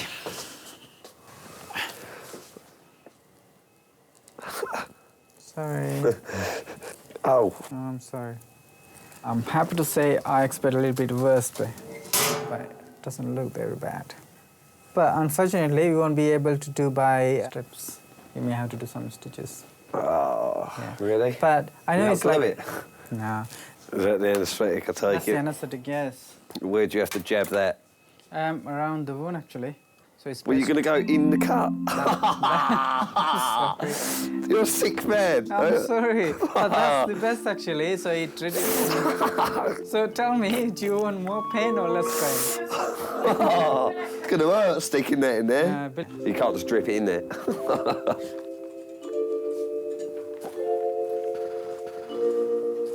Oh, I'm not looking forward to this. Okay. Are you comfortable there?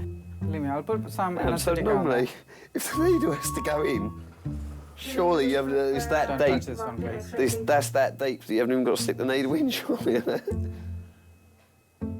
Okay, we'll see the best. Let's do the best, right? This is just water. What? Okay. Oh, that's cold. There. That's good. Okay.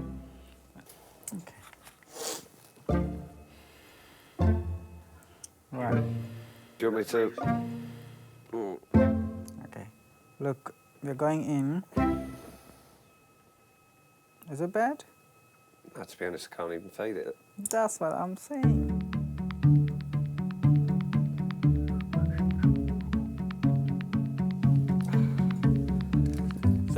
That's the needles over, is it? Needle bit is order.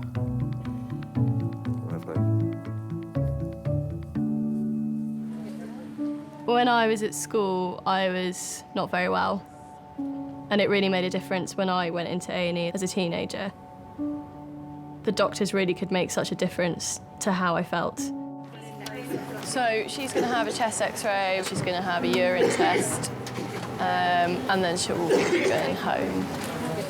The doctors were such an inspiration, such an example, and I decided that I wanted to be a doctor like that. She might go to CDU. It depends how quickly we can get the test results back. I'm just going to send her for an X-ray now. To rule out anything serious, Alice will stay in hospital for further tests. I'd like to be taken out to dinner somewhere. Not great restaurants like the Dorchester, the little Dorchester, I don't mind. I'd like to go somewhere really posh. Oh, I'm wicked. I want somebody to come to me and say, Al, we've going to give you a party for your birthday. Yeah. Even if I say no, I want them to do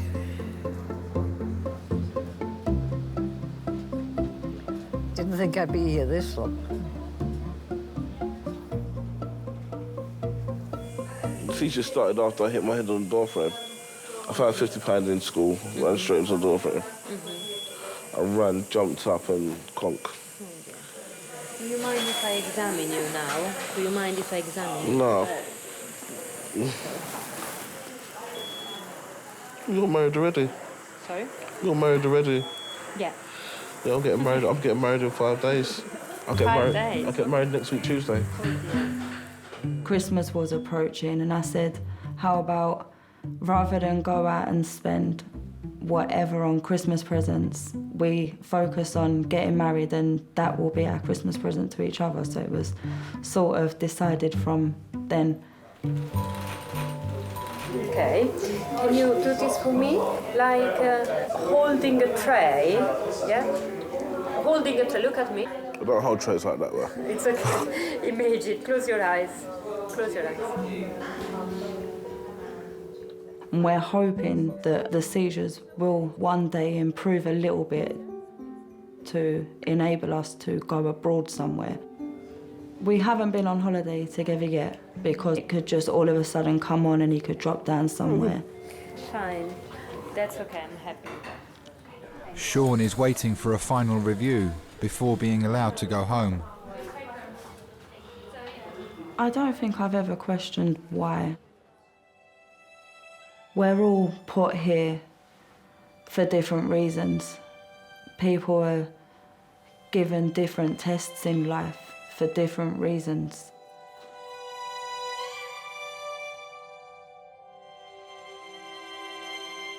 "57-year-old father of one, John, has come to King's complaining of delirium and disorientation, possibly as a result of a serious liver problem. Is that warm? Because I freeze.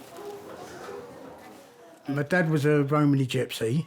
He did a lot of travelling with the fairgrounds and circuses and things like that.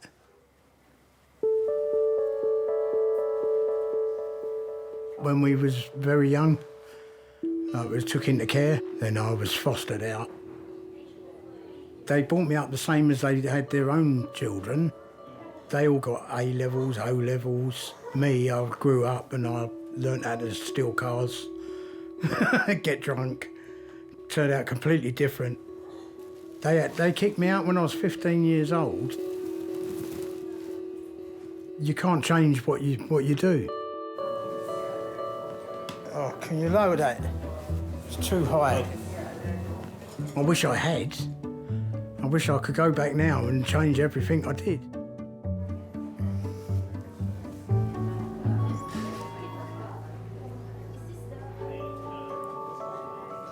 I would like to think that our lives aren't mapped out for us.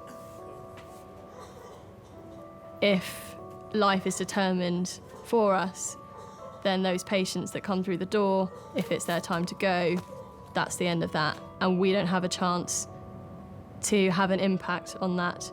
So I'd like to think that everyone that comes through our doors has a chance and we have a chance to save them.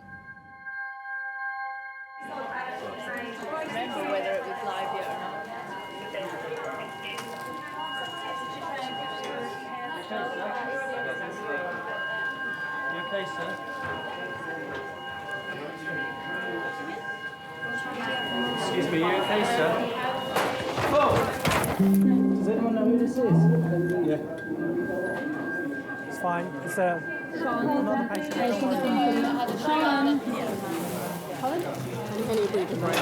Okay, we're good, nice. Sean.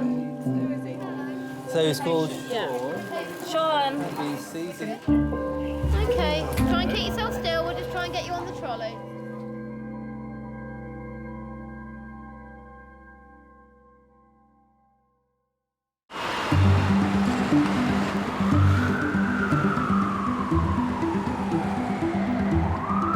Does that stretch to a bit of oxygen anywhere? That's a lift. Before leaving hospital to go home, Sean had another fit. He's being returned to his bed for further monitoring. Can you have the scoop?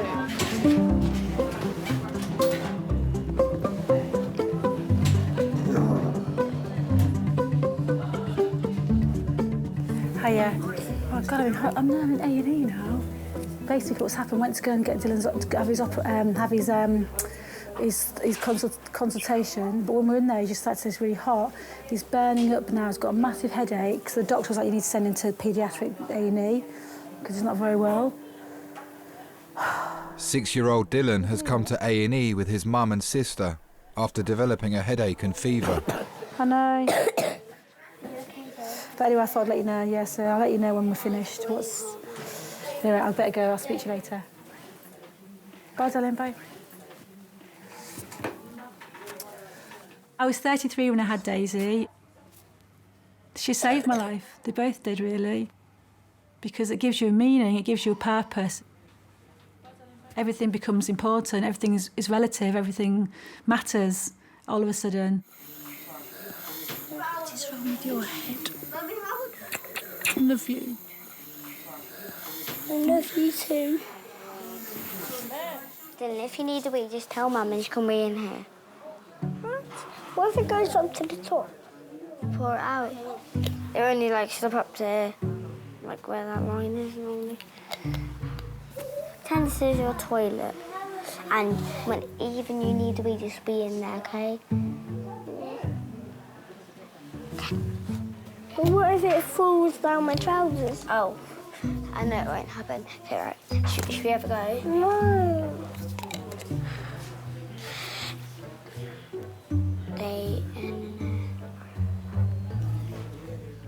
Since I've had kids, I've changed my outlook on life a lot. I don't want to die ever. I want to keep going. I don't know. I can't actually pin a number on it really, but very old. Daisy, give it to me now. You can infect that. That's a special test for Dylan. Do you need to go for a wee yet? I'd like to probably get a telegram from the Queen. But probably by the time I get to 100, you probably have to be 150 to get one.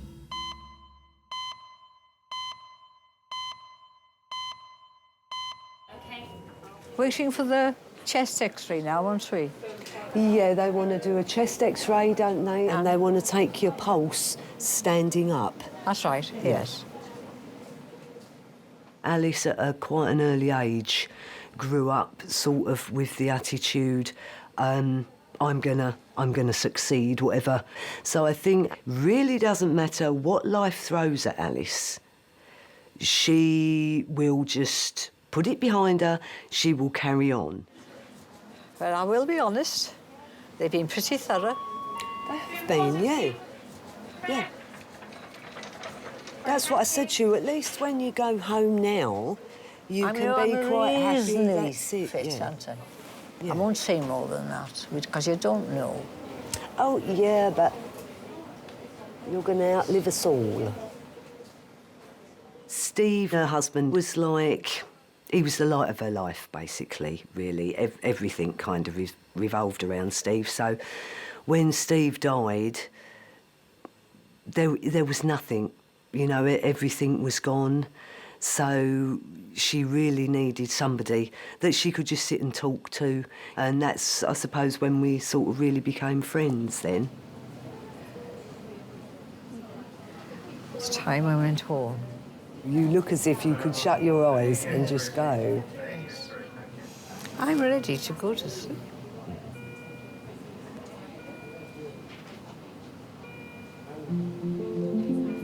He was 10 years younger than me, and I don't remember him calling me Alice, hardly ever.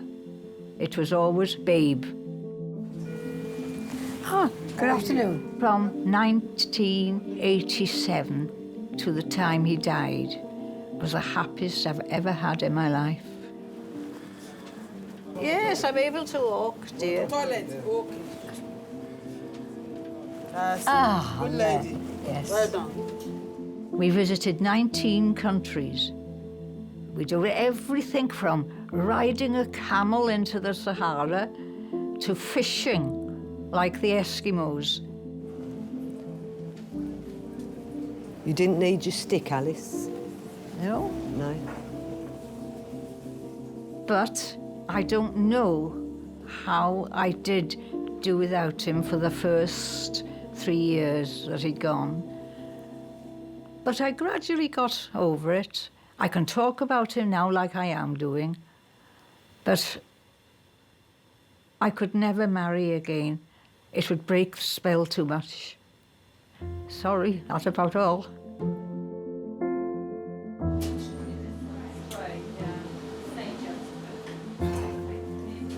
Oh, I do feel funny. You feel funny? Yeah, after the going to the toilet. Really? Whacked.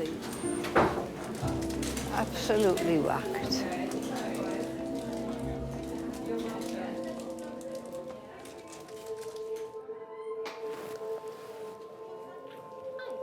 Oh, yeah. Hi, love. My name's Sophie. I'm one of the nurses. Right. You know where you are? Yes. Where are we? King's College. Fabulous. And why have you come here today, darling? I was getting a build-up of forgetfulness, things like that. Couldn't remember where I was, what I was doing, and the wife called an ambulance. Yeah. Okay. Well, we'll get the doctor to have a chat with you and see Yeah. where we go from there. Is that Yeah. all right? Because I get a lot of toxin build-up in my system because my liver's not working properly, and it goes to my head, all the toxins, and makes me delirious and delusional. I don't know where I am, who I am, or what I'm doing. Hello there. My name is Quadri. Right. So do you still feel disorientated now? No. Have you been having any headache? No. Lately? No headache. Any fever? No. Does your body itch you? No. Any it's just jaundice or cold. yellowness? Just cold. Just cold. Oh, you're out to freezing. Sorry. I thought I was cold. God almighty. Yeah, it's cool. Have you just come in? Yeah. Oh, It's too cold. Oh, is that cold as well? Sorry? Is that cold as well? It's not. No, that's not. Okay, breathe in and out for me. From when I was about 18 and I was squatting in Ealing, I got in with a couple of people that used to inject drugs. And I give it a go, only for a little while. I never become an addict or anything like that. But we were sharing needles. Can you sit up?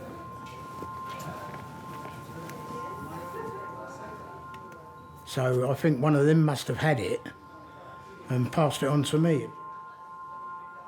And it took 40 years to come out in my system. You've got hepatitis C. How long have you had that? Well, they reckon it could be as much as 40 years. Do you still take alcohol?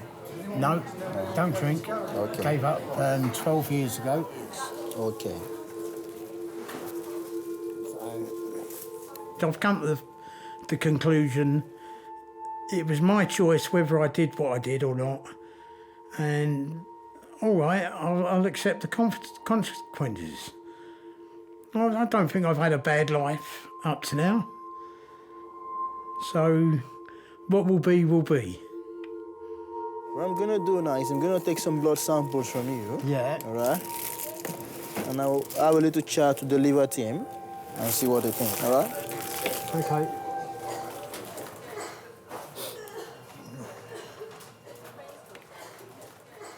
Daisy, stay with Dylan while I go give this to the nurse. I'm going to go for a quick toilet break. Okay, can you sit there and don't move him? Promise me? I'm going to go to the loo. That's my week. Because I've been a single mum now for a good few years, so it's tricky. I mean, you have to be good cop, bad cop. You have to be mum and dad. Dylan, look into my eyes. Look in... Daisy. But I've got broad shoulders. I can handle it.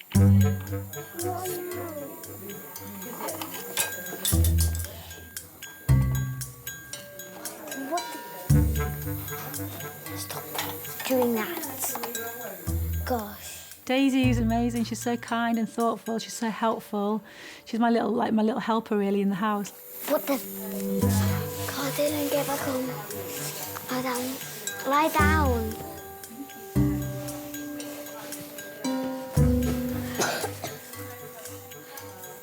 Get on the bed right now. This is not a playground.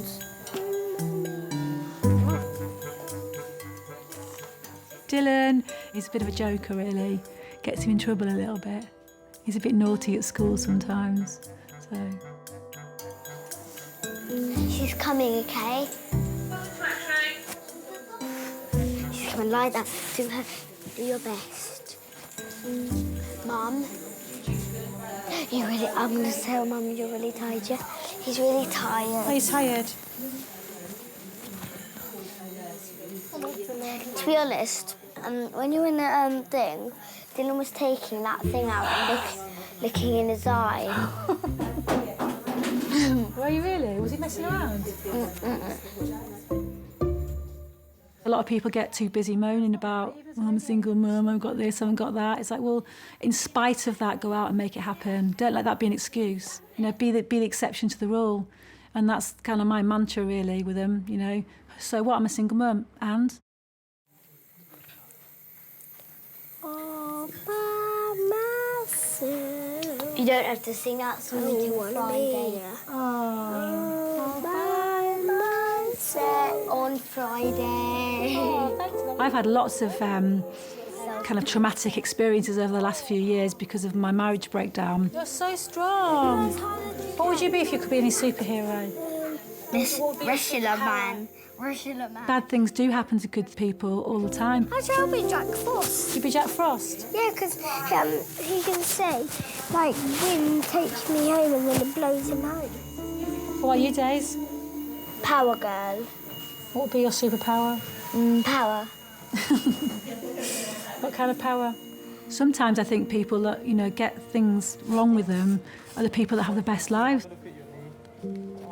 I don't mean that in a way that their life is better, but they really appreciate what they have. Sometimes I think a bad experience can make you really hold on to the good things in life. And they were singing, bye, bye, Miss America, bye. Drove my Chevy to the levee was dry. Them good old boys were drinking whiskey and lime, singing, this'll be the day that I die. This'll be the day that I die.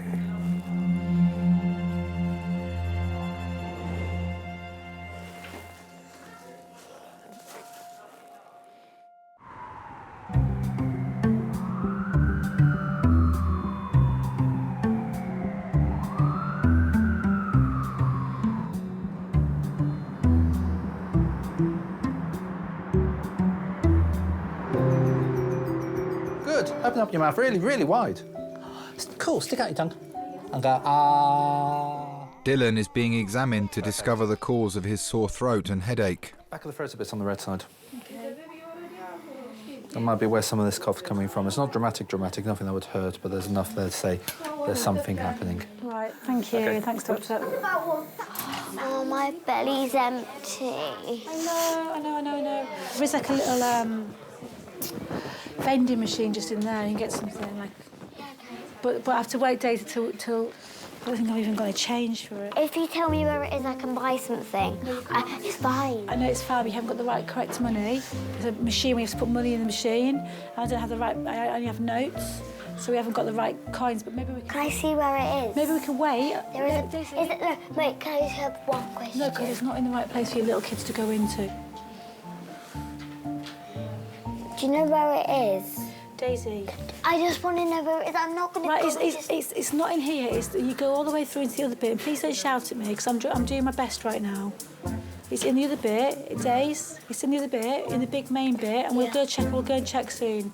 Well, I made a list actually the other day. You know, you do the bucket list. So that's kind of my 5-year plan. I'd like to get a bigger house eventually, so my children don't share a room. And just to be a really, really good mum, just give them what they need and deserve, because they're on loan. You know, they get older, and you know, I think that cherish them now, because they won't always be this age, and they won't always, you know, be wanting cuddles and kisses and stuff. So at the moment, that's the game plan. I love you, Mum. I love you, Daisy.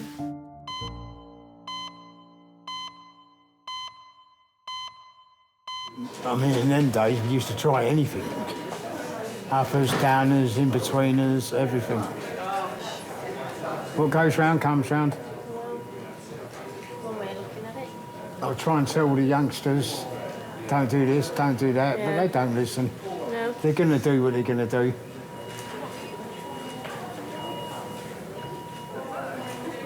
Do you want your belly covering over? Yes, please. Let's have a look at these. Yeah, because I get very cold. I'm very, very, very, very cold. Well, it is a bit chilly at the moment. It is Yeah. a bit chilly. I've got freezing cold hands as well. I'm trying not to touch you. No, don't be like that. Oh, sense of humour hasn't been lost then. No. Good. No, I've kept that all the way through. Right, let me get some more stuff. Well, Natasha was 21 when I started seeing her, and I was 42, I think it was.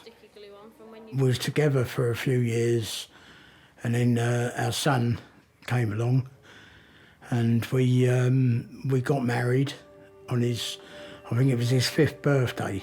Where is cold? What's cold? Everything's cold, like my hands get cold, my belly gets cold, everything gets cold. Went to Lapland the other year. Did you? Yeah, What a silly place for you to go if you get cold. well, I had to take the boy in, and Ah, I see. it was going great. But over the last couple of years with my illness, it puts too much on her, because he's wheelchair bound himself. He's got a very rare brain disorder, and it's terminal. So we don't know how long he's going to be around. hang on, you have to give me a minute.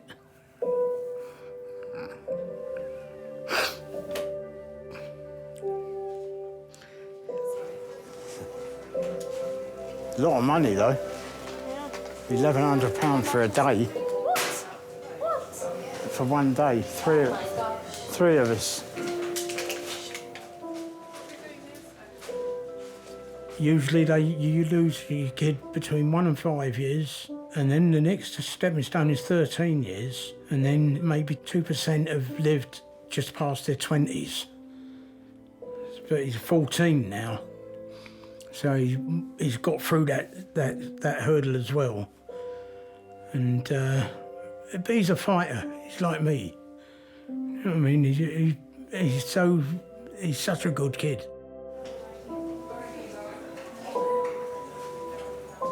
Don't forget my other blanket. Blanket, yeah. Thank you.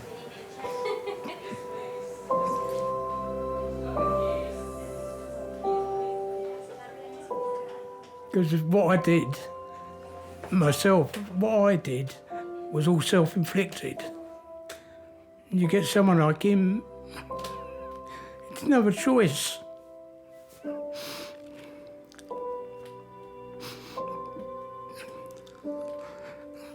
But like I say, he's a fighter, and he'll get through.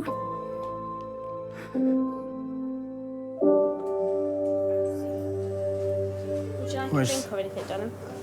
No, thanks.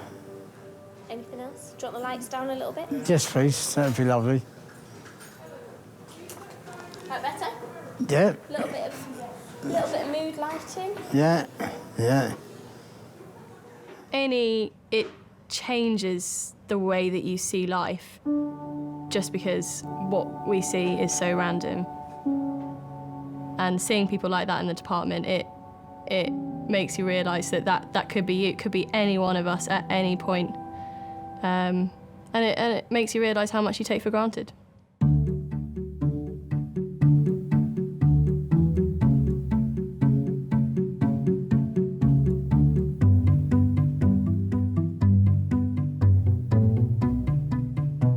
Do you think you get your coolness from your mummy? Sometimes he says, "What's up, mate?" Auntie says, "Let's get this show on the road." And she says, "Let's ready to rock."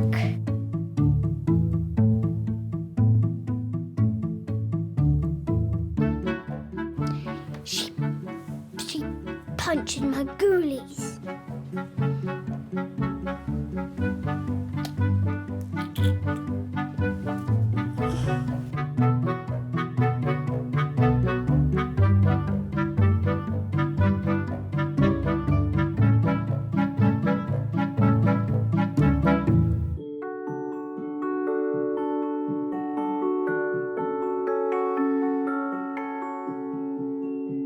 All you can do is carry on from day to day and see how he does. It makes my heart break. But then I think of him singing SpongeBob SquarePants.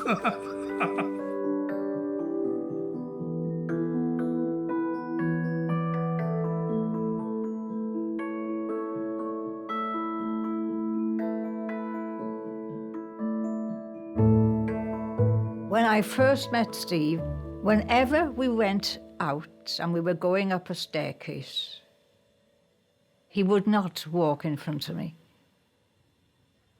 No, because he wanted to pinch my bum at the back.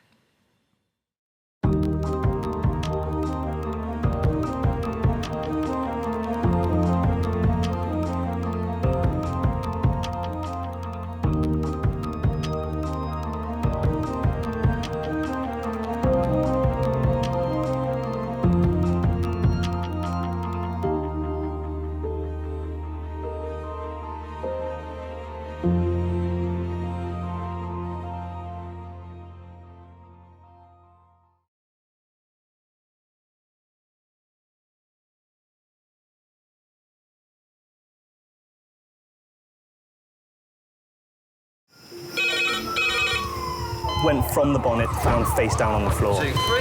Pediatric trauma. It's a stabbing quadrant. 25 feet from a ladder onto his back. He's really unwell, and I think anaesthetics need to see him before he goes to theatre. Daphne? How is everybody then? Chilling. King's A&E, how can I help? King's College Hospital, London. I got stabbed. I know, it's annoying. My head. One of the busiest A&E departments in the world. I want top to toe, head, chest, abdomen. A place where love, life, and loss. Don't bloody die. I love you too much for you to die. Unfold every single day. All the patients you're about to see were treated in just one 24-hour period. A&E is always like a traffic jam. Can we get a trolley? You've got to realise that there's awful things that can happen to you. I'm so sorry. Life is unpredictable, so it's important that your nearest and dearest know that you love them. You have to tell them that you love them. You must get better and come back to me. I don't want to lose you. Because there may come a time when you're not around to tell them.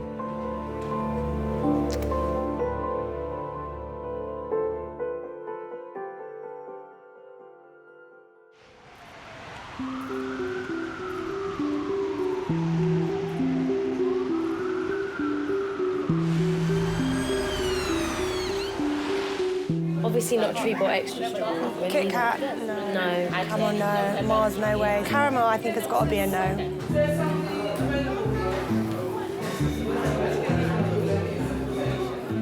Why did we sit in front of the vending machine? We could go by process of elimination. Okay, that's the plan.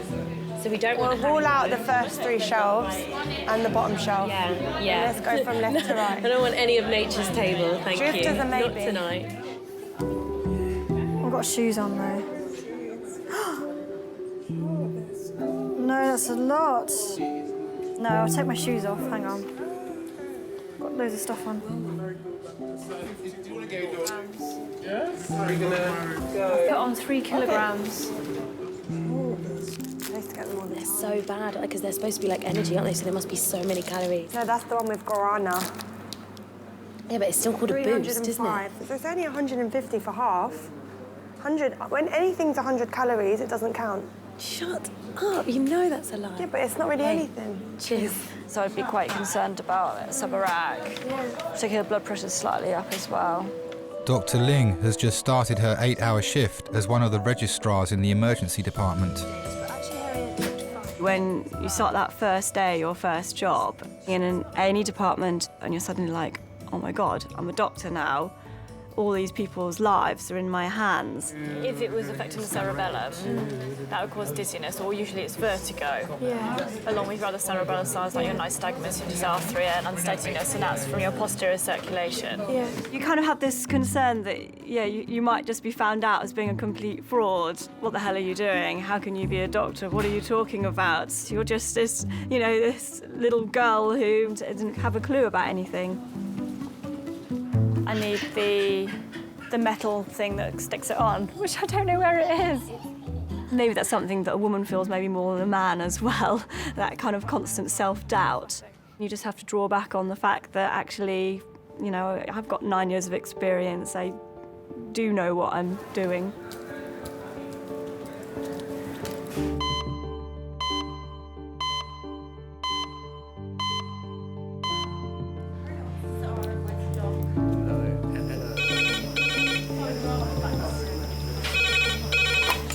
Hello, how can I help you? Yep. Okay.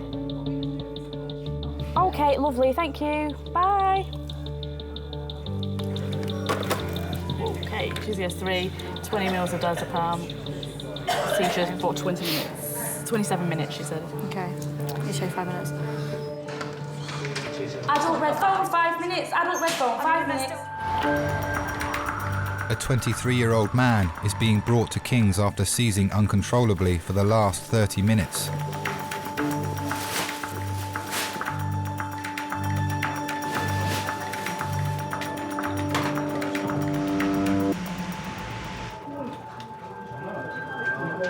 He was found on the floor at home by his friend and housemate, who has accompanied him to hospital. Have we got some more diazepam, just in case? Diazepam, yeah. It's likely we'll need phenytoin as well, but we'll get some diazepam first. This is the second time the patient has been brought to resus in the past 2 weeks. Lose that bar. Great slide. You got a line in? Yeah, we have. Lucy's going to go. 20 milligrams. Okay. Last dose of 10 milligrams was at 45. This is stage of 23. He is known to have complex partial repeatable seizures. This seizure started at 17 minutes past. He's had a previous seizure today that lasted for 19 minutes, self-terminating. He's had a recent change of medication, we don't know what to, and he has had a spout of repeated complex partial seizures over the last 3 weeks. Somebody who continues to fit and doesn't stop, usually anything over half an hour, we will become very concerned. And you've been going for how long now? We're now looking at 41 minutes. Okay. If someone's fitting, they don't tend to be breathing. They clench their teeth. All of our cells in our body need oxygen to survive, so if we don't have oxygen, they slowly will die off. Brain damage is a concern. We need to drop some Panot in. So there's a real pressure to get on top of the situation quickly. Can we give them another 10 of diazepam? Also, their heart going into a funny rhythm, and the worst case scenario, even going into a cardiac arrest. Yep, 1 gram. Yes, please. Yeah. If you can give that quickly. Through your mind, you're running through all these different causes of it and how you're going to investigate them. Is there any other medical problems, do you know? All we know Yeah, there's a bag of medication there on the side. Oh, is there? Epilepsy. If they are a known epileptic, have they been taking their medication? So he's on citalopram, Tegretol, definitely no OD or drugs or drugs. There's no. In your mind, you know, this patient's not responding, I need to do something now. As he is unresponsive to drugs, Ling has requested an anaesthetist to put David into an induced coma. Oh, OK, I can't answer it now, so I thought it was anaesthetics. I'm just with someone who's fitting. Is that all right if I just hand you on to someone? OK. Sorry, it's just like I thought it was anaesthetics. Oh, hi there. It's Ling here on the A&E Reg. I've got a 22-year-old who's in status. And we're fitting around half an hour now. So I'm giving some diazepam. It still hasn't worked. And some phenytoin is going to be going in shortly, but he's probably going to need a tube. As a doctor, you do live in this constant fear that you are going to make the wrong decision and that there is going to be something bad that happens to somebody, because this is not why you go into medicine, is it? You go into medicine to help people and to save lives and to do the best for somebody. OK, just give him a bit more diazepam now, though. You really do think this is a person's life on my hands.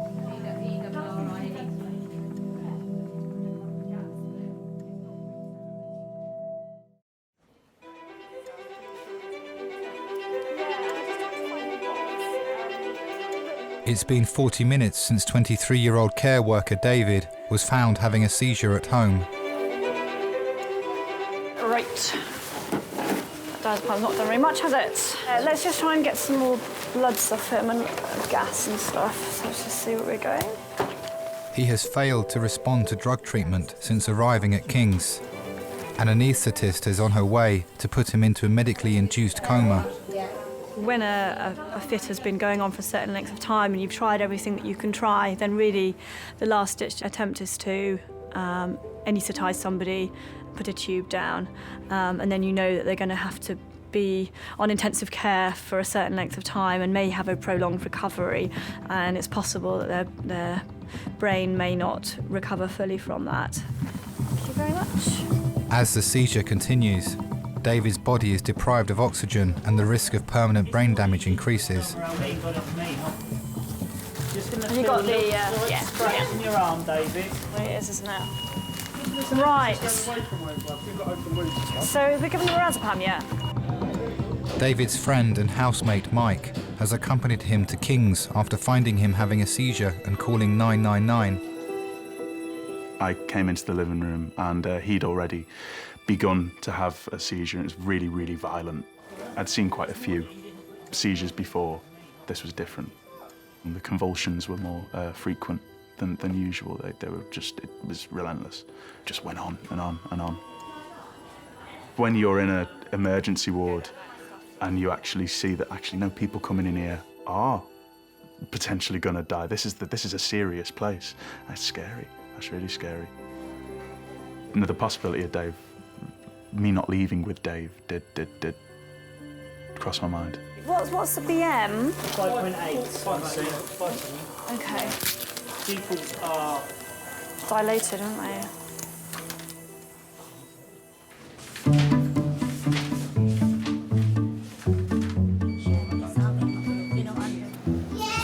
Another drink? No, thank you. I'm talking to Matt. You got, listen, I told you already. Come here. Psycho. Your mum's packed you with all your goodies. Look. I want these ones. These are very healthy. These are the healthy options. Look. Come here. These are healthy. 100% apple juice. Good boy. Here you go. Ready? That's it. Good boy. In it goes. 49-year-old Suzette and her grandson Azario have come to King's after Suzette was knocked over by a cyclist. Zario and myself go anywhere at all.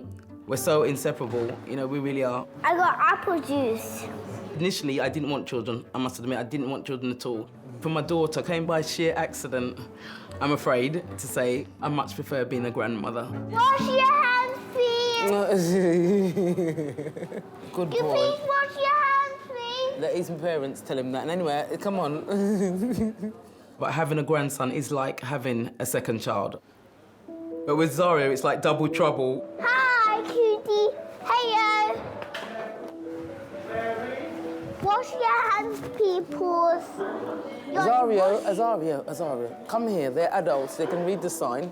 I'm telling you to wash You're not your their hands. mummy. You're not their daddy, Azario.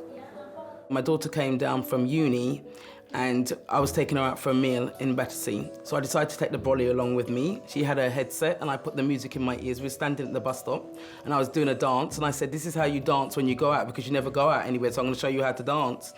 And I pulled her towards me, and she had this black jumper on, and when I pulled her towards me, it just basically just flicked back, opened up, and I saw a tiny, tiny little bump.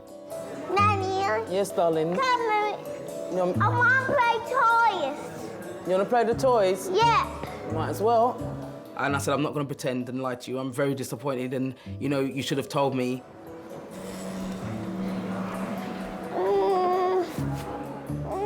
When I saw the actual scan, and I saw it was a boy, you know, for the obvious reasons, I cried. I think I cried.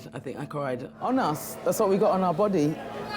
And I just looked at my daughter, and I just said, you know, this is going to be all right. It's going to be all right. It's going to really be all right. I'm back.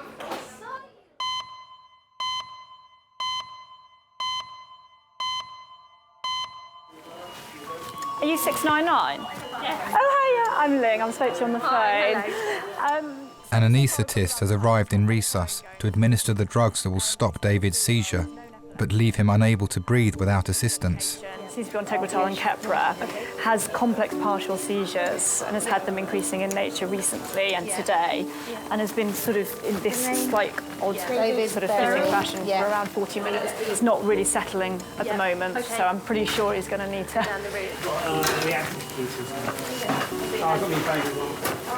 Pupils are reactive now, you said?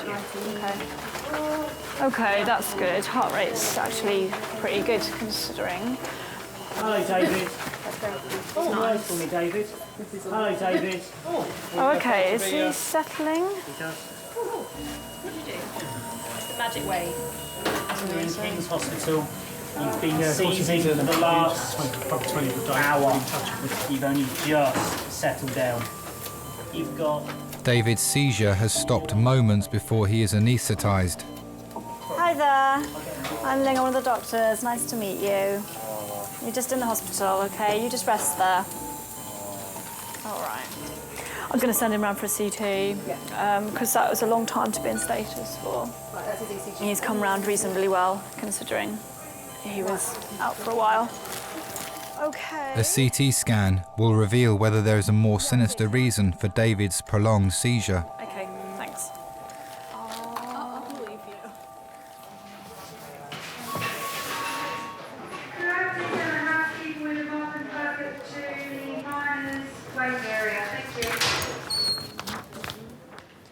Jacinto Blanco? Oh my God. No one is sleeping. Fucking wake up me. Take care. Motorbike courier Jacinto has come to King's after being knocked off his bike. Hello. Hi there. Wake up me, dog. I'm sleeping. Come through. Yeah. When I was growing up, my family always used to joke that they thought I was probably like the least sympathetic, least kind of caring kind of person. And they wondered why I wanted to do medicine. Yeah, no bad. Come and have a seat for me. Cheers. My name's Claire, I'm one of the doctors. I'm Yeah. sorry about the wait. I started working when I was 14 and I worked in restaurants and then when I was old enough, bars and stuff. So I guess I've always worked in the kind of what you would describe as the service industry. So tell me a bit about what's happened. Yeah, I stopped in the red light. Big truck behind me, and the rear green one coming, and I think he didn't see me. And started driving. Okay. And crashed me in my back. Okay. And fall off the floor and fall. And So the bike landed on your leg? No, don't land, but I'm like support Yeah, it. okay. And fall. I see, yeah. It's like in the move. I'm stopped. I think there's probably a lot of similarities between your average pub customer and your average A&E attender. For you, do you think you can take these off so that I can examine you? Yeah, I can. Okay. Yeah. After I first qualified and when I started my first job, I think every day I had that thought of, oh my God, I'm a doctor, and there is some kind of responsibility. Yeah, that's fine. Fine, all right. Okay. So whereabouts is it painful in here? If I feel up here, it feels okay? No, it's okay. okay. And it feels okay around here? Yeah, it's okay. Is it more sore over here? You know, little things like the first time someone asked me to prescribe paracetamol and I looked at the drug chart and I was like, I don't know how to prescribe it. I mean, I know how to take it, I know how much to take, but I don't know how I put it down on this chart so that someone else can do it. Feels okay here? Yeah, just here. Feels okay over here? Okay, yeah. Okay. If you bend it slightly for me. If you push back, is it painful at all? No, click. No. Okay, all right. It doesn't sound like the kind of mechanism that would do anything to bones, which is good. So I don't think there's any need to do any X-rays, okay? Yeah. No, I think it's probably just a little bit bruised and a little bit sore. I have just 50 years old now. I don't have more like a crash every day, no. Injury every day. I'm not young anymore. But that's fine. Okay, take care. Thank you, darling. Okay, no problem.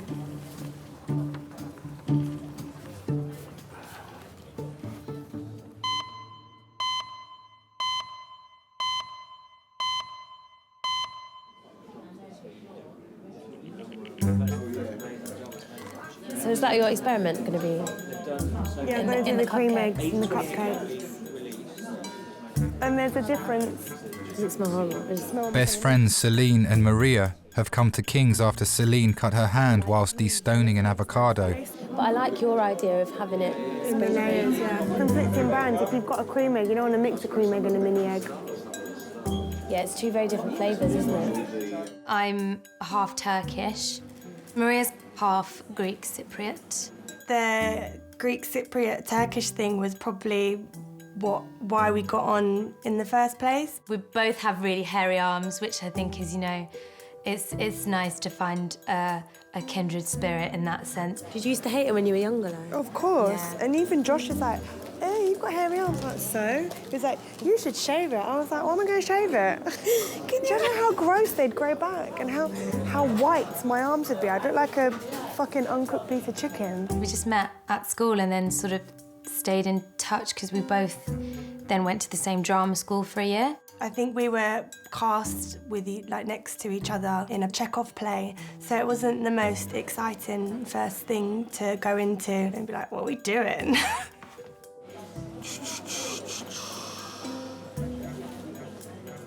Celine didn't live in London, so at weekends she'd often stay at my house or a friend's house so that you could just always hang out all the time because school wasn't enough. You had to spend every minute together. My mum thinks she's getting Dementia? Yeah, early onset. She sort of was saying things, you know, when you can't find the word for something. I was like, you need to keep your brain active. You need to. She was like, yeah, I'll really take a break. Oh, what? Oh, I mean, take a break. I was like, I'm not being funny, but they're not exactly the hardest mental challenges, are they? Oh, I was hurting now. It's a bit annoying.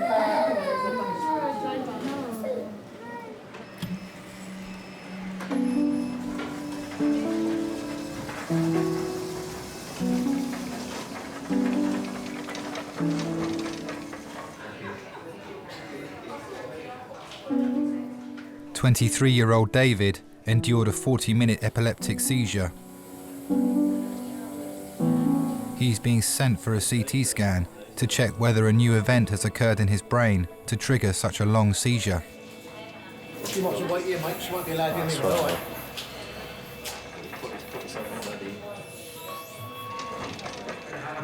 Yeah, Rich, how you doing, mate? You alright? Yeah. They're just taking him up to have a CT scan now. He's just unconscious, having a sleep. Yeah, it was a biggie though. It was a biggie. They were talking like 35, 40 minutes, like really bad. All right, I've got to go out and try and grab some. I have now. Okay, ready, steady, slide. Okay, they're just going to do a quick scan. Just lie down. We're just going to move you into a bit of a headrest. Okay, Doug. Well, thanks for calling, mate, before. And sorry I missed it. Yeah. See you, Rod. Bye-bye. We've been friends for just over 2 years. Close friends, just good friends. When we started living together, it unfortunately coincided with a really, really bad time. And the seizures, the contrast between when Dave was having 4 or 5 a year and when he now has 4 or 5 a day, it's night and day.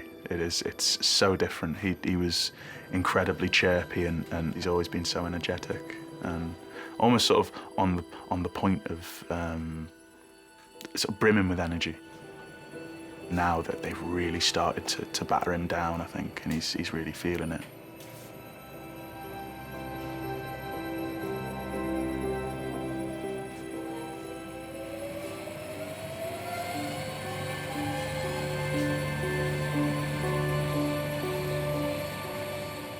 When you've read the literature on epilepsy, and you know that when it goes on for over an hour, that's the danger zone. The main thing going through your head is, oh God, I hope he doesn't die.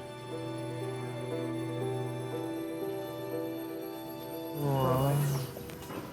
There we go, mate. That's safe and sound. Another friend of David's has arrived at King's after hearing about his seizure. Hi, Rich.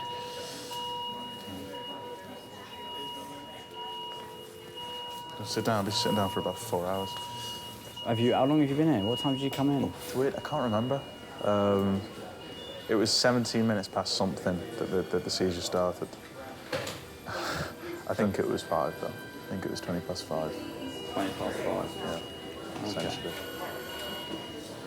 So he hasn't had a consultation yet because he's been unconscious. So.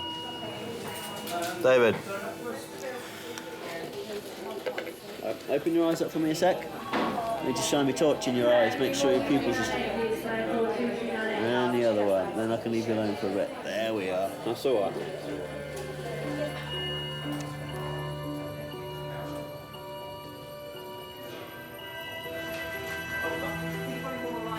David? David? David?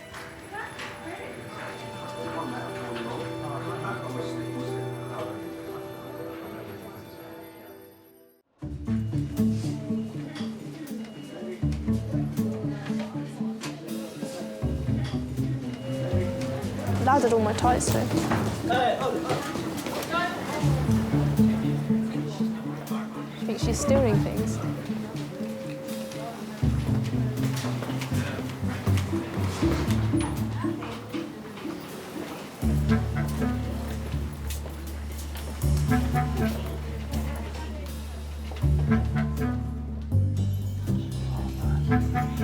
So hungry. Oh, I've got some fish cakes I need to eat out. I'll put this a bit more around you like that. Getting cold. You got some fish cakes? 21-year-old history student Rory has been brought to King's by his best friend Niall after he injured his arm playing rugby. Is it getting sore? Yeah, I feel it in the shoulder now. Do you want to ask to get you some codeine or some painkillers or something, or you're just going to wait? Get more laughing gas, man. Yeah. I'm sorry, man. Like, I feel really... I feel bad about it. Could the technician covering majors come to majors or call 2410? Thank you. I think it was just a dodgy tackle, wasn't it, really? Like, I don't think it was a... It wasn't like... I'm not sure it was too hard, either. Hello. Oh, hello. Hello. All right. Yeah. Where's your fitting patient? Yeah, there. Oh. It's so important to be there for somebody when they come round, I think. Hello. Hi. Hello. It's such an alien environment, very brightly lit and lots of people running around and saying things that you don't understand. It's nice to have someone there that makes you feel comfortable. It's important. And nothing makes you feel more comfortable than home, so someone from home is probably a good thing to have. Dave. David. Hello.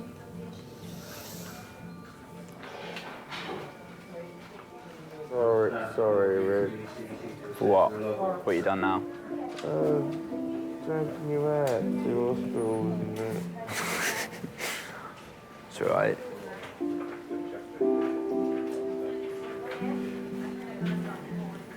I gave your mum a little call. She's going to call you in the morning and see if you want her to come up.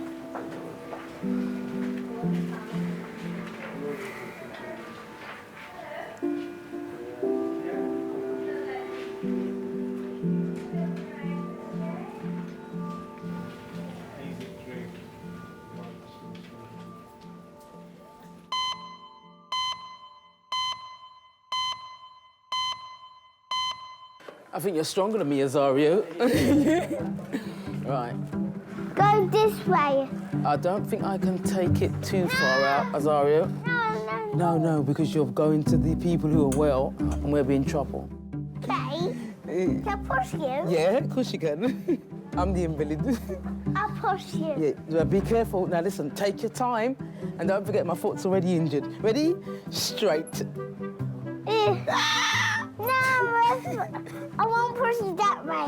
Go on then. Yeah, say, Nanny, you know, when I get older, I'm going to look after you. I'm going to get a big car, Nanny, and I'm going to drive you around, and, you know, and I'm going to make sure you're all right, and I'm going to feed you, you know, and I'm going to give you lots and lots of money. But you're going the wrong way. No. He's strong, trust me. That way. He's just turned 4, that's it. He's turned 4. He's actually helped me to actually stay a lot younger. However, because I think I would have matured a lot faster, a lot quicker. But having Azario, it's made me still stay like childlike. Say, running. I'm just gonna play tight.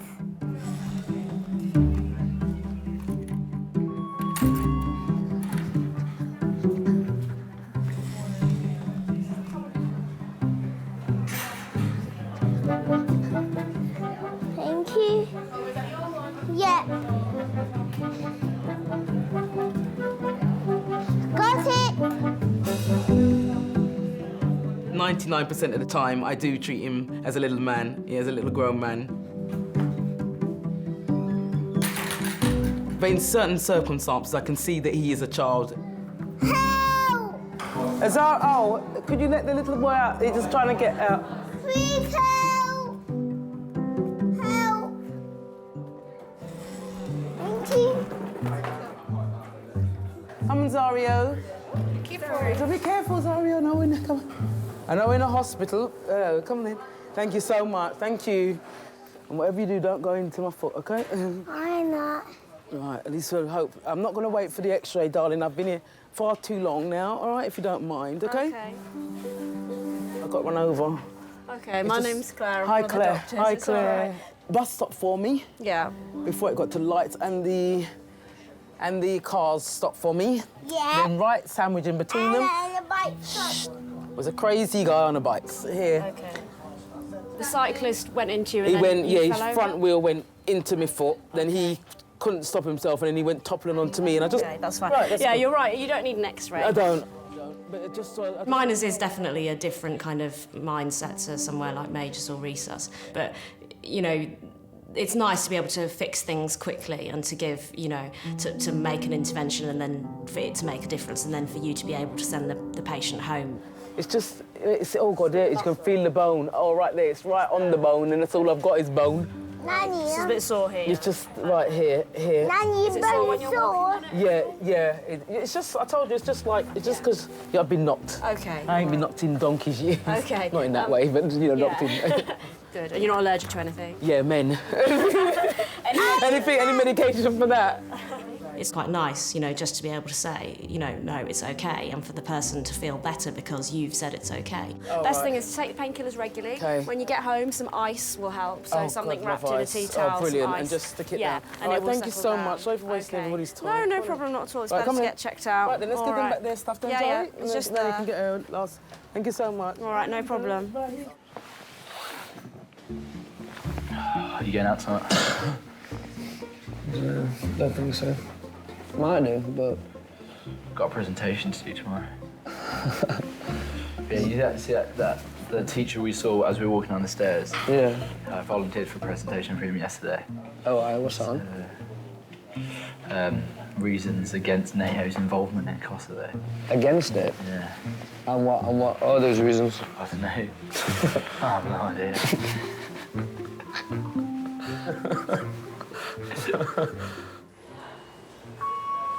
Can we get a housekeeper to resus 8, please? All right. Sick. No, Maria, she's gonna inject my fingers and then stitch. Then you won't feel it. Yeah, but I can't. That's so cool. I'd love to have stitches. You're like a superhero. Friends in times of need can be sometimes even better than partners and definitely better than family, because I think you're at your most vulnerable around, say, your loved ones and your family, and I know I can react in sort of you get annoyed at them and you're irritated and you wish they weren't there. Flip the bird. I can, but for some reason it's okay to do that to your family. But with a friend, especially like girlfriends, you've got your own relationship, and I think it's nicer in those situations. Finger, but we'll do both sides of the finger. It's going to sting a little bit when it goes in. Okay. All right. Okay, well done. Good job. Now we just need to wait 5 minutes for that to work. She's really good at gauging what sort of mood someone's in. There'd be so many times when I'd walk into the flat and I'd be in a horrible mood, like really, really bad. But she's not the kind of person that takes that personally and kind of, you know, tries to be a bit passive-aggressive or kind of pushes you to talk about something. She's always the first person to just kind of go, well, should we go to the pub? Do you want to have a drink? Or do you want to have a cookie? Well, it's actually really strange because I can feel it tugging. You can feel it tugging, but it's nice and numb. Yeah. Oh, just thank you for making it not hurt. There's the drama queen element about it. Not that she is a drama queen, but yes and no. And so, to be more, not highly strung, but highly strung, then I can be the one that's like, nah, calm down, it's fine. Hey, I think that should do it, actually. I've only just put 2 in. 2. Yeah. Well done, soldier. Opposites do attract, and we go well together. Wicked. Thank you very much. Take care. Oh yeah, go out that way. Thanks. Okay, bye. Milady.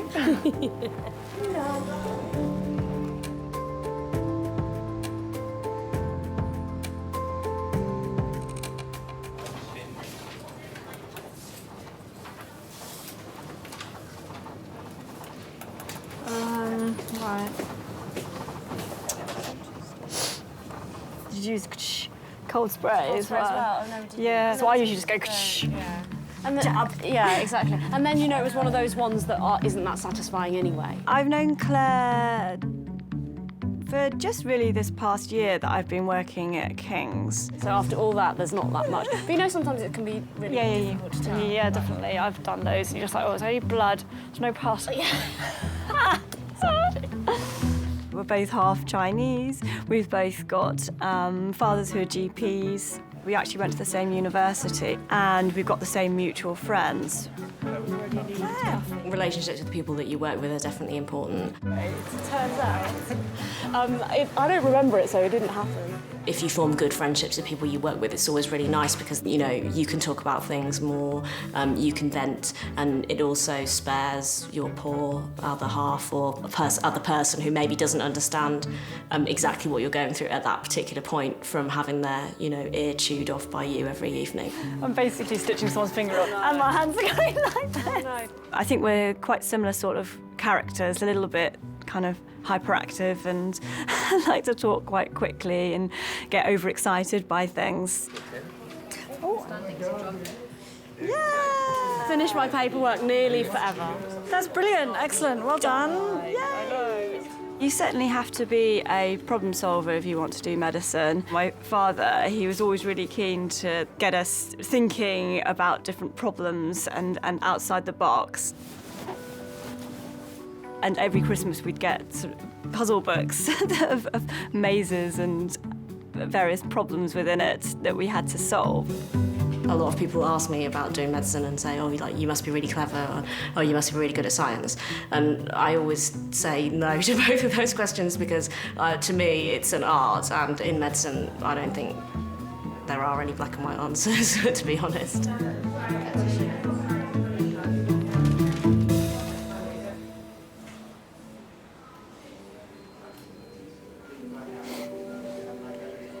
Oh, you look so cute and sleepy. I want to shave rude words into his beard. He'll love that. I got on the bus and I was like, oh, I didn't get his toothbrush, or I didn't get this, I didn't get that. And I was like, he's not going to watch his toothbrush when he wakes up. Exactly. The teeth clean. Yeah. David's friends, Richard and Mike, are waiting for the results of his CT scan. He's got to try and be polite to his mum and use words like episode and seizure, and she's like, it's all right, love, you can say it. Yeah. She's such a sweet artist. She's great like that, she is.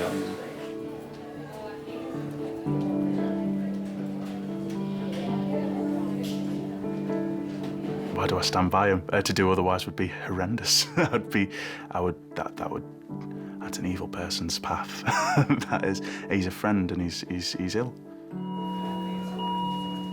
I say I'll go up a quarter of an hour, see if he wakes up, say hello.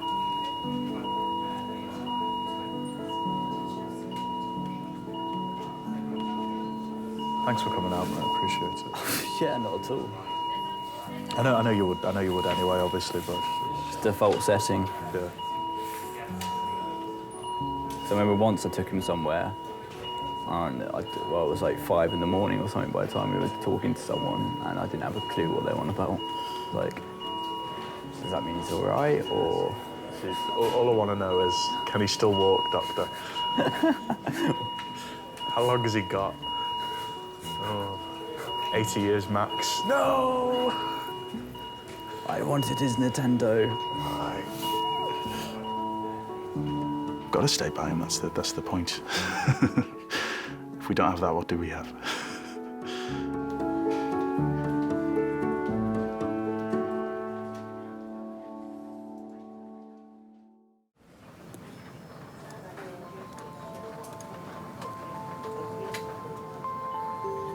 Come on, Zaria. Come on, darling, come. Come. Suzette hasn't broken any bones after her collision with a cyclist, but will need to rest at home. Take care, bye-bye. Take care, bye-bye. Bye-bye, Zari, bye. Bye, Bye, everybody, everybody. take care all. Bye, everybody. Bye. See you soon. Press the button. If anything was to happen to me, then I know that it would. He's only 4, but it's like I'm his whole world and he's mine. That means Danny will be just in time to get a bus. We have such a bond, such a strong bond. Oh dear, that's them who's out there. I'm not putting any pressure on him. I said, Zario, every morning you wake up, say, I want to be a genius. And every morning from that day, this was a few months ago, he said, I want to be a genius. I want to be a doctor. You want to be a doctor? I make people better. He says he wants to be a paramedic. He's always said that. I hope that he does follow his dream, you know, because as I said, he's a helper, he's a giver, and he's very loving.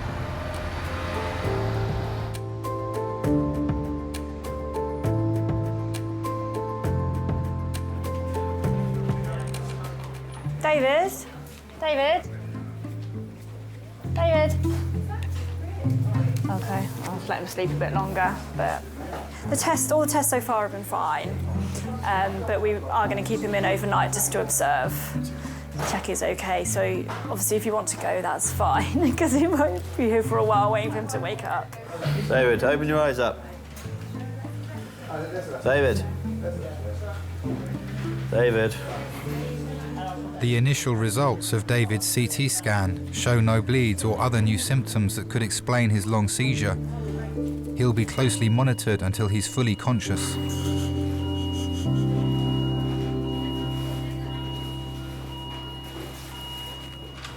How are we feeling, pretty boy?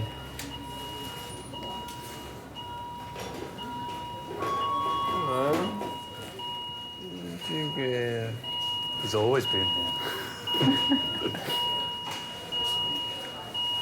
How are we doing?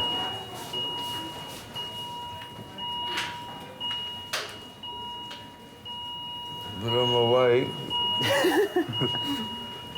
Start. Yeah.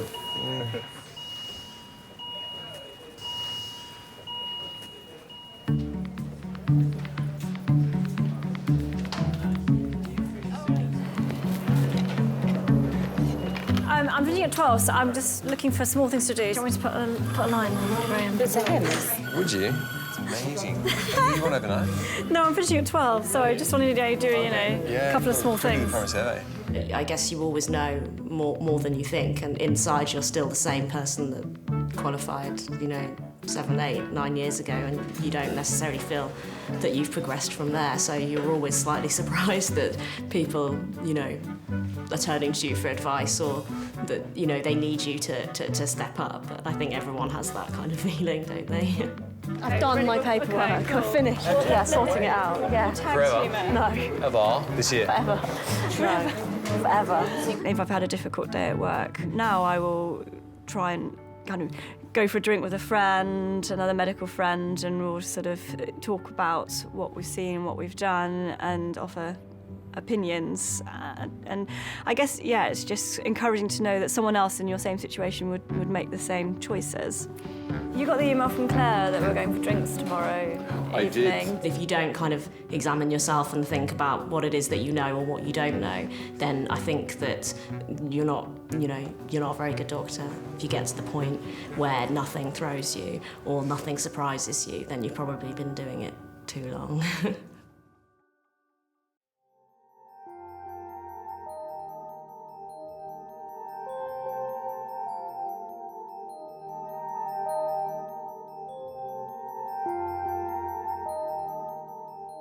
Whenever I cut an avocado, and it's Iselin. This is really just what goes through, and I guess, I do remind her of You that. You texted me the other day, didn't you? Yeah. You texted me saying, oh, every time I cut an avocado, I think of you.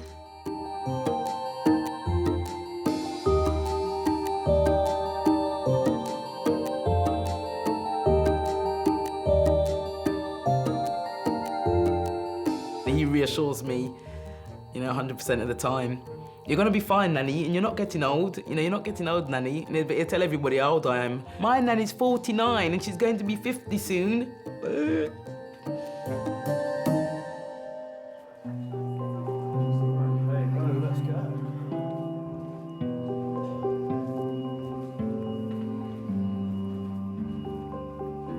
So I was in a pub and I was attempting to chat up this girl and I went into a seizure and the ambulance came and had to give me rectal diazepam in the middle of the pub to get me out of the seizure.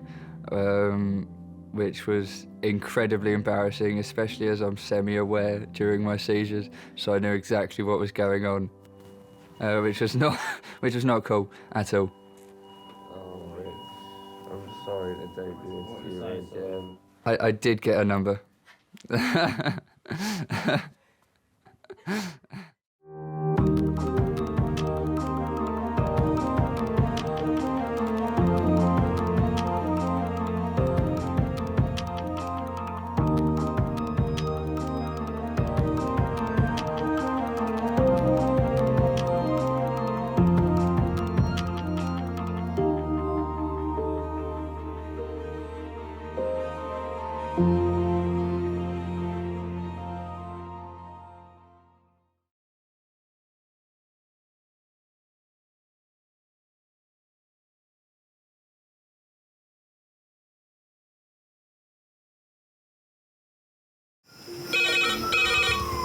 Went from the bonnet, found face down on the floor. 2, 3. Pediatric trauma. It's a stabbing quadrant. 25 feet from a ladder onto his back. He's really unwell, and I think anaesthetics need to see him before he goes to theatre. Daphne? Daphne? How is everybody then? Chilling? King's A&E, how can I help? King's College Hospital, London. I got stabbed. I know, it's annoying. On my head. One of the busiest A&E departments in the world. I want top to toe, head, chest, abdomen. A place where love, life, and loss. Don't bloody die. I love you too much for you to die. Unfold every single day. All the patients you're about to see were treated in just one 24-hour period. A&E is always like a traffic jam. Can we get a trolley? You've got to realise that there's awful things that can happen to you. I'm so sorry.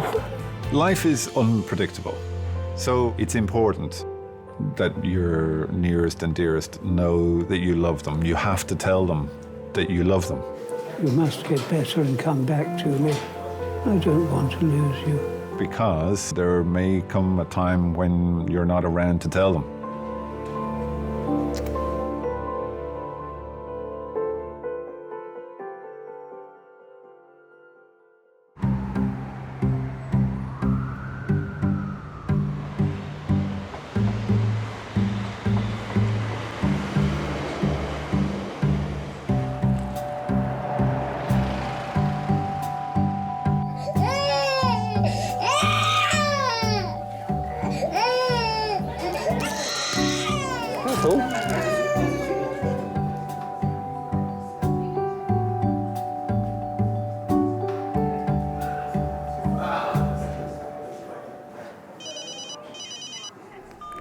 That you, Al?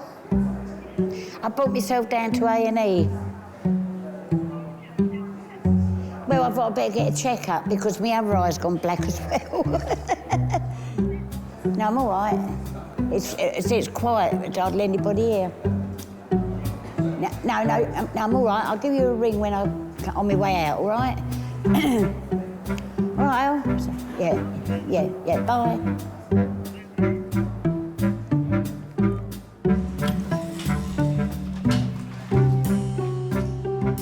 Look how much calmer it is today. Yesterday was... Hey, no, hang on a sec.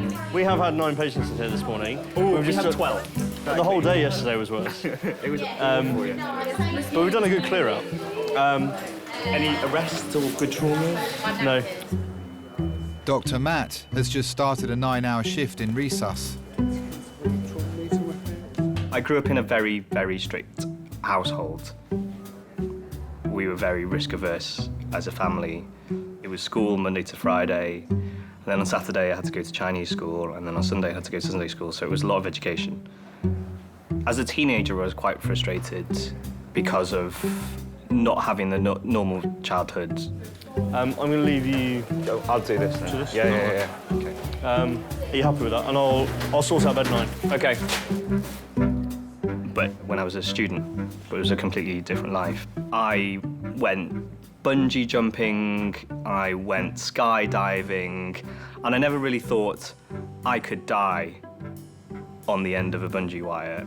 When you work in a busy trauma centre and you see all these people coming in with the head injuries or with car accidents, you build up a picture that that's what's happening all the time. Oh, there's not been a red phone in about an hour. Normally that's all it takes for the red phone to actually ring. I need to stop opening my mouth. You, I'm going to ban you from A&E. Stop doing things wrong. Definitely.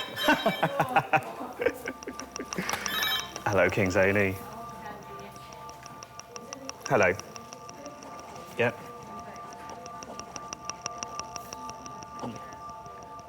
Okay. All right, how far away are you?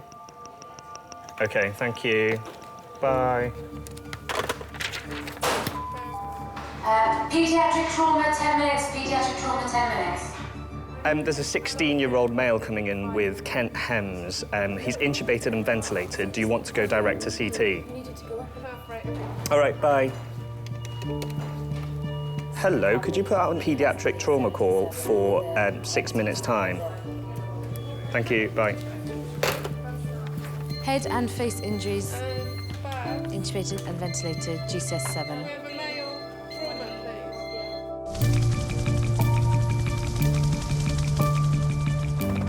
A 16-year-old boy is on his way to King's. He fell 14 feet, landing on his face at a skate park.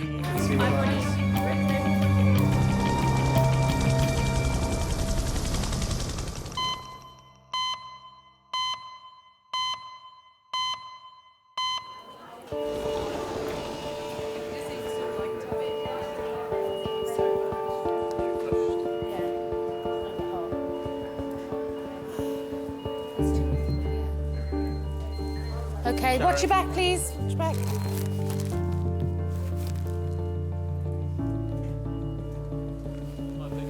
Okay, you are anaesthetist. Hi. Is that what I think it is, a push bike helmet? Scooter. Consultant Sharon is in charge of all major trauma patients arriving in resus today. She'll be supported by Dr. Matt. Thank you very much.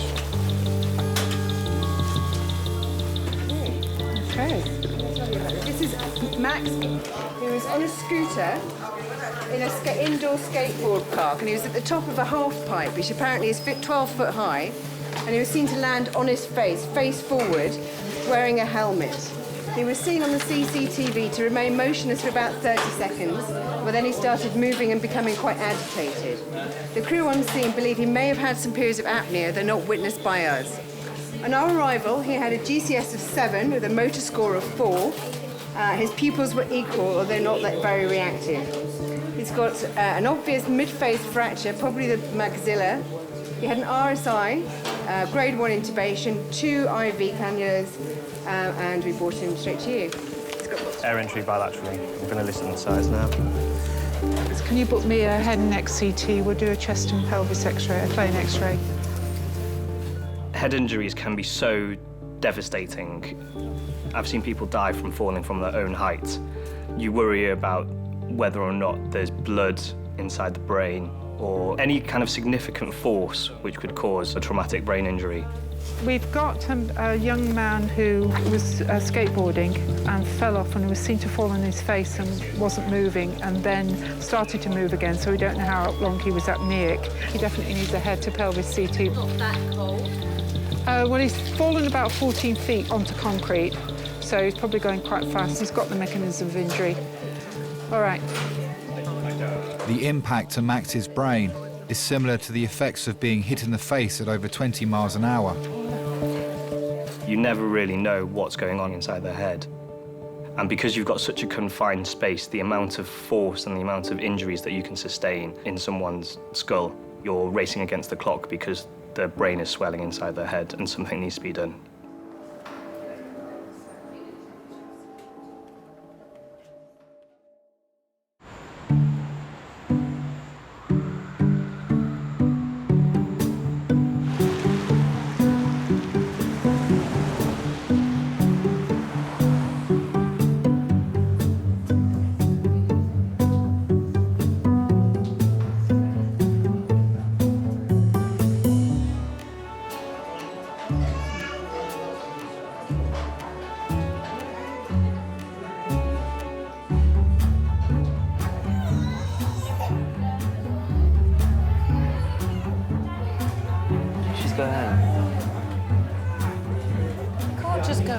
Just lie down for a actually few days. walk. I'll just lie down for a few days. You need to have an X-ray. Hector! Yeah, that's us. Don't move. 13-year-old Hector has come to King's with his mum Kirsty. He's badly injured his hip while playing football. Either way, it's not easy. You are marvellous. Right. OK, now, can you stand on that at all? Not really, no. Can you get onto the bed? Probably. Have a go. With a bit of assistance? Yeah. Right, let me shut the door. Which side is it? It's this right hip. Yeah, my name's Ling, by the way, one of the doctors. Nice to meet you. Your mum? Yes. OK, good. You're Hector. Brilliant. Oh. Well done. You want? Can you lift? Just don't fall off. OK. That's excellent. OK, do you want me to help lift your legs up onto it? Yeah. OK. Right, swiveling round, swiveling round. It's probably getting stiffer and stiffer, isn't it? Got 3 children. Hector, who's my eldest, he's 13. Tallulah, who's my middle one, she's 11. And my afterthought, in a delicious way, Una, who's 4. Tell me what happened. Oh, I was playing football, and as I wanted to kick the ball, well, I was going through the kick, and I just felt a ping in my leg, and I just fell straight on the floor. I couldn't get back up for about 20 minutes. Where did you feel the ping? About here, well, in my hip, and then it started hurting in my knee. And up to date with injections, immunisation? Yeah. Growing well? Yeah. And how old are you now? 13, you're at like normal school? Yeah. And getting on well at school and all the rest of that? Brilliant. Okay. Boys are simpler. They're not too complicated, and they actually just want to have a good time. And, well, Hector's like that anyway. He just wants everybody to be happy and to have a good time. Right, let's see what you can do. Straighten this leg for me. That hurts quite a lot. OK. I'm just going to have a little feel of your hip. That's fine, though. It's fine on that side? Yeah. Just going to have a feel over the top. What we need to do is just get an X-ray of your hip and your pelvis. What can sometimes happen from that kind of move of kicking your leg is that your muscles get very tense, and they can sometimes just pull off a little bit of bone from your hip. And that can really happen anywhere in your body, but on footballers this is where you commonly see because of the mechanism. He used to get into trouble. He used to get into trouble quite a lot. He didn't really have any fear for adults. 5 years old, he threw a shoe at a teacher because he didn't really agree with what they were saying, and it was in his hand, and he got cross, and so he threw it. Then he was off school for a day. It's like a different boy in public than the one that is sitting on the sofa with me. I think most teenage boys start to get very aware of their place, the relationship with their father, their relationship with their peers. They're kind of all finding their little space in life, you know, and how big am I compared to them? How much front has that one got? You know, this whole world out there that I don't know.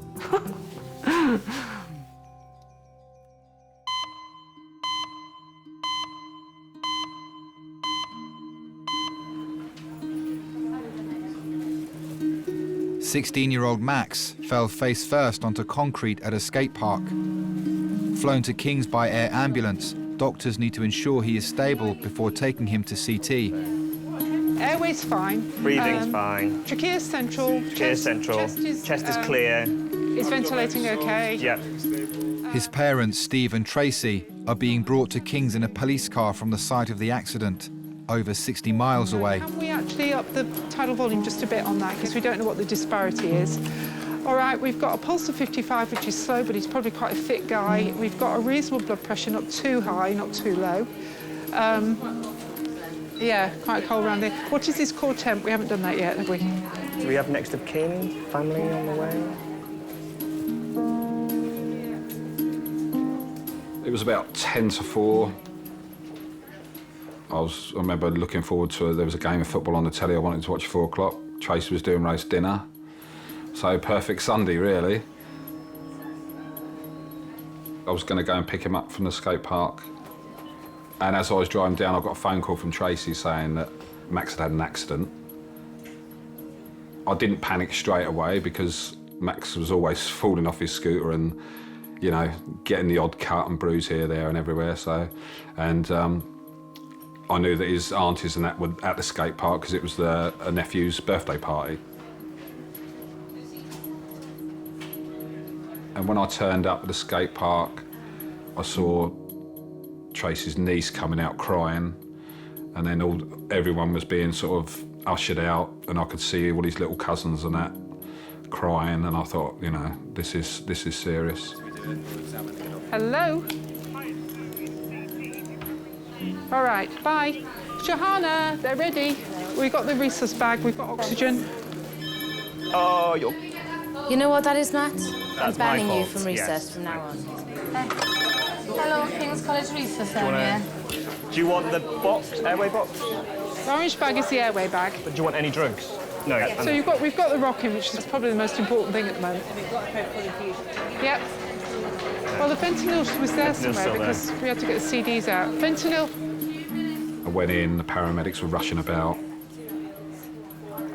It's like slow motion. All the shouting and that was like echoing in my ears and that, and I looked round, everyone just sort of, everyone was in shock. I remember saying to Tracy's niece, don't let Tracy in there, don't let Tracy in there.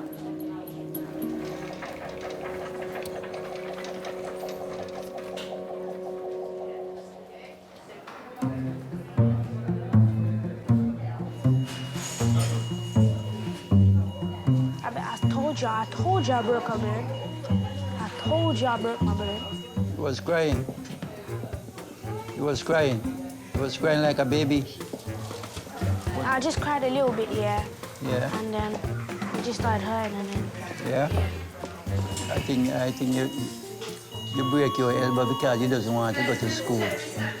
No. Yeah? I never did that. I never did it on purpose. You never did it on purpose? Oh. I'm never gonna lie, I never did it on purpose. Oh. Even the teachers at school will have more sympathy for me more than you have sympathy for me right now. Thank you, Arm. Take your arm for what? Get away from school. So can you play tennis when you go to school tomorrow? Yes. You can I play. can just use one arm. You can play tennis, yeah? I can just go home. So that means that you can't do your You can't do your writing and reading. No. What's it is? No, because I have to rest. Oh, if you can't play tennis, you can't do reading and writing. I can't write.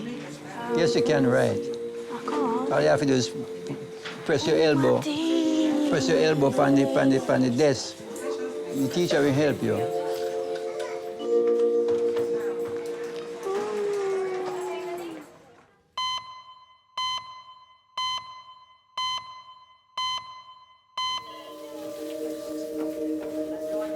"19 minutes after Max's arrival at King's, he's being brought to CT where the extent of his injuries, particularly to his brain, will be assessed. His heart rate's 52, which is why it's alarming at the minute. So he needs to go to an ITU. His parents are still travelling from their home in Eastbourne. I always wanted a boy. He was a 90-mile-an-hour baby from the start, really. He wouldn't go anywhere without a football in his pram or his pushchair.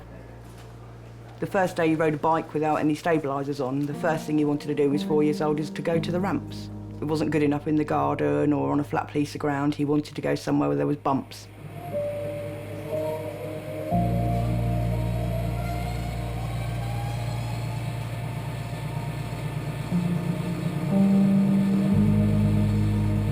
You know, he's had the normal sort of bumps and bruises.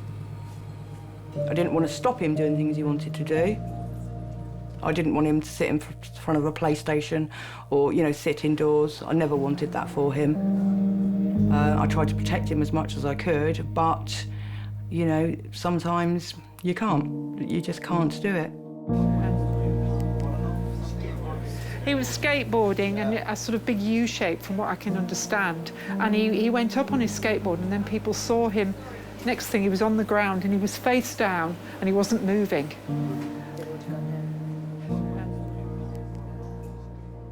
When I walked into the skate park, I could sense that it was very bad. I could see the paramedics who had already got there, and I could see one of them was visibly shaking. and I thought, we're in big trouble here.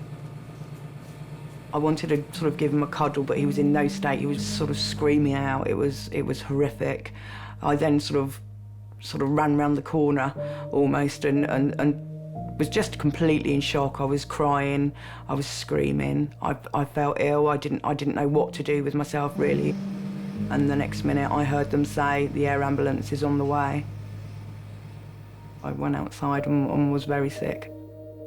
Just the worst words you could ever hear is that your child's going to be airlifted somewhere. Okay, ready, brace, side.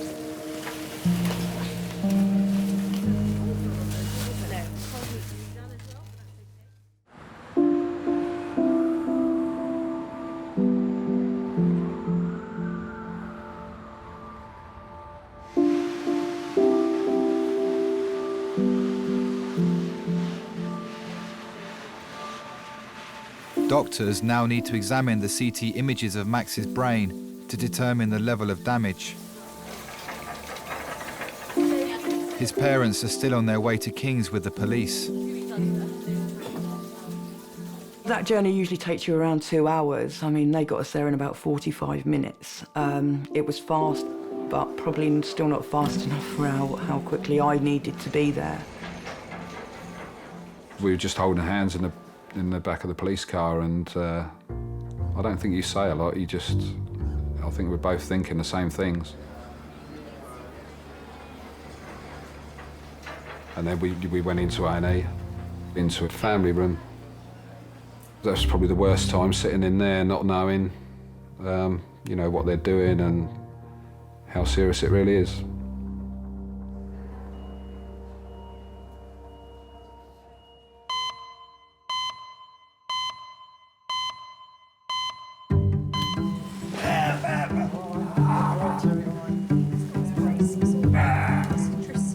Hello there. Welcome to King's College Hospital. Nice to meet you. 86-year-old Terry lives with his daughter. He's been brought into resus after falling down his stairs at home. We'll look after you, don't you worry, my darling. All right? Yeah. Doctors need to check for damage to his neck and spine. The only pain I got. Okay, no pain in the neck? No. People's been fine. No. I've been trying to get rid of this bloody one for years. Well, you've succeeded, darling. What's that? He's been trying to get rid of this all over for years. Ah, well, there you go. There you go. We've done you a favour We've there. sorted it for you, darling. You might not believe it, but that's true, that. We're going to try and get you off this cold thing. You ready? Yeah. Count of 3 going to 45 degrees. Ready? 1, 2, 3. Sorry, Terry. Back on 3. Okay. Ready? 1, 2, 3. Oh, Terry's... Sorry, mate. I'm just going to say something. Go on, say it, Terry. Say it, mate. Try Say and it. shock us. Go on. What did he say? Terry, I think that's quite justified, the temperature of that thing, so you not go... There's another half going. You Try and surprise us again. Not a day that goes by that I don't hear some form of obscenity or swearing, yeah. If you didn't, it would be so bizarre in an A&E not to hear a little, even just something mumbled under the breath. I think it's always there. I'll say a few words. You say a few words, you can say whatever. You're in South East London now, my love. There's no words that we haven't heard before. Yeah, that's right. See what, the fruitier the better. If they're just using it as an adjective, like about their leg or, you know, their head, I sort of think, yeah, it probably hurts, yep, okay. Right, so I'm just going to check your neck. Any pain? Does it hurt? No. Where I'm touching, does this hurt? No. Does this hurt? Well, a little bit there, a little bit.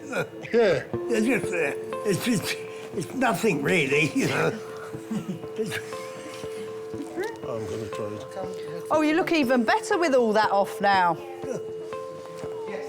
Oh. Been a bit of a a day. Don't get upset, my lovely. That's all right. It's all right. We're going to look after you the best way we know, my darling, OK? You'll be all right. All right. You've had a right old time of it, haven't you, getting all the way up here? I don't think... Hey? I don't think I'll make it this time. Oh, Terry, don't speak like that, my darling. You're going to be just fine, darling, OK? It's just been a bad night, that's all. Yeah. All right? OK, my darling. I don't think I make it this time. No, you're going to make it, of course you are. Terry, sweetheart, you've got a bump on the head and you're going to be fine, all right? You're going to be just fine. This will be a good story you can tell people. Yeah, your big trip down to King's, darling.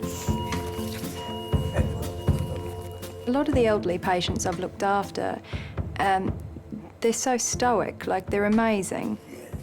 So a lot of the time they're just very get on with it, go ahead and do it. But then I think at times, particularly I think if they're in fairly good health and they've had an accident, it's almost like it's rocked their confidence.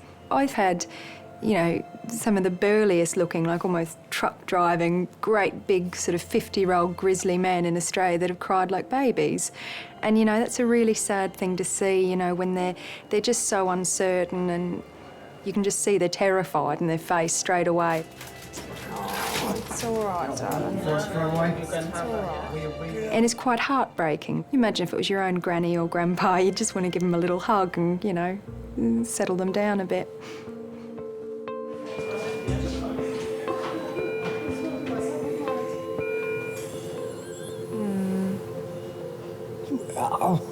Oh, sweetie. Oh, You don't understand, really. Yeah.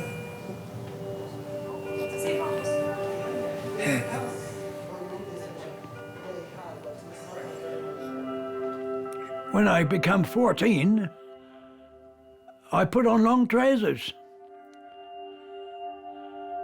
You became a man. You acted different. You stood back and you let the woman get on the bus first. If you were walking with a girl along the road, you always walked on the outside.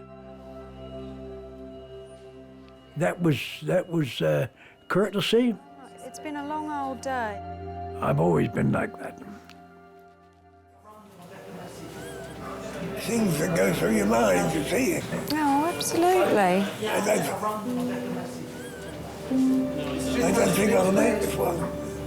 You're going to make this one, darling. You are. Terry, you've had an absolutely horrible day. You're going to be all right. Yeah. Okay.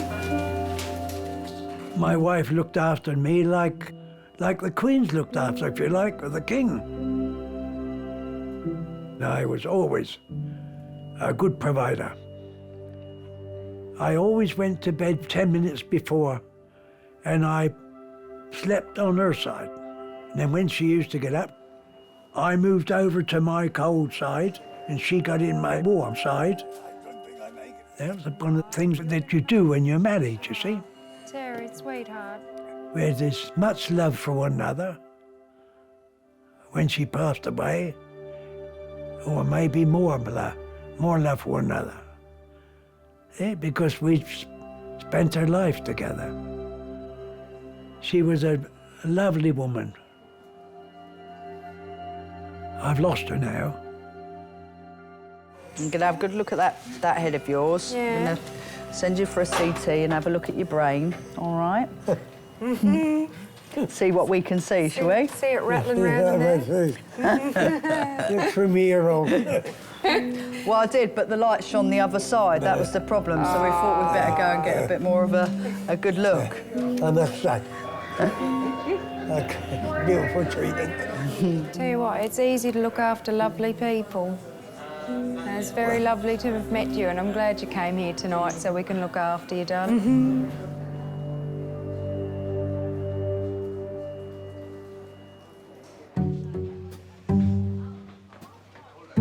Food trolley.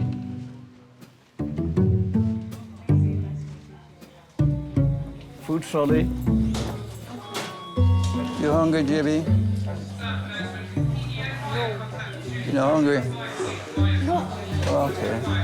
Because I don't have no dinner for you anyway, so might as well.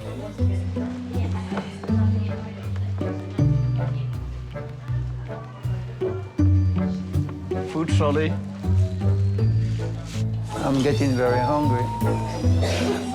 Yeah. You're always hungry. No.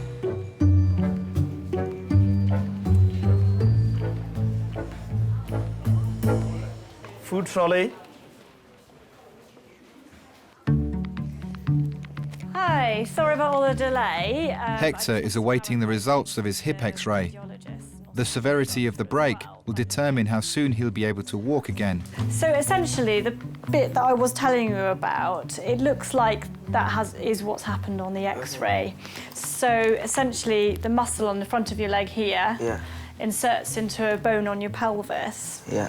And when you have sudden movements like you did, it pulls it out. Pulls it off a bit. So on the X-ray, that is the appearance of what's happened as well. But it's only a very, very minor injury there. Yeah.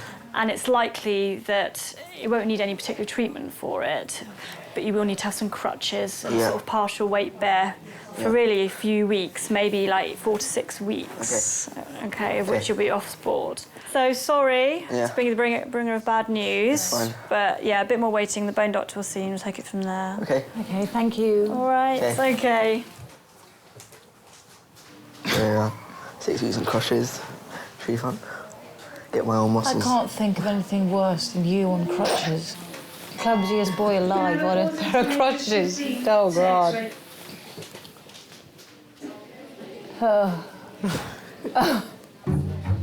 Just never mind, have you brushed your teeth and have you done your inhaler? Have you got your flaming crutches? I didn't even cry. It's nothing to be proud of, Sam. I broke my leg and I didn't even cry. I'm a man. Can I tell Dad? No, you're an idiot, no. Let me. Please. Please. I want to bring of bad news.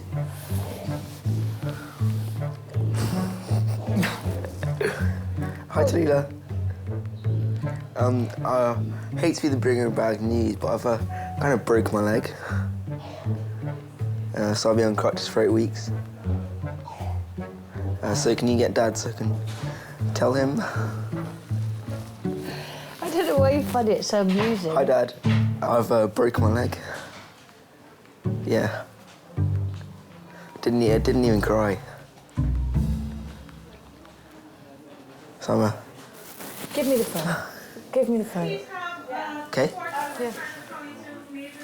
Hello? I don't think there's any problem with crying. I remember I used to cry quite a lot at like grazing and stubbing toes and stuff and like stepping on plugs. When you get older, it's more emotional stuff that hurts you than physical. The last time I properly cried was when my grandma passed away, which was about a year and a half ago. Well, it's sort of like a tear. I think that's the best way of describing it. But they have you to... cry? Well, we're just waiting for the bone doctor, who's going to come and talk us through the actual details of it. My children laugh at me because I can't even watch Midsummer Murders without weeping or hiding behind the sofa. I am terrible. I can cry on an advert. It's ridiculous, frankly. OK. See you later, roast potato. Bye-bye. Didn't even cry. You'll cry in a minute and I punch on the nose. Because I'm a man. Didn't even cry. I've noticed with Hector as he's growing up and he's sort of changing into a young man, is that he kind of knows himself a bit more now, and he'll, for example, take himself off if he knows that he's going to get into trouble. Just he's taking himself away from a situation. It's extreme agony. Well, you will find yourself in agonising positions at some point because... No, I won't cry though. Because you're an idiot. Who are all those people pinging you? It's because they love me. They're like... You're hilarious. Likes to comment, I was playing football and didn't cry. Most people cry when they're watching you play football, though. Yeah, in my brilliance. Is that what you call it? Can you go now? I've got a really itchy bum. That's excellent news. All round, really. Excellent news.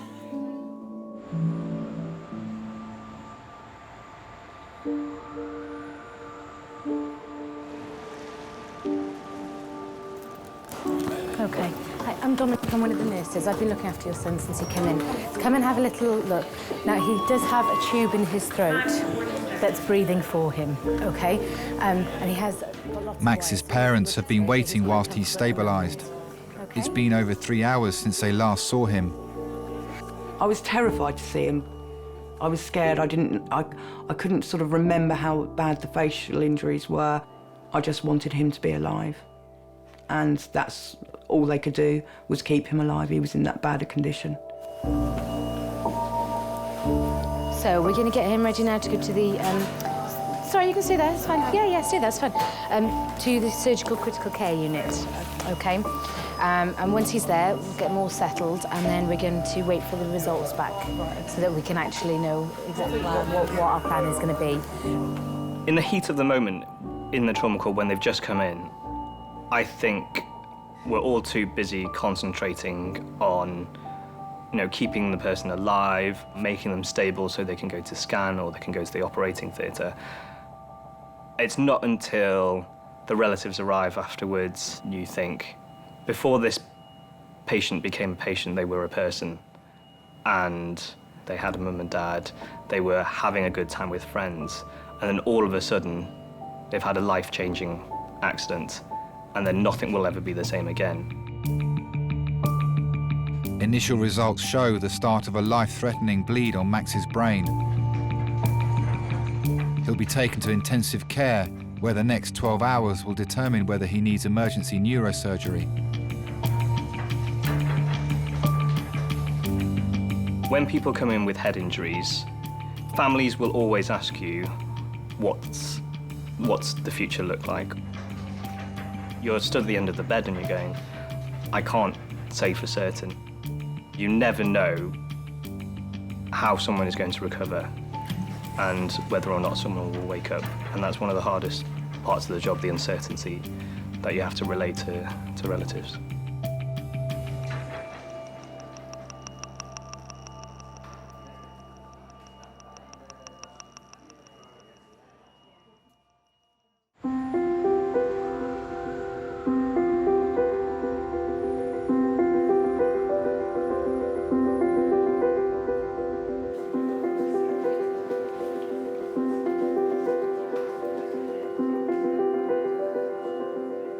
Max has multiple fractures to his skull and remains unconscious. Once we'd first got to critical care, they just said that the next sort of 12 hours were completely critical. On the Tuesday evening, they reduced the drug and said that they wanted him to try and stir and see what would happen. But still by Thursday morning, there was nothing, and we were then again really worried about how much brain damage he had. He's just lying there, and there is nothing you can do. You can talk to him, just give him little cuddles, little kisses, things like that, and just hope that he can hear you and he can feel you, and just trying to reassure him.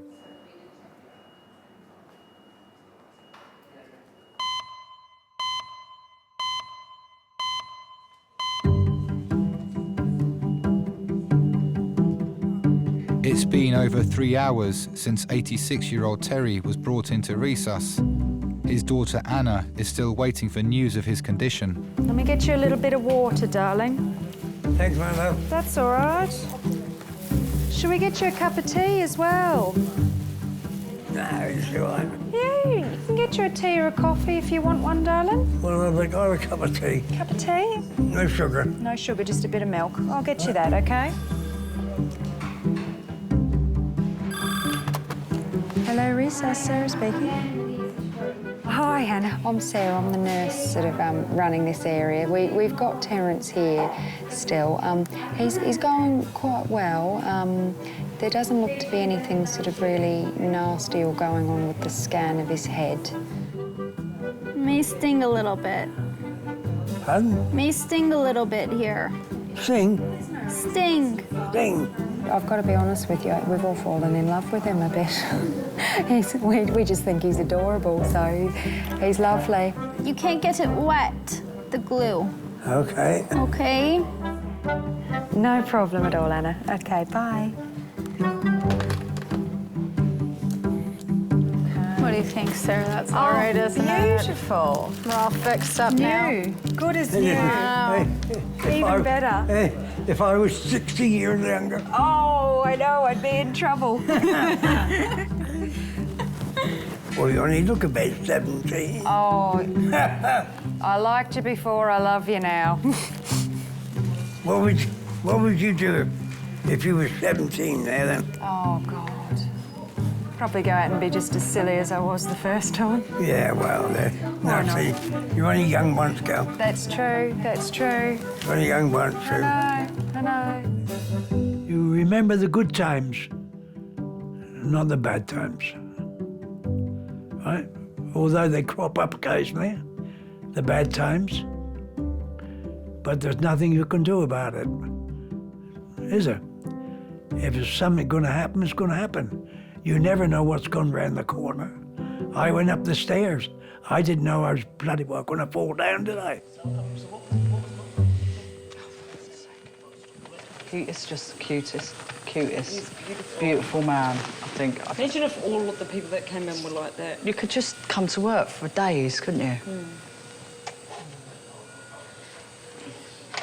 There's nothing better than an old man who laugh and cry and chat and swear. I know. Because it makes you giggle. Whereas when, it's funny, isn't it? If a teenager swore like that, you'd be like, oi, oi, oi. No, but you wouldn't if they were charming, but they're not. Yeah. He did it in context. If he was like... He said, do you mind if I say it? No, but do you know what I mean? If he came in and goes, oh, this fucking hurts, that fucking hurts, even at 86, you'd be like, wind your neck in, mate. Wouldn't you? Yeah, you're right. But the fact that he's been so charming... I'll see you later. I'm going to go home and go to bed. Okay, it was an absolute pleasure looking after you, okay? I can't let go. I love him. Oh. There's a CDU bed for a gorgeous man. I've clicked him there, but I'm not quite ready yet. You're going to tell your husband about him tonight? Yeah, I'll be like... We've got a nice night. It's been lovely. Anything could happen now. Oh. I can deal with anything right now. I know.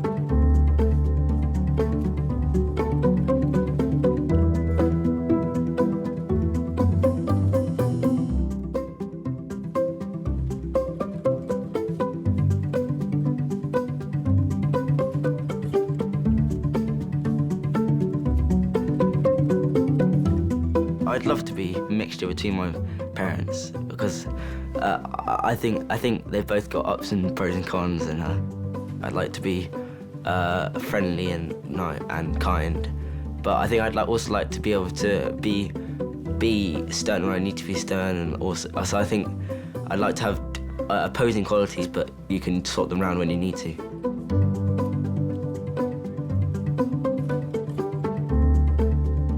I don't think I'm quite a man yet. I think I'm still a boy, but I'm developing into one. I might be one shortly.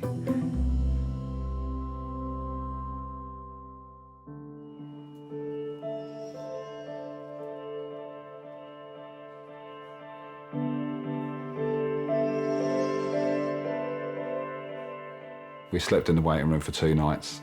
It even felt weird just walking outside the hospital for a breath of fresh air or something. We just wanted to stay where he was.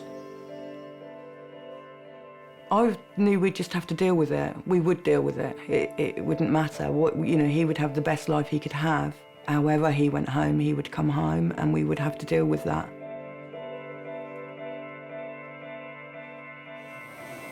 Are you waking up today? Is today the day? Hey? Is today the day? Good. There you go. Hiya. All right, mate. Hiya. How are you? How are you? Mum's here. It was like giving birth again. It was almost that same feeling that, you know, you're so worried that you've lost him and that you don't know what you're going to get from him. But for him just to wake up and recognise Steve and I was the best thing that could have happened.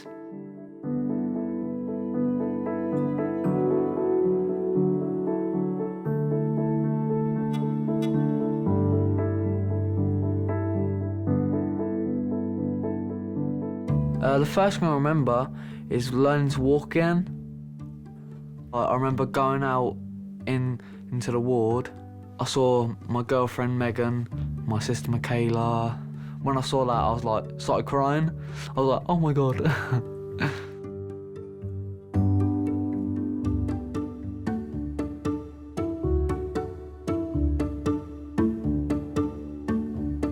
The first date I can remember was my girlfriend's birthday. I didn't even know it before.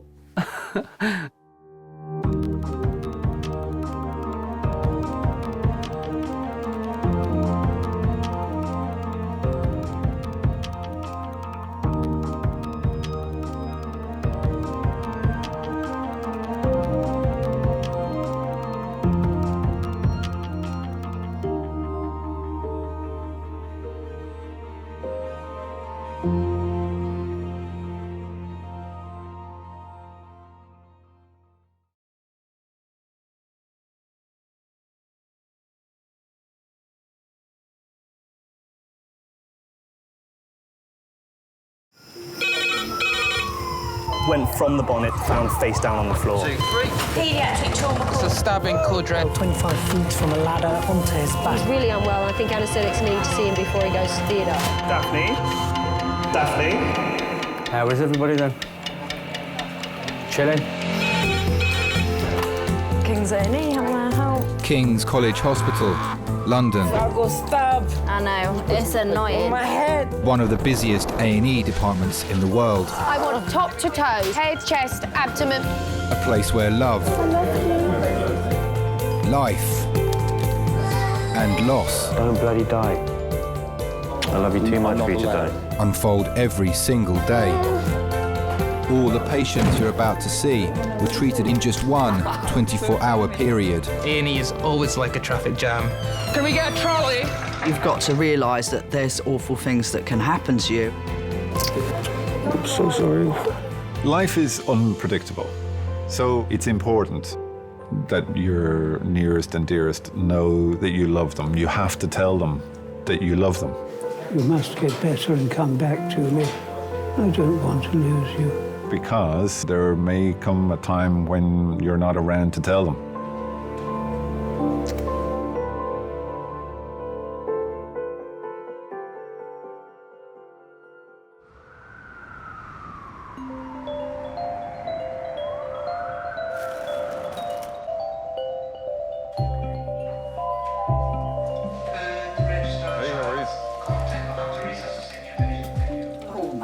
My feet are like ice.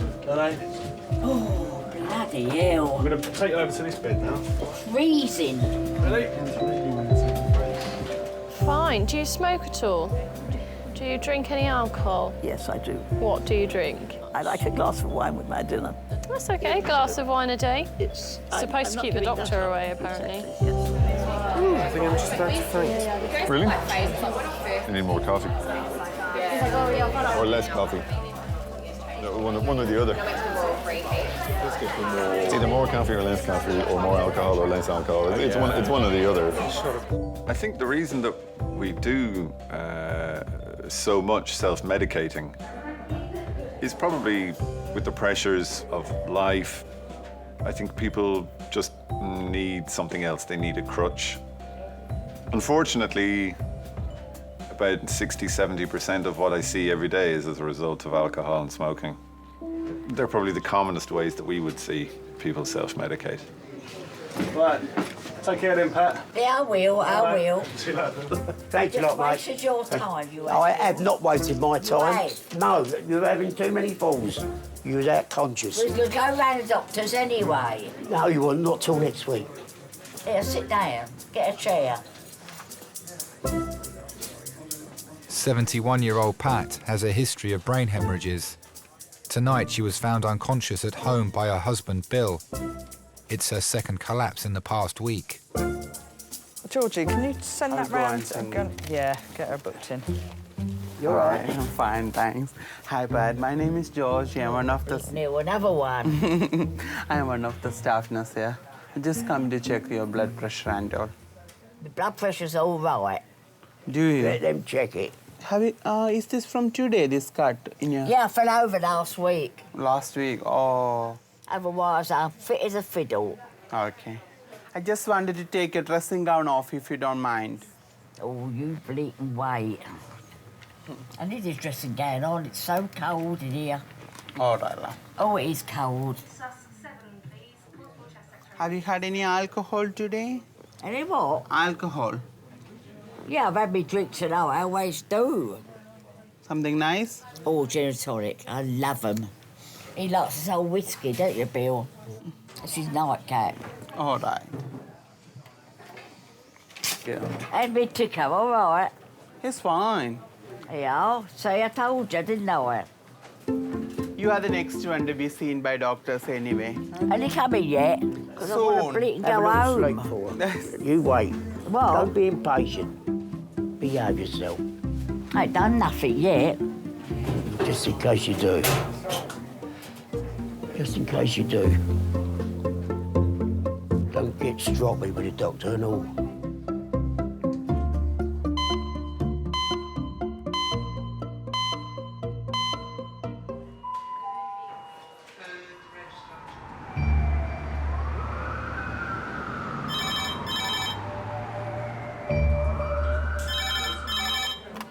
King's A&E, how may I help? Severe posterior head. In bleeding from what? Right. Yep. Yep. 7 chairs, 7 minutes. Adult trauma call, 7 minutes. Paramedics are bringing in a 63-year-old man. He was found lying in the street by a neighbour. Boggy mess, head injury, query cause with right ear bleeding and vomiting. Blood coming from the ears usually suggests that somebody's got a fracture of their skull. Yeah, I know. I've left my black pen in there. Male, found in street, severe head injury. That's one of the signs that somebody with a head injury has had a significant head injury.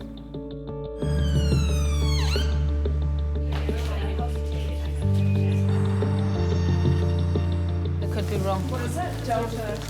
Oh. Yep, we're going into 2. Yeah. Why don't we keep him on the scoop? Let's have him flat. Right. Okay. 1, 2, 3, go. This Mick was found laying flat on his back on the pavement. He's got blood coming out of his right ear, pulse of 73. He's really, really combative. As you can see, we've had to take the mask and everything down. And no moving, darling. Mick, I know you've had a drink. Can you tell me what day of the week it is? Keep your head still. Thursday. Sorry? Well, it's Friday, isn't it? OK, and what month is it? March. And what year? Treating patients who are inebriated is very difficult. But you have to assume, for their safety, that it is not the alcohol that's making them behave the way they are, that it's something else. So 2012. OK, and do you drink every day? No, I don't. No? Is it just a bit of a bender tonight? No, because I'm Irish and it's Paddy's week. Oh, it's Paddy's week, not just Paddy's day. I love that. St. Paddy's week. OK, now, have you got any pain anywhere? So I just need to go and see my wife. Your wife's coming. She'll be here in a minute. Of course. No. Stay still. Keep nice and still. Don't move your head, because we don't know if you've injured your neck. We're going to have to scan his head. They are the one group of patients that are very likely to catch you out, because when people are drunk, it all interferes with the decision-making process. Keep still, Mick. We've got you. Mick. You need to talk to us, but just keep still. You promised you were going to be a good boy. Otherwise, we're going to have to put you to sleep. That's all right, darling. Mick will need a CT scan to determine the extent of his injuries, a procedure that requires the patient to remain completely still. Right, let's go and get it done. You're just going to have to hold him. Hold his head. What we worry about is that they may also have a neck injury or a spinal injury, and if you've got somebody who's thrashing around, they may actually cause themselves to have a further injury. They could end up paralysed. No, I think we're going to have to just put him to sleep. We've got our drugs. Hello? Hello? Are you hungry, fam? Pizza Hut. What, delivery to the hospital? What would you like? Medium meat feast, barbecue. I'll just have a slice of his and a slice of yours. I'm still in A&E. I think I broke my finger. Yeah. Hey, please, can I get delivery, please? The postcode? Stop the... Ooh, that's a great question. You might have to give me 1 second. I trapped my finger in the door at the bank. Yeah, I mean, but look at your finger. You want me to come for collection, dude? It's like 5 minutes up the road. You don't deliver to my house in Brixton. Like, please?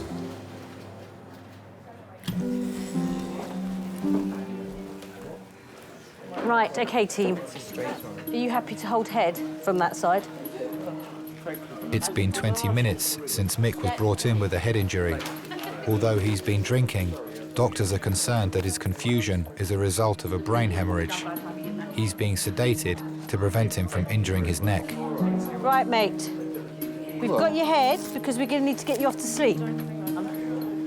Your wife's here. Well, Let's get some proper tape. Where? There, look, here you go. Say hello. Don't try and lift your head. Come and just look over him so he doesn't believe me that you're here. Can you look over? Just look. Well, I'm here. We're going to turn it off in a second anyway. Oh, yeah. So there's drugs already. I'm here, don't worry. okay, thank you, darling. What size tube do you want? We've been married for 36 years this year. When we were younger, he was quite the Jack the lad. He really was. He liked to play darts and snooker, and he was really a man's man. Tish, you here? I'm here, don't worry. We need to scan his head to work out how much of this is booze and how much of this is head injury. And you won't keep still for the scan. I'd never bash my head. So we just need to send him to sleep. Do you know if he's got any medical problems? He's on antidepressants. OK, he's never had a problem with anaesthetics before, though. OK, have you got his head there? He's a good-looking guy. He had the big bell bottoms and the big platform shoes. He says he looked like Georgie Best. Found it. It won't take long. We'll just Right, let's go and get it done. So when you're ready, I'll get the collar off. We got married at Wandsworth Registry Office. And after the ceremony, we all walked down Wandsworth High Street, me in my wedding dress, to go to the Spotted Dog pub down Wandsworth Road. And as I walked across the traffic lights, all these drivers were honking their horns and waving at me. Right, Mick, sweet dreams. Fantastic. OK, should we put the collar back on? Because although he won't move, per se, we might move him. He was kind. And he was generous. And he'd give you anything. If he could, he would give you anything.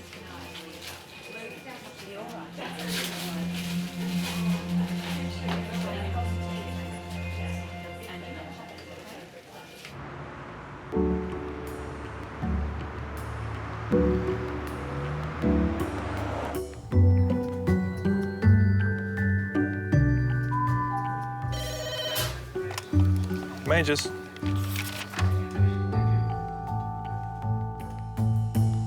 I thought you was dead. You are? I thought you was fucking dead.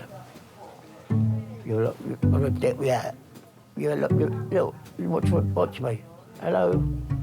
You was like that. What? On the floor. Yeah, all right. And I was trying to pick you up, and then there's no response. That's why I phoned the ambulance.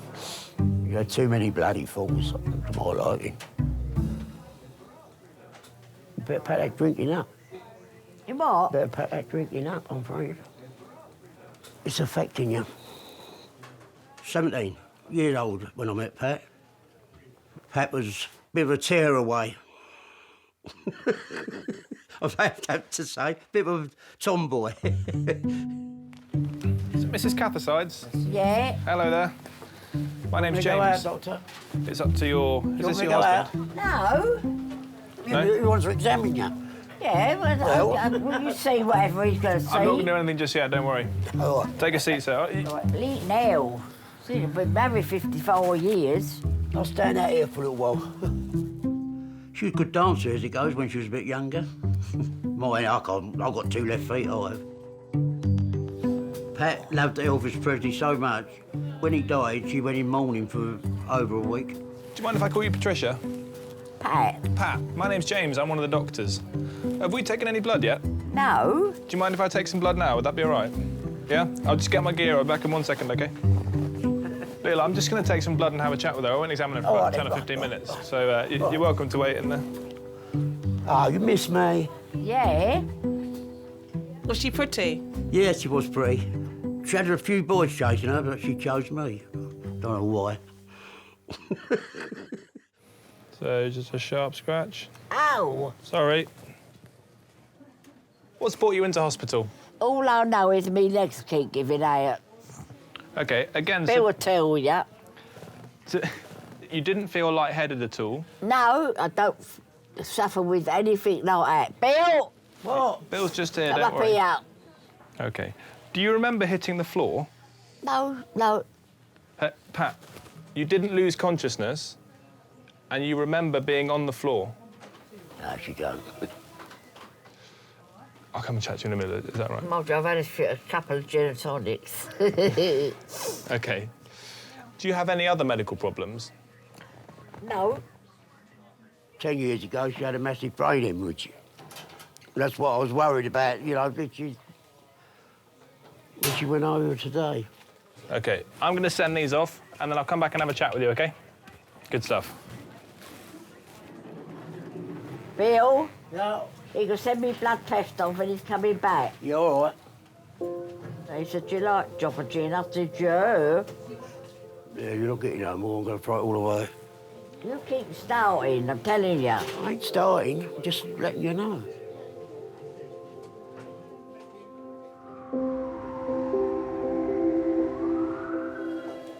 "63-year-old Mick was brought in with a head wound after being found alone in the street.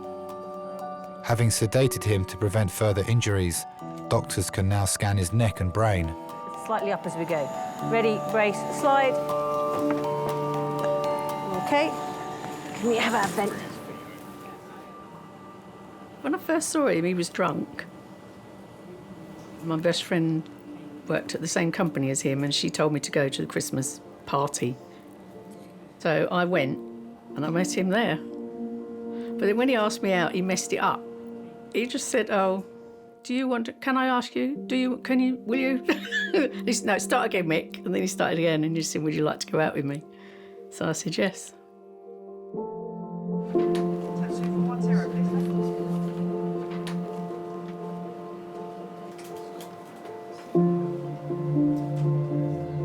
He's just a social person. He just hasn't got that thing in his head that's to say stop. You know, he doesn't know when to stop, basically. He's got a brain injury. If the brain injury continues, then he's in the right place. Because he's at the risk of, continued edema at this moment. He's always suffered with depression. He just gets a big black hole in front of him and he can't see any point in living. It's very difficult because there's nothing I can do apart from be here. Right, troops. He's got a right shallow subdural, contusions both temporal and inferior frontal lobes. Fracture right temporal Mick's CT scan has revealed internal hemorrhaging to his brain. He will be admitted for an operation to reduce the risk of permanent brain damage. Right, I'm just going to talk to his wife. Yeah, Hello. As you know, he was found collapsed. We don't really know how, but he's got wound to his scalp, and he does a couple of bruises around his brain. He's probably going to wake up still a bit drunk. So the safest thing to do in this case is to wake them up slowly on critical care. Just imagine if we took the tube out now and he goes to do Lally in half an hour's time. We won't know whether that's because he's just woken up and he's a bit drunk and disorientated and a bit leery, or whether it's because the bruise in his brain is getting bigger. So this is the safest way to do it. Okay. Does that make sense? Okay.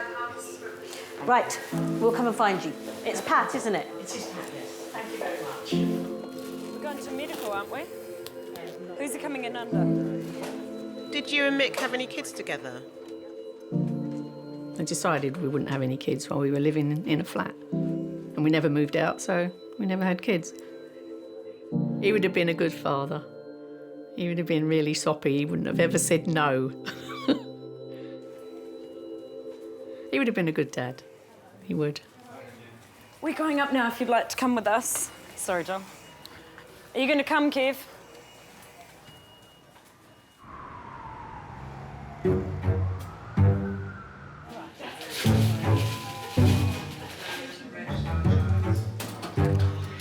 So this is new to me. I had chest pains. So like when I inhale my chest cavity, it really hurts. And as it's progressed, I've got a strong numbness in my hands, and I can feel it in my teeth and in my face. This vending machine's evil. Do you know what, yeah? No rolos in it, yeah? I forgot they existed at one point in life. They're not really that nice, though. They are, man. Rolos are bad.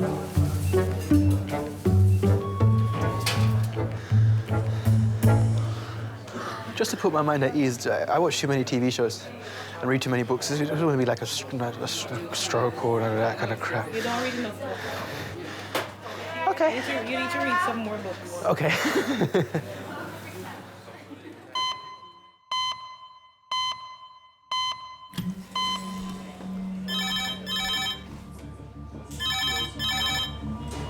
Hello, Kings A&E. Yeah. Yeah. 5 minutes, lovely. Thank you, bye. Chest pain. Red phone 5 minutes, red phone 5 minutes. A 50-year-old man is being rushed to King's with a suspected heart attack. Yeah, chest pain. Yes, please. Mechanical engineer Graham has been brought in with his brother and business partner, Tony, after complaining of chest pains at work. Right, hiya. This is Graham. Graham woke up at 6 o'clock this morning with a bit of tightness in his chest. Varied in intensity throughout the day. Has he had GTN? He has. Right, woke up at 6 o'clock, Des. With chest tightness, which has got worse throughout the day, radiating into his jaw, neck, and both shoulders and upper back. I've never had a heart attack, but I know that people describe it in various different ways. Very often described as a belt around their chest or somebody actually sitting on their chest. Hey, Graham, is it? Good. I'm Des, I'm one of the A&E consultants. What's been going on? Tell me. It's hard to describe it. It just started coming on. Yeah. It feels like it feels like someone's standing on you. Okay. Have you ever had this before today? I have. Yeah, and have you seen anyone about it? No. Okay, all right. A couple of gentle, deep breaths in and out for me. That's it. Good. Men are a silly breed when it comes to health. Men tend to ignore very obvious warning signs for a long time before doing anything about it. Have you noticed anything that's made this better or worse, or just does its own thing? I'm a bit concerned it might be to do with stress, worrying about things. It may well be stress-related, but I got to assume that this is coming from your heart until I know that it's not coming from your heart. Okay. If you have multiple episodes of heart attacks that is causing damage to the heart, the muscle of the heart, that damage is irreversible.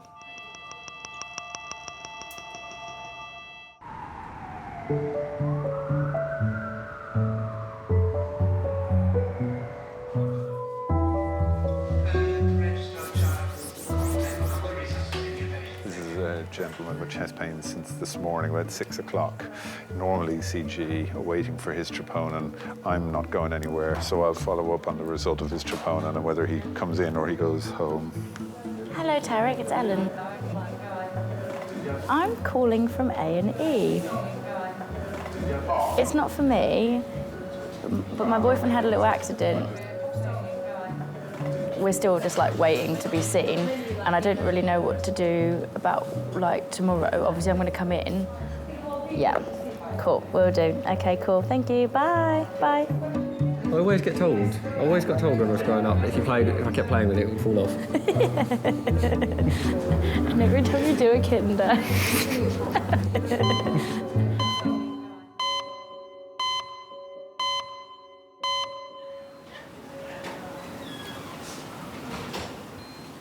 50-year-old Graham is suffering with chest pains. He's under observation to establish whether he's had a heart attack. Heartbeat's gone down. Your heartbeat's going real down. Hasn't changed at all. So I don't know what I am. What do you know I am? Yeah. It might. Are you sticking your middle finger? Boy, does Graham love gadgets. You know, technology, he loves it. You know, in the 80s, we were the boys that had the toys. Done the water skiing and the motorbikes and the Hells Angel rallies. We've done everything. And we had good times together. 89. See, same as me, isn't it? I'm 99, look. I'm 99, so you're low. So you're actually lower than me. No, not you're 88, not the green bit. So what's 99 bit then? And Friday night and Saturday nights, we were always out.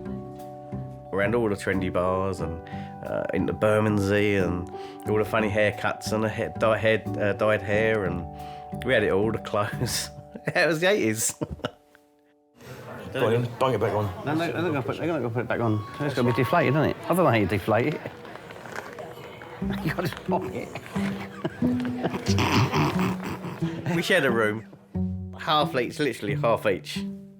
And it was the worst boys' room you could ever imagine. My mum would not go in there. She would not tidy it up. That's the boys' room, leave it. But when he moved out with Gina, I got everything and just threw it all down a scrap, all down a tip. Got rid of all of it. No, Babette. Hello, Claire. Gina, all right? Graham's wife Gina and daughter Claire have arrived in resus. I don't know. I was instantly attracted to him. As I looked at him, I knew he was going to be my husband. I think I'd only sort of seen him 3 times and spent maybe the total of 2 weeks with him before I decided that I was going to come and live with him. And so we've been together 26 years now. Give me a kiss. I came from Jamaica to visit my nan. She picked me up and the car broke down. And she phoned Tony and Graham and they came to pick us up. And that's how I met Graham. Ah, Des. How are we getting on? So the tracing of your heart that we've done, the first one, looks completely fine. And it's the same as the one that the ambulance people did as well. That's completely fine as well. We're still waiting for the rest of your blood tests and stuff to come back, and they will be really what will determine what happens from here on in. So we'll have a look at those blood tests and see, do you need to stay, or can we send you home and see how your heart behaves? Much appreciated. Yeah, no fantastic. Thank you.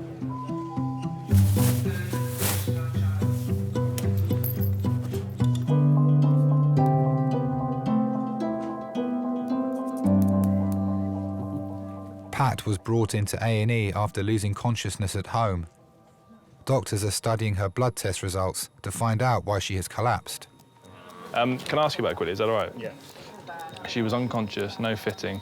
She was flat for somewhere between kind of 3 and 5 minutes, and when she came round, she was fast negative. She seems objectively a little bit kind of woozy and Okay, and is there any tipsy. lateralizing neurology? Bill, bring me bottle in. Yeah, tomorrow. Go to sleep for a while. Patients with head injuries are tricky customers, and they're the people who we need to watch It's not that they get worse, but they become different. And sometimes that's all there is to suggest that there is something serious going on inside their head. Something else is going on. Something else is going on. They see what the actual lab sodium is. Just go in the bedroom, that's all you got to do. You're in hospital. OK, right. Pat, I'm going to have a look at the nerves in your face and then your arms and your legs, OK? Is that right? But I'm going to have to ask you to follow a series of commands for me. Is that OK? Can I ask you to follow my finger with your eyes? Ready? Very good. Any double vision? No? And what if we go this way, Pat? 10 years ago, she fell out the bleeding bed and she smashed her head against the wardrobe and she ended up with a massive brain hemorrhage. What we was worried about, how long she was in that coma for, and she could have turned into a vegetable, like, you know, and I wouldn't like to have seen that. God, I don't think I would have been able to handle that. She lost use of her legs, her arms, her speech, and I panicked. Keep your head still for me and just follow my finger upwards. Pat, can you follow my finger upwards? My finger, I need you to follow it with your eyes, OK?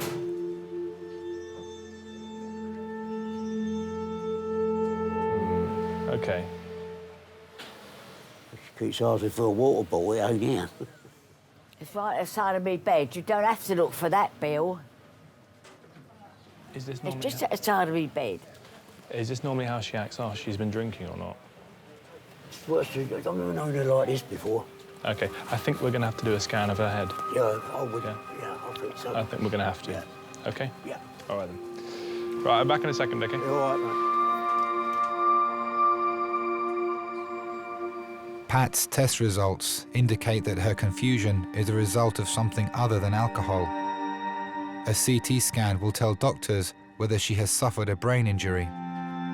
Well, you always feel the worst, don't you? And when the doctor said, oh, don't look too clever, I thought, oh, here we go. Not again. Oh, hi, is that radiology? Hi there. I'm calling to request a CT head on a patient. She's in Majors Bay 12. Thanks very much indeed. Cheers, bye.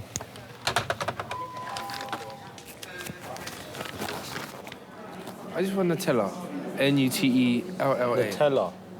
In reception, 21-year-old Chris has been assessed by the triage nurse. He's waiting to see a doctor. Question. Superman versus Hulk. Yeah, who'll win? Superman. Hulk. Superman. Hulk can't die. Hulk can't die. Hulk can't die. What do you mean Hulk can't die? I mean it exactly as it said. Can I not have a preference? Superman is the best superhero. But I just don't like his uniform. yeah, Why France? at least Iron Man has swag. Do you know what I mean? He has no swag. Christopher Restrepo? Right here. Oh, that's your phone. You right? Yes, mate. Oh, thank you. Hey, which one's Chris? I am. Oh, right, OK, sorry. There might not be enough room for all you guys. It's just a small cubicle, but we'll try and scrum you all in. OK. Grab a seat. All right, thank you. Right, Chris, what's been going on? Basically, earlier today, I just felt pain in my chest, and then I had shortness of breath. When I brushed my teeth, I had coughed quite severely and spat out blood. After you brush your teeth? Yeah, just in general, yeah. You just not sticking your brush down a bit further? I think that's what it sounded like. Oh, no, definitely not that, no. It just somehow, all of a sudden, you have a coughing fit, and at the end of that coughing fit, whatever comes up is pretty bloodstained, or has it never been bloodstained? It's been bloodstained, sometimes it's been brown. I smoke a little bit as well, so it's been brown, I think maybe tar or what else. How much do you smoke? Ooh, 5 a day. 5 cigarettes a day? Yeah. Are they roll-ups? Pardon me? Are they roll-ups Yeah, or roll-ups. No, you're not. Let's put this top off and let's see where it goes. No worries. Okay, show me whereabouts this pain is. Okay. Yeah, what we're going to do is just going to whip you around for a quick chest X-ray. Okay. You're coughing bits and pieces up, and you've got some chest pain over here, which could be from an infection. So let's do that now. Slip your T-shirt back on.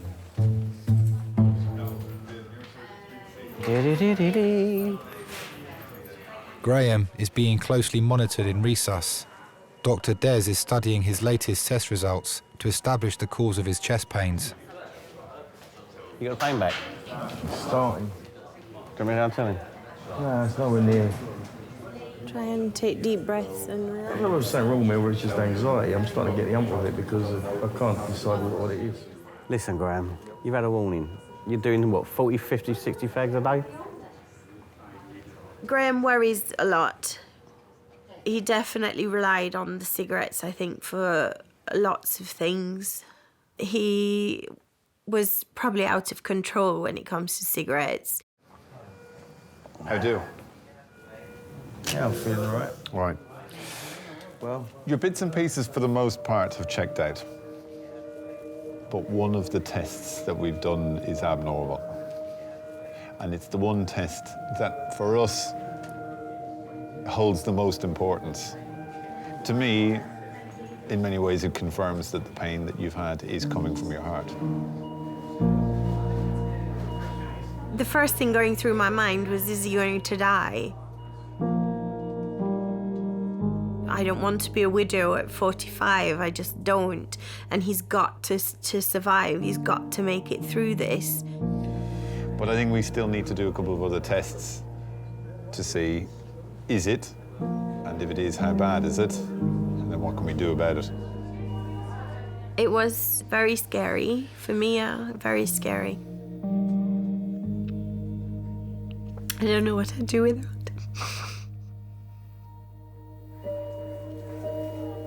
Graham's test results indicate that he's suffered a minor heart attack. He will be admitted to King's Cardiac Unit for specialist treatment. So he's going to be admitted tonight or today. Cannot deny, but I do feel semi-written off now. Semi-written off? Okay. Does that make sense? Yes, it does. You're not alone. Most men of middle age have a moment of, I suppose, coming to terms with your own mortality. There comes a point, I think, in every man's life when changes may need to be made. I think very often it's more the changes that you need to make to your own lifestyle that are the hardest that we find to do. Nobody likes being told what to do, even when it is your own body that's telling you that you need to do it. Thank you for the care. Yeah, you're not written off. No. Semi, I did say semi. No, not even semi. No, not even semi. Don't worry about that. We'll get some work out of you yet. Yeah. Thank you. Right. Thanks for everything. All right, not at all. You're welcome. I stopped smoking in 2004, and I decided today's the day, and it was. That was it. Was it hard or easy? It was easier than I thought it was going to be, but it wasn't easy.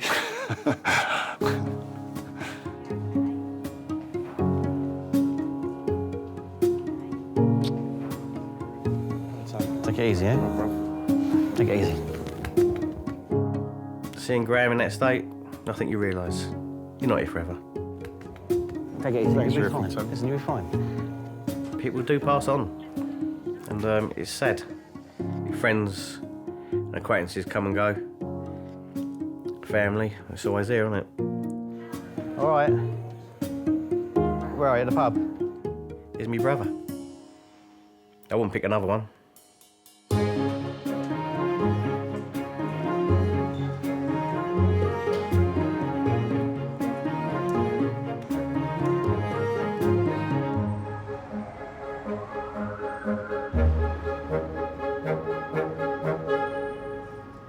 Could I have a porter to majors, please? Porter to majors, thank you. Tricia? Yeah? Are you all right? Let's pop this on you, my sweet. Pat is being sent for a CT scan of her brain. Number 12, CT, mate, please. Doctors are concerned that her increasing confusion and disorientation are the result of an internal head injury. It'll be a bit cold, all right, in here? gonna be a little bit chilly for you. Okay, on your call. Yeah, on slide ready. On your call. Ready. Oh, That's it. it's okay. She's got Rest earrings down. in. That's it. Nice lady. Very nice couple. What's the nicest thing about Pat? She's my best mate. She's been a good mother to my children, like, you know, and been lovely. Don't get me wrong, it ain't been smooth like all the time. Pat lost a brother through drowning. I think Pat was about 16 at the time. Anyway, we've been out to have a drink. It was on a Christmas Eve. He's had a row with his girlfriend, and we had a canal where we used to live. He threw himself in the canal. I went in there after him, but I couldn't get him out.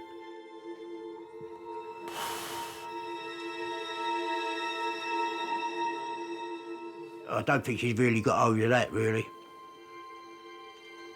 Will she talk to you about it? Mostly, if it comes round about Christmas time, you know, she might mention it. Or if she's had one too many, like, you know, it upsets her, and she'll say, oh, my Billy, like, you know. She's got a head injury, so I don't know if she had something happen before. Okay. But that, or whether that's as a result, because she's collapsed. So. Okay.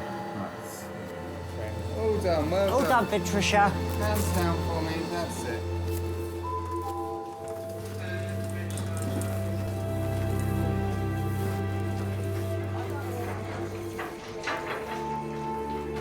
Hello there, mate. You all right, mate? Yeah, she's back now, okay? Yeah. Who's making all that noise? Hey, it's just a trolley, that's all. It's only the trolley. It's okay, mate, no problem, all right? Yeah. You all right, mate? Oh, fall asleep. Well, go to sleep then for a while. Hey? That's it, go to sleep, mate.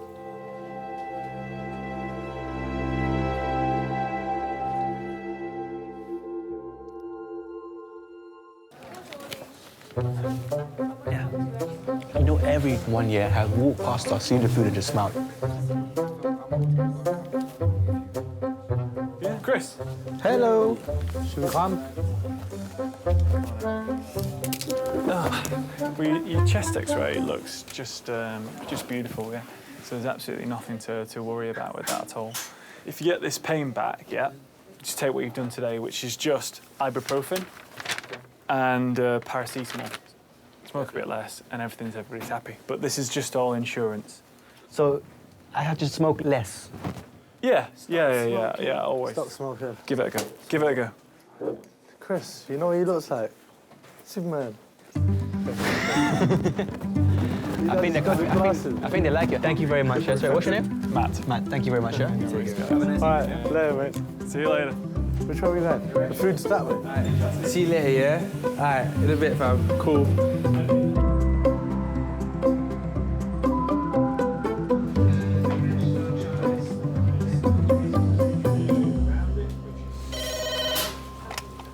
Majors.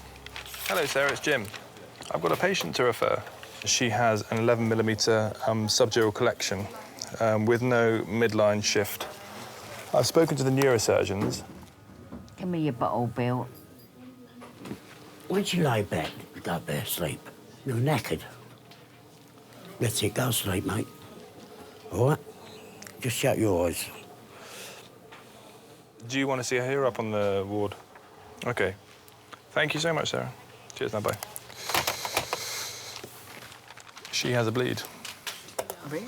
Yeah. Can I just have a quick chat with you next door? Is that all right? Right. Since Pat's come in, I think we've seen that she's got kind of more and more confused. And I think what was worrying is the fact that this confusion has been getting kind of worse over the period that she's been in the department. Yeah. So that's why we did the scan of her head.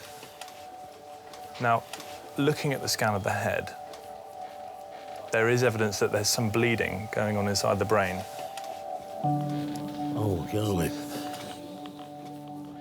Now, she doesn't need an operation, but she may need one in the future. It's difficult to say.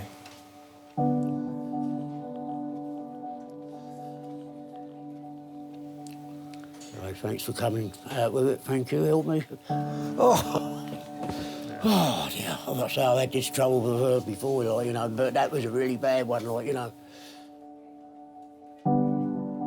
I think I don't want to give you kind of any No. reassurances, but I don't you know, think this is as severe as that, well, to be honest. I think I've done the right thing bringing her up here, didn't I? Yeah, Otherwise I could have left it and, you know. Yeah. Anyway, thanks to your help, anyway. There's no doubt you've done the right thing. Yeah. Have you got any questions for me at all? Just look after. Thanks, please. We'll do our absolute best. I've been here too long, 54 years. Anyway, thank you very much. Not a problem. Got my bottle round there. You what, mate? My bottle, Bill. Pat, hello. We are still going to have to admit you to the hospital and keep an eye on you. Is that all right? OK. Listen, if there's anything I can do, just give me a shout, yeah? OK. Take care. Oh, thank you, Doctor. Cheers, Bill. Thanks. Right.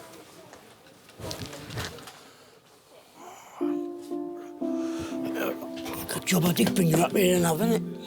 Yeah. Hello there, mate. You're all right, mate, yeah.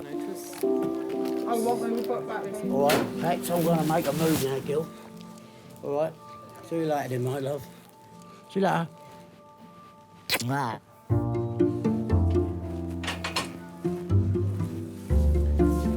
Thank you.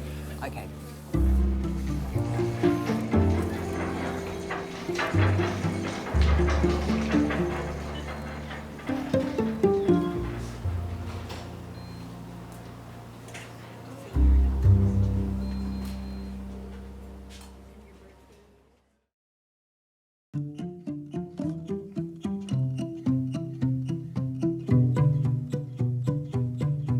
I was told it's very lucky men, really, when you fall on your head, like, you know. But then as last my mate said, it shouldn't have done you any damage.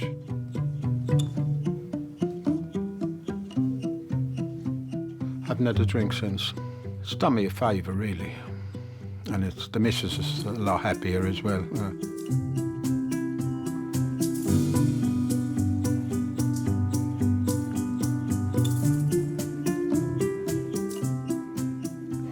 Smoking? Yes. Lots of positive things have come out of this experience, and that is one of them, which is really, really good for me. I'm really pleased, and everybody else is pleased as well. And so is my pocket.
Went from the bonnet, found face down on the floor. 2, 3. Pediatric trauma. It's a stabbing cordra. 25 feet from a ladder onto his back. He's really unwell. I think anaesthetics need to see him before he goes to theatre. Daphne? How is everybody then? Chilling? King's A&E, how may I help? King's College Hospital, London. I got stabbed. I know, it's annoying. My head. One of the busiest A&E departments in the world. I want top to toe, head, chest, abdomen. A place where love, life, and loss. Don't bloody die. I love you too much for you to die. Unfold every single day. All the patients you're about to see were treated in just one 24-hour period. A&E is always like a traffic jam. Can we get a trolley? You've got to realise that there's awful things that can happen to you. I'm so sorry. Life is unpredictable, so it's important that your nearest and dearest know that you love them. You have to tell them that you love them. You must get better and come back to me. I don't want to lose you. Because there may come a time when you're not around to tell them.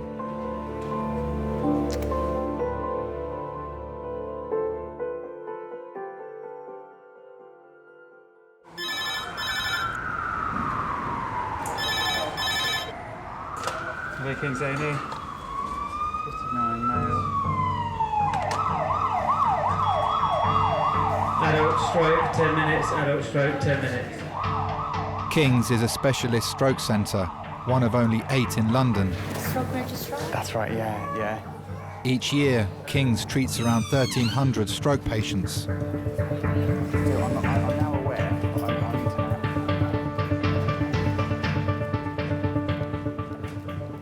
On our stroke unit at King's, we assess 4 or 5 fast calls in a 24-hour period, some of which will turn out to be strokes, some of which will initially look like strokes, but we may decide that's not the case. This is Charles. Charles is 59 years old. Collapsed twice at midday today. He has no recollection of this. His wife was called to come and get him. He was assisted home. Okay. Stroke disease is one of the biggest causes of death in the UK, but certainly amongst adult populations, the biggest cause of disability. Your wife, is that right? Yeah. And I presume you weren't present at all? I was not. No. When I came in, he was different. He was slower, he was slurring, he was not the way I saw him when I was going out. King's have a clot-busting drug which can vastly increase a patient's chance of recovery, but only if given in the first 4.5 hours. In strokes, time is really important. The earlier we can give those treatments, the more effective they are. And there comes a point after the start of the patient's symptoms when those treatments become ineffective and possibly dangerous. Hi, Charles. I'm James. I'm one of the doctors here. And I'm going to do some tests of your nerves, all right? Next thing is just look at my hand here. Look at my hand. So follow it this way. Follow my hand this way. And then over this way. Now touch my finger, please. Touch my finger. Touch my finger. Okay. All right. Okay. Okay, that's good. Can't really find anything. I don't think we're going to thrombolise him, so try and work out what's going on. The ambulance crew brought him as a possible stroke. I don't think it is a stroke, but obviously something's going on, so we'll try and work out what that is, okay?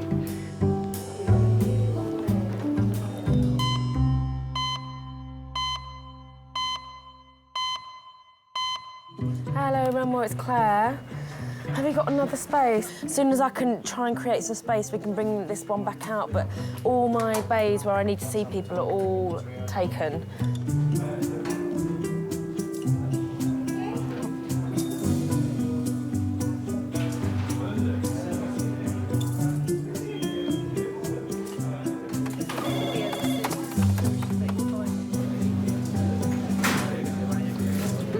Once when we were about 15, we were at Pizza Hut and we really fancied this guy on like another table. So we wrote our numbers on a napkin and asked the waitress to give it to him. She gave it to the wrong person. How old are you? Was it at the same table or? No. Hello, it's Claire. Have you got a bed?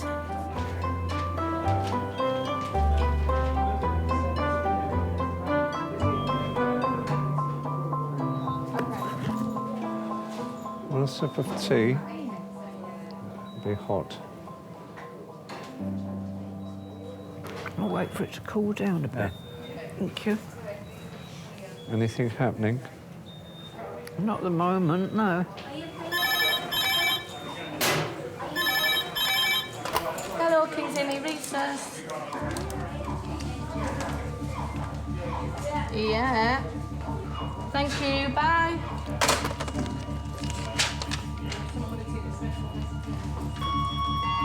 Adult medical 3 minutes, that's adult medical 3 minutes.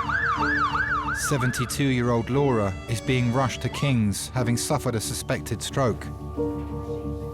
Her husband Camilo is driving in behind. I was down here in the kitchen, and she came down about around 9 o'clock, and she made herself a lemon tea. That normally I always take the lemon tea up to the bedroom. She went back upstairs to bed. After 10 minutes, I went upstairs to get ready to go out. I saw her standing in the bedroom, and I said to her, "Are you okay?" And she couldn't talk.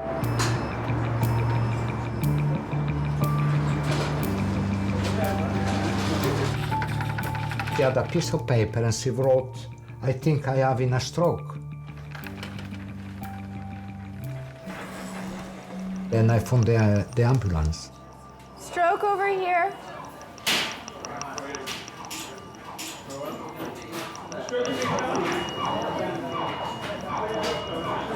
Okay, this is 72-year-old Laura. At 9:50 this morning, she's had sudden onset of slurred Hello, it's Laura, right? I'm Fiona, I'm one of the nurses. So your speech gone? Yeah? I know you want to say the words, but you can't, right? Yeah. Okay.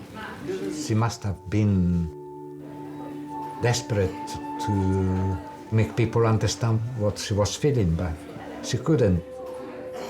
Okay, it's gonna be okay. You're in the right place, all right? And we'll take good care of you.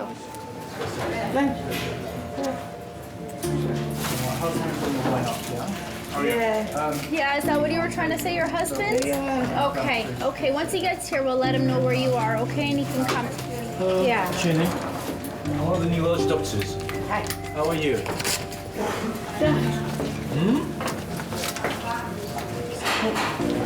Don't worry, we'll try and look as to why that is, okay? Doctors will scan Laura to find out if there is a blood clot on her brain. Can you just leg up for me? We got husband here. Shall I put him out? No. It was terrible. You see somebody that they cannot talk things like that, you think always are the worst. Sorry.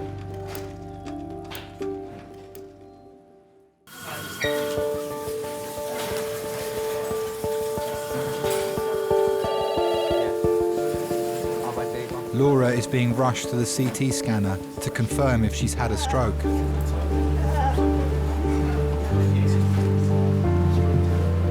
Watch the cord there. Thank you.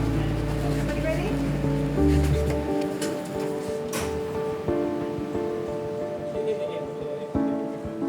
We met in the city. She used to work in a bar, a wine bar.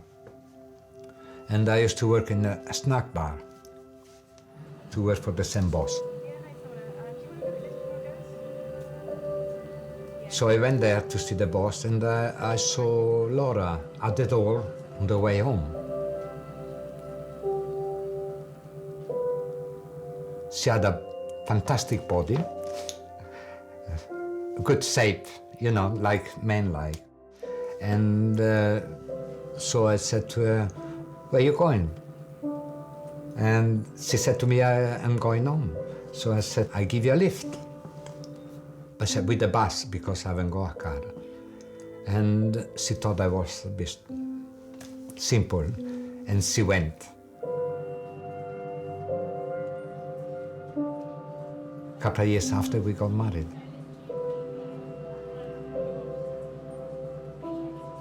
She was about 31. She was divorced. She had one daughter, Gabriela, or Gabi.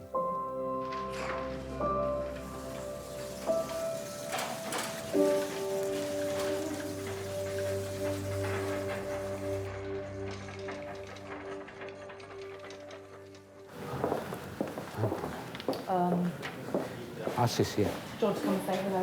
Hello, Dr. Ronald. Stroke doctor. Okay, don't get upset. Oh, because she's so... Okay, let me just take you out.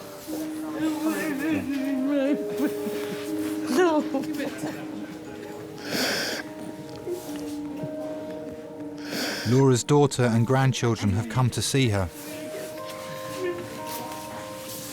Hello, darling.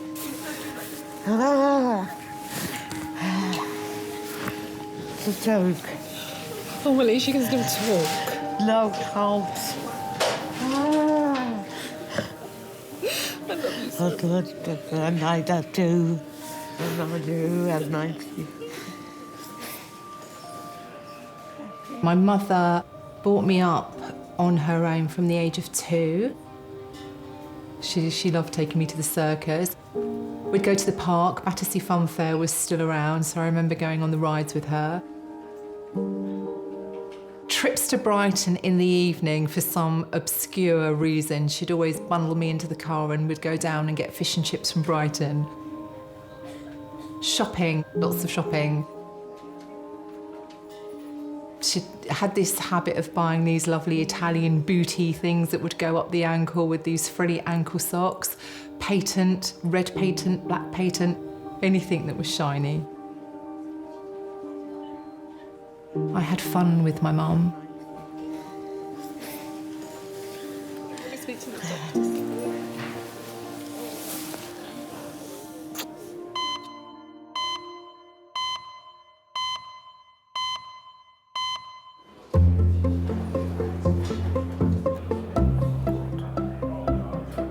Have you guys seen Django Unchained? No. I really want to see it. Timber went to go and see it. We should try and... Thursday. Is it still in the cinemas? Yeah. We should try and go. There's a really good song on the soundtrack. It's just been in my head all morning. It's really good. My dad saw it and said it was like every other word was like not a nice word. Really? Yeah. Where did you have to go for the tea? Round to the main entrance. Oh. You know, that cafe just inside. Oh, yeah. By the blood place. Yeah.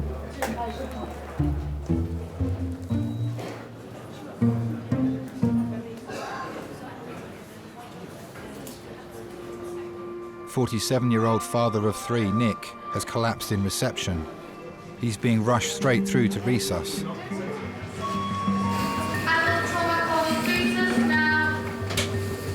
Nick is the national BMX champion in the over 40s category. He's fallen 20 feet off his bike while performing a stunt during training.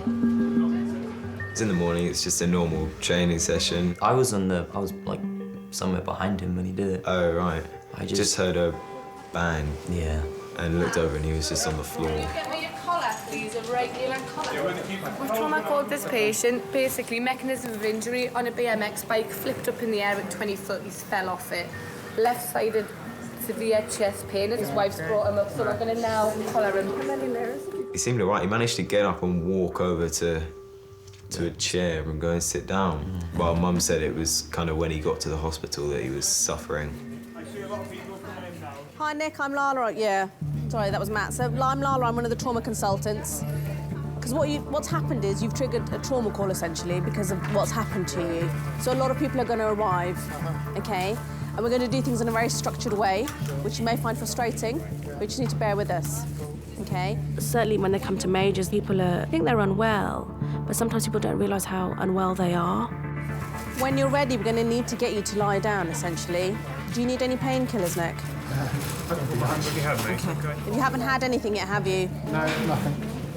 You have to be a bit careful of your mindset, because you sometimes presume if somebody's walked in, certainly for staff around you, that they're probably going to be better off than someone who's kind of come in collared and boarded. And you have to be careful not to presume too much, really. Slowly lower yourself down. Sometimes the injury doesn't look as bad on the outside as it does on the inside. Oh. It's okay. Where's it? All the way down on your back. Okay. Right left side. My chest. Let's get some monitoring and stuff on you. Sorry, Nick. What's wrong, really, Nick? It's okay. When it was first half an hour, it was gurgling. I started BMXing in 1979. My brother and I were on holiday with my parents in Cornwall, and we walked into a Halfords bike shop. There were these amazing bikes that we'd never seen anything like. We used to thrash our old choppers and grifters around the woods, and then all of a sudden there was these purpose-built bikes from America. And they had a little magazine, a sales magazine that went with it, and we took them and they became our Bibles. So from August to December, when Christmas came round, that's all we did. We just talked about this bicycle motocross. And our parents bought us bikes for that 1979 Christmas. Okay. And what happened? Did you get up by yourself or somebody help you up? Or? I couldn't get up for about 10 minutes. Okay. And I felt very sick. Okay. And dizzy. Okay. And I couldn't breathe, I'd winded myself. So. Okay. BMXing, superb feeling. There was a game we used to play when we were kids, which was the Star Wars video game. And there's that thing where you hear that voice in your head and it says, use the Force, Luke, and he's going down the tunnel. And you get this kind of peripheral tunnel vision. That's what it's like. You're kind of in a zone and your peripheral vision is taking over control and you're just going for it, 150%, just absolutely charging and racing against other guys. That carried on until about 1986 when I went to do my degree. And went back to BMXing about 6 years ago when my two sons got really interested in it. Okay, so the way it works is the lovely Neha is going to put a line into your arm and we're going to do some bloods. Yeah. I'm going to get some paracetamol into that drip, but we'll also give you some morphine just to keep you ticking over, all right? Yeah.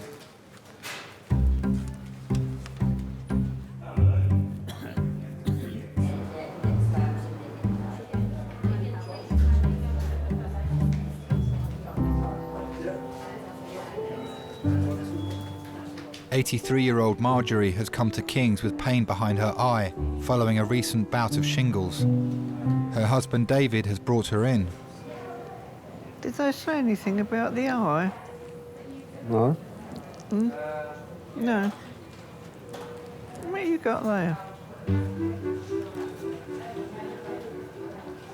Sandwich. Yeah, she looked at it. Hmm? She looked at it, but didn't make any observation. Yeah.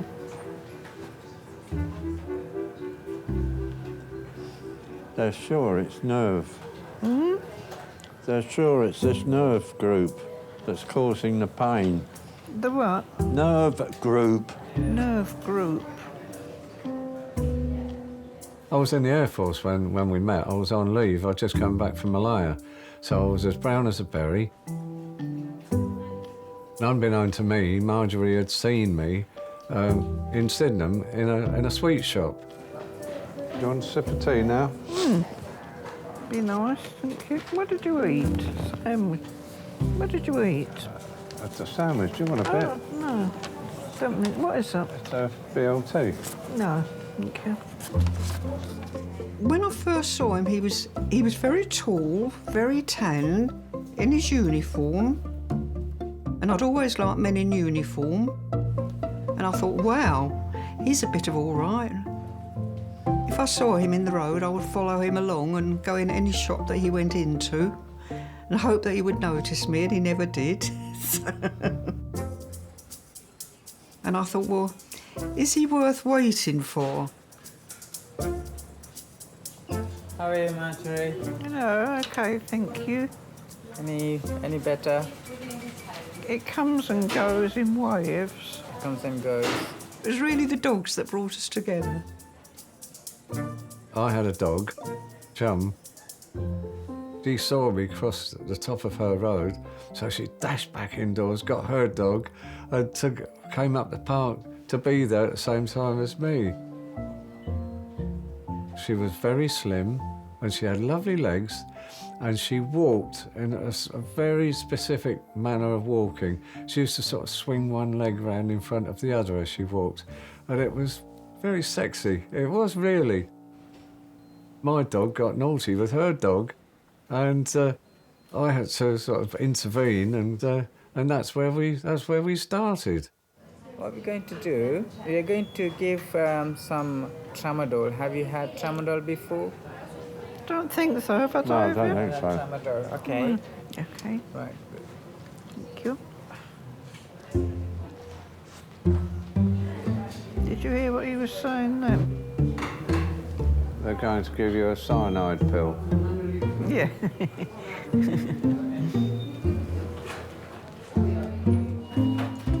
Patience, isn't it?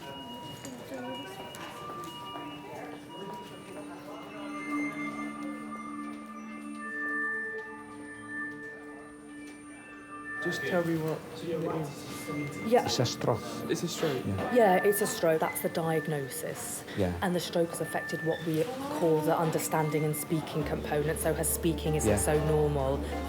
It's difficult. It's difficult. Laura's CT scan has revealed a blood clot on her brain. A small stroke. To reduce the risk of permanent brain damage, the stroke doctor is giving Laura's family the option of administering a clot-busting drug. When somebody comes in so early on from the onset of a stroke, we have the ability to give a clot-busting drug. People who get it, compared to who don't, have far less disability a few months down the line. The disadvantage is the risks of bleeding. So although it's good to break down the clot, in this world, you almost can't have something for nothing. The risks of bleeding are lower than the benefit. The risks of bleeding are around about a few percent. And low. Those people The chance of developing serious side effects from the drug is less than 1%. But there's no point. I can't say to you, it's all good. There's no problems. Yeah. That's not fair. That's not the truth.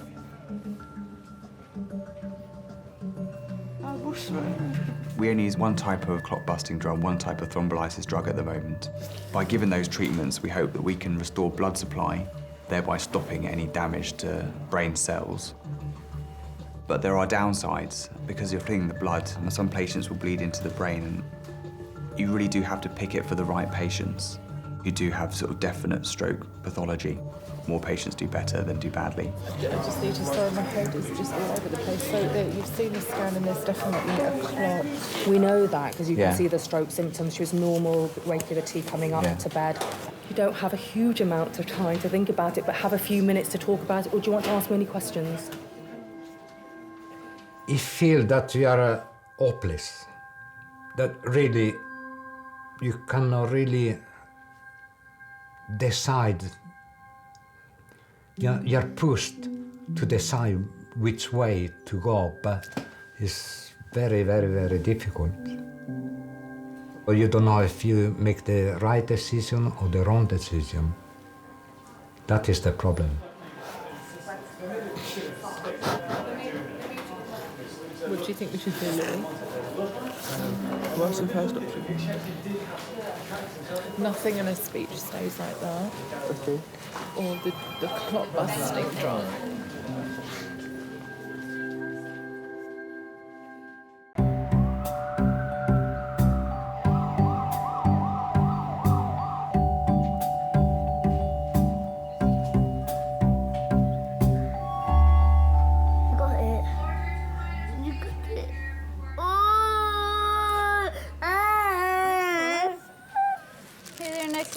I'm Fiona, one of the nurses. I'm going to give you a little bit of morphine for the pain, okay? So we have 46-year-old national BMX champion who's basically gone on his bike, about 20 foot into the air, has gone over the handlebars, landed on his back, on his head and his back, essentially, complaining of neck, back, pain on scene and a bit of chest pain. Was winded, said he couldn't breathe, so his wife scooped him and brought him up. So should we call his other half in at some point? Nick, what's your other half called? Maya?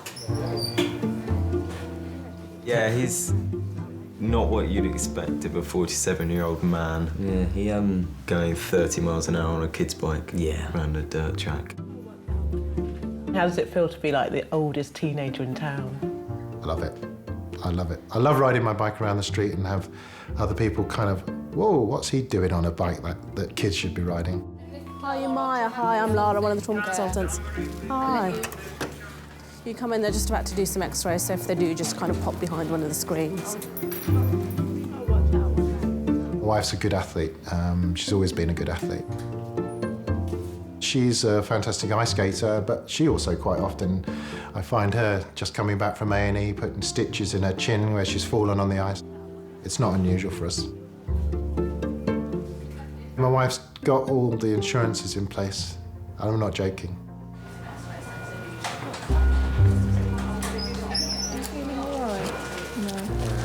Hurting everywhere. She's given some morphine, so it's a little bit better. Are you still hurting everywhere, or is it somewhere specific? It's really just ribs, chest. Quite dramatic, isn't it? Nick's x-rays have revealed that he suffered internal injuries. That's okay, a couple of things. You've punctured your lung.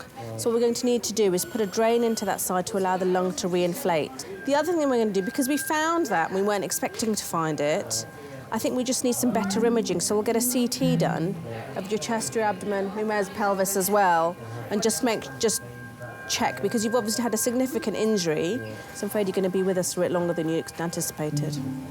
Okay? There's worse places to be. I'm going to have to get Jessie to her game, but I can come back later. My daughter plays ice hockey, and my wife had taken over the management of her ice hockey team. So this was the very first match that my wife was going to be in charge. And she was panicking because she had this game at 3 o'clock in the afternoon. So when she came to the hospital, all she was thinking about is, I've got to get my players onto the ice. So she actually had to leave within about an hour of me being in the hospital.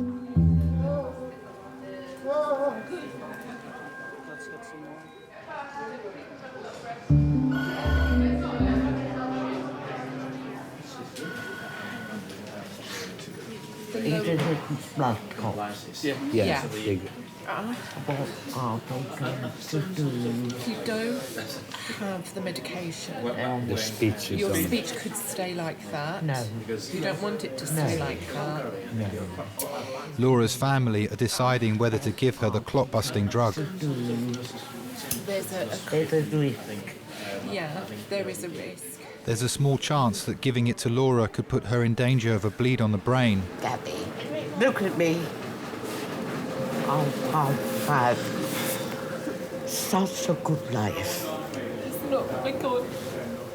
I have She's had not dying. What? such a good life. Don't cry. Please don't cry. Gabby.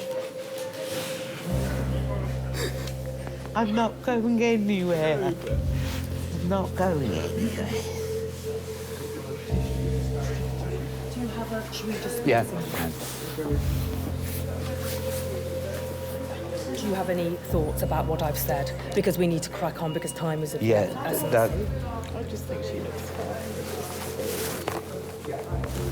Would the speech not get better without... It's got more chance with it. So what do you think, Gabby? We agree for the medicine, no? Gabby. Yeah, but Gabby. you have to... No risk. No risk. No risk. I don't want any risk.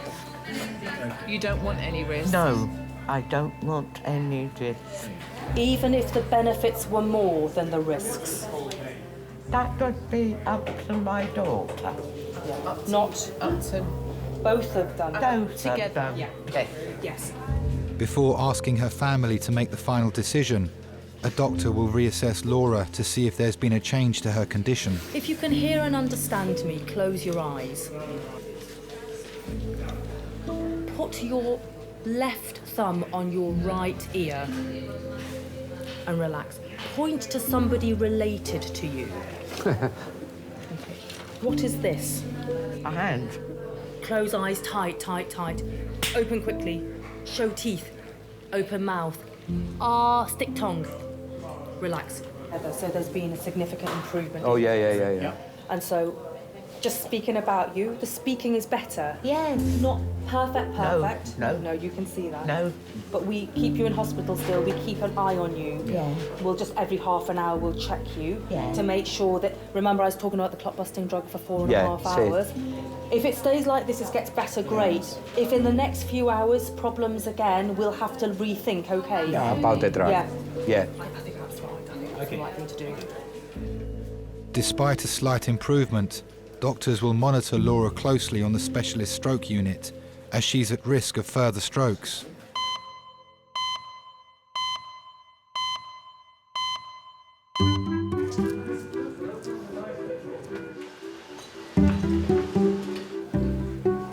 Hi, too. I'm really sorry to bother you, darling. It's the old bat. Are you okay? I'm down at King's. I've got a bit of a fluttery ticker.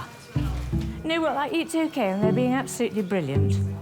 And I don't want you to go into panic, but what I would like you to do, I just wondered if you could go up sometime at about 11-ish, 10-ish, and let Chulu out.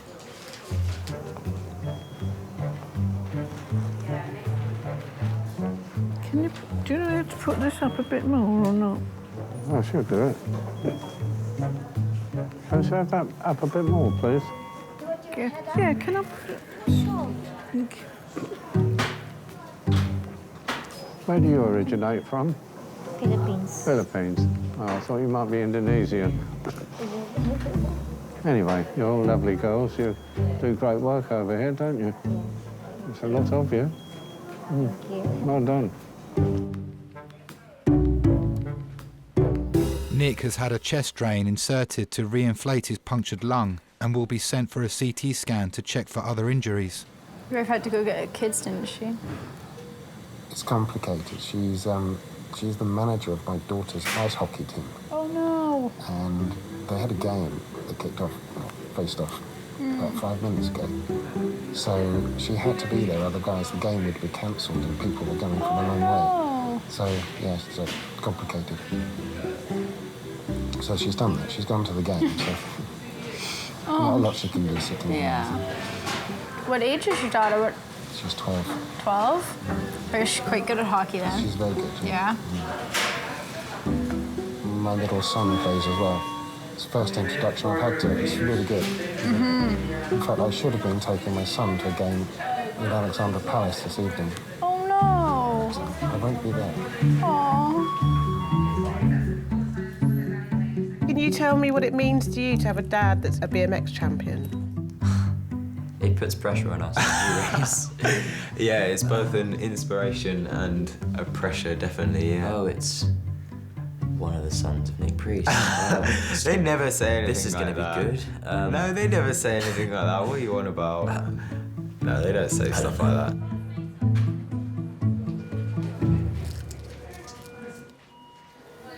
We're going to get you around to CT. All right. Because at the end of the day, you've done this, so you could have done something else, and this would count as possibly a distracting injury. So it may be that you've got other injuries elsewhere, but because the pain of this is as much as it is, you're not necessarily going to notice things elsewhere, more subtle things. So that's the reason to get the CT. So the pain... Worrying about myself is one thing, but worrying about the children is another. So when I watch my two boys go round, and they really go for it, and they do much higher jumps. Yeah, it does scare me. It does scare me that they're going to hurt themselves.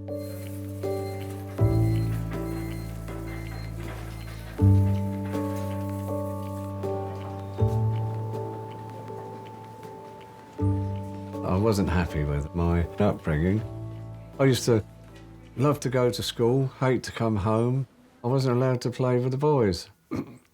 And there's nothing I like better than knocking a bit of wood together with a couple of nails and get hold of a knife and try and carve a shape or something like that.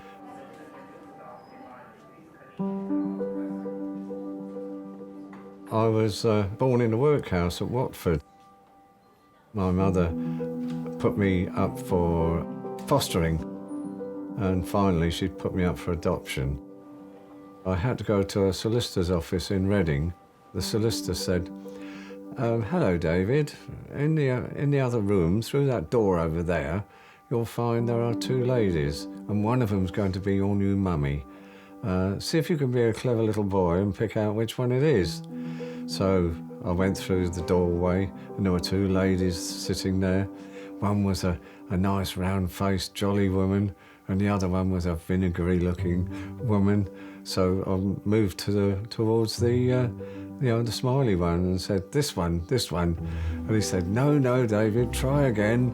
So I had to go away with the one I didn't like. And I never did like her. She was an elderly spinster, about 50 years old, a war widow. I managed to escape eventually when I joined the Air Force when I was 15. And I've never looked back. Do you want another little bite, Marjorie? No. I really feel that when I married her, that's when my family life began.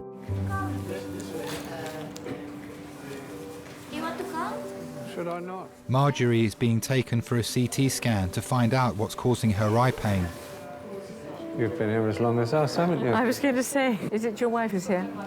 Yeah, she's had shingles on her, around her eye. Horrid, yeah. And she's got pain that she can't tolerate. Yeah, yeah. And she's had a cyst removed from the same place. And she's had one thing after another. Yeah. And this is the icing on the cake, isn't it? And they're just going to give her a CT scan on her head to make sure everything's all right. Oh, dear. Poor old thing. Well, anyway, I hope they sort you out. Well, we shall hang on. Yeah. You look all right. No, well, it's what everybody says. It's just the beat's gone. Have one of these. Oh, you've got a pacemaker? Yeah. Brilliant, they are. He's got a pacemaker. But this is the thing that worries me.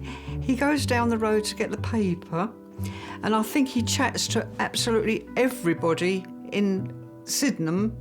And when he's not back, I really do worry about him. How long have you had it? 7.5 years. Yeah, yeah. Yeah, they're brilliant. They take 15 minutes to fit. Yeah. And everything's lovely after that. New man. OK. Yeah, good luck anyway. Nice to chat. And you, and you. He thinks I'm a bit cross because he's been gone for a long time, but actually I'm really quite worried about him. Could you ever imagine your life without David? Oh, don't. Oh, no, don't think about it. I just can't imagine it, no.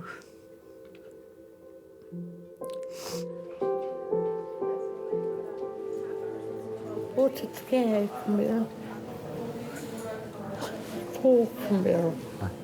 Poor you, no, me, I'm okay. I never expected this.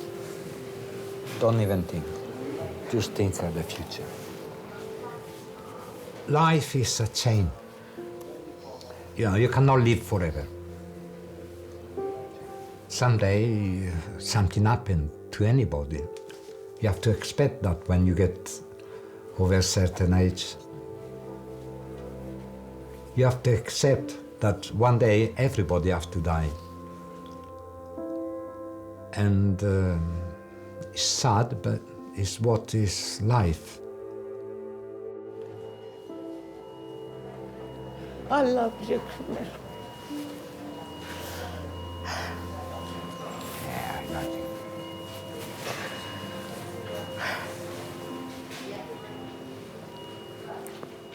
A stroke is a warning for better look after yourself and to enjoy together life until long as possible and then go. Camila? Camila? Yeah, somewhat.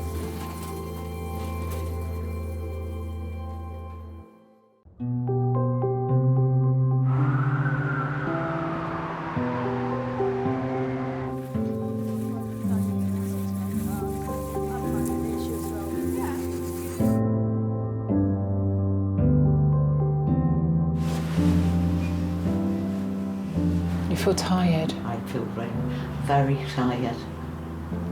But I don't want to be alone. You're not going to be alone. Don't worry. Oh, there's hundreds of them out there. No.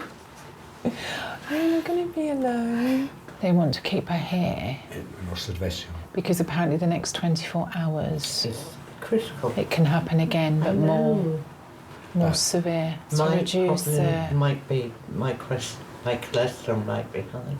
It's all the cheese. really rethink your diet now. Because when she eat cheese, she had a whole packet. It's not like me, she had a few slices. She had a whole packet. Feast or famine. Small bread, Just do it. small a whole packet of cheese. Or brie cheese is already fat enough. Yeah, maybe we'll cut out cheese for a little while.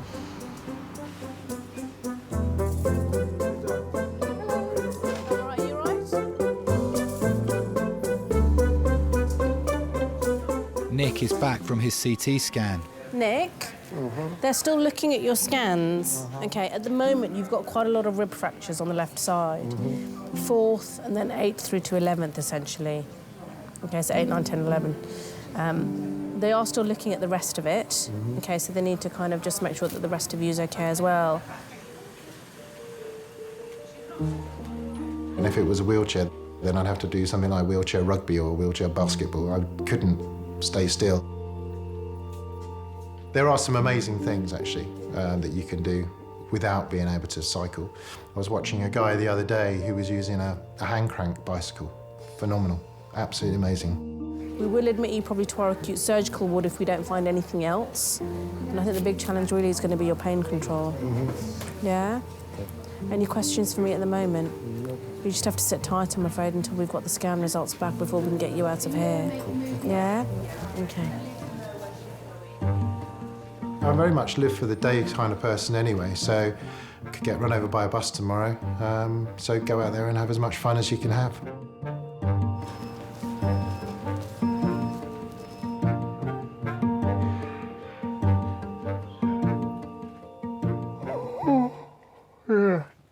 Tired as well. Yes, I am. I am tired now. No, we were up early, weren't we? Oh, yeah, and you've been worried, I expect. Oh, what I've got to worry about? Doctors have ruled out any serious causes for Marjorie's eye pain. She'll be given pain relief and is being kept in hospital for observation. Do you feel all right, do you? Oh, yeah. Yes, Just tell well, don't do anything at home, don't. I'm not going to. I'm not going to do any ironing tonight. No, don't do it. I'm not doing anything. I'm just going to sit and watch the rest of the evening television. We talk about it. Said, what would you do if anything happened to me, Dave? And I say, oh, I'd be horrified, you know, but I could survive. And I've said the same to her. She said, well, I don't know what I'd do without you, because I am her sort of arms and her legs. Because she's not very mobile, I'll go out and get bits of shopping and whatnot. So we've been practicing buying stuff on the internet and various ways around. You know, we've got some plans afoot. But they've said all that has gone. Oh yeah, I know you're not in a. And I think that's you're not in an infectious state now, but you know, I think that's the contagious just to be on the safe side. But we said we're going to go together. Yeah, if one of us goes with, then the other one will follow suit. All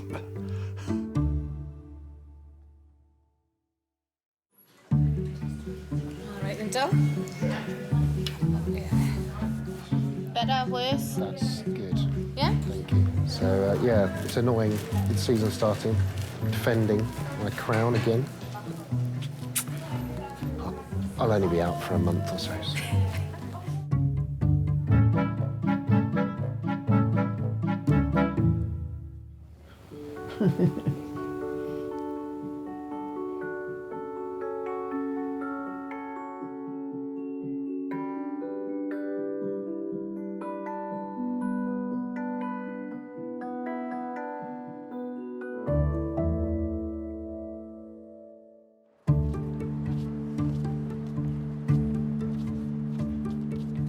Camila won't let me do anything, apart from cook.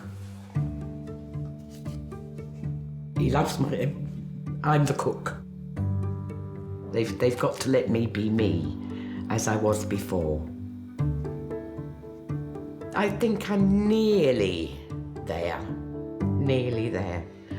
I lose my speech occasionally. I don't lose my speech, I get tongue-tied. I could have another stroke at any time. What I want, see my grandchildren happily married. I just want my grandchildren to have a good life like I had. Because I can't complain about my life at all.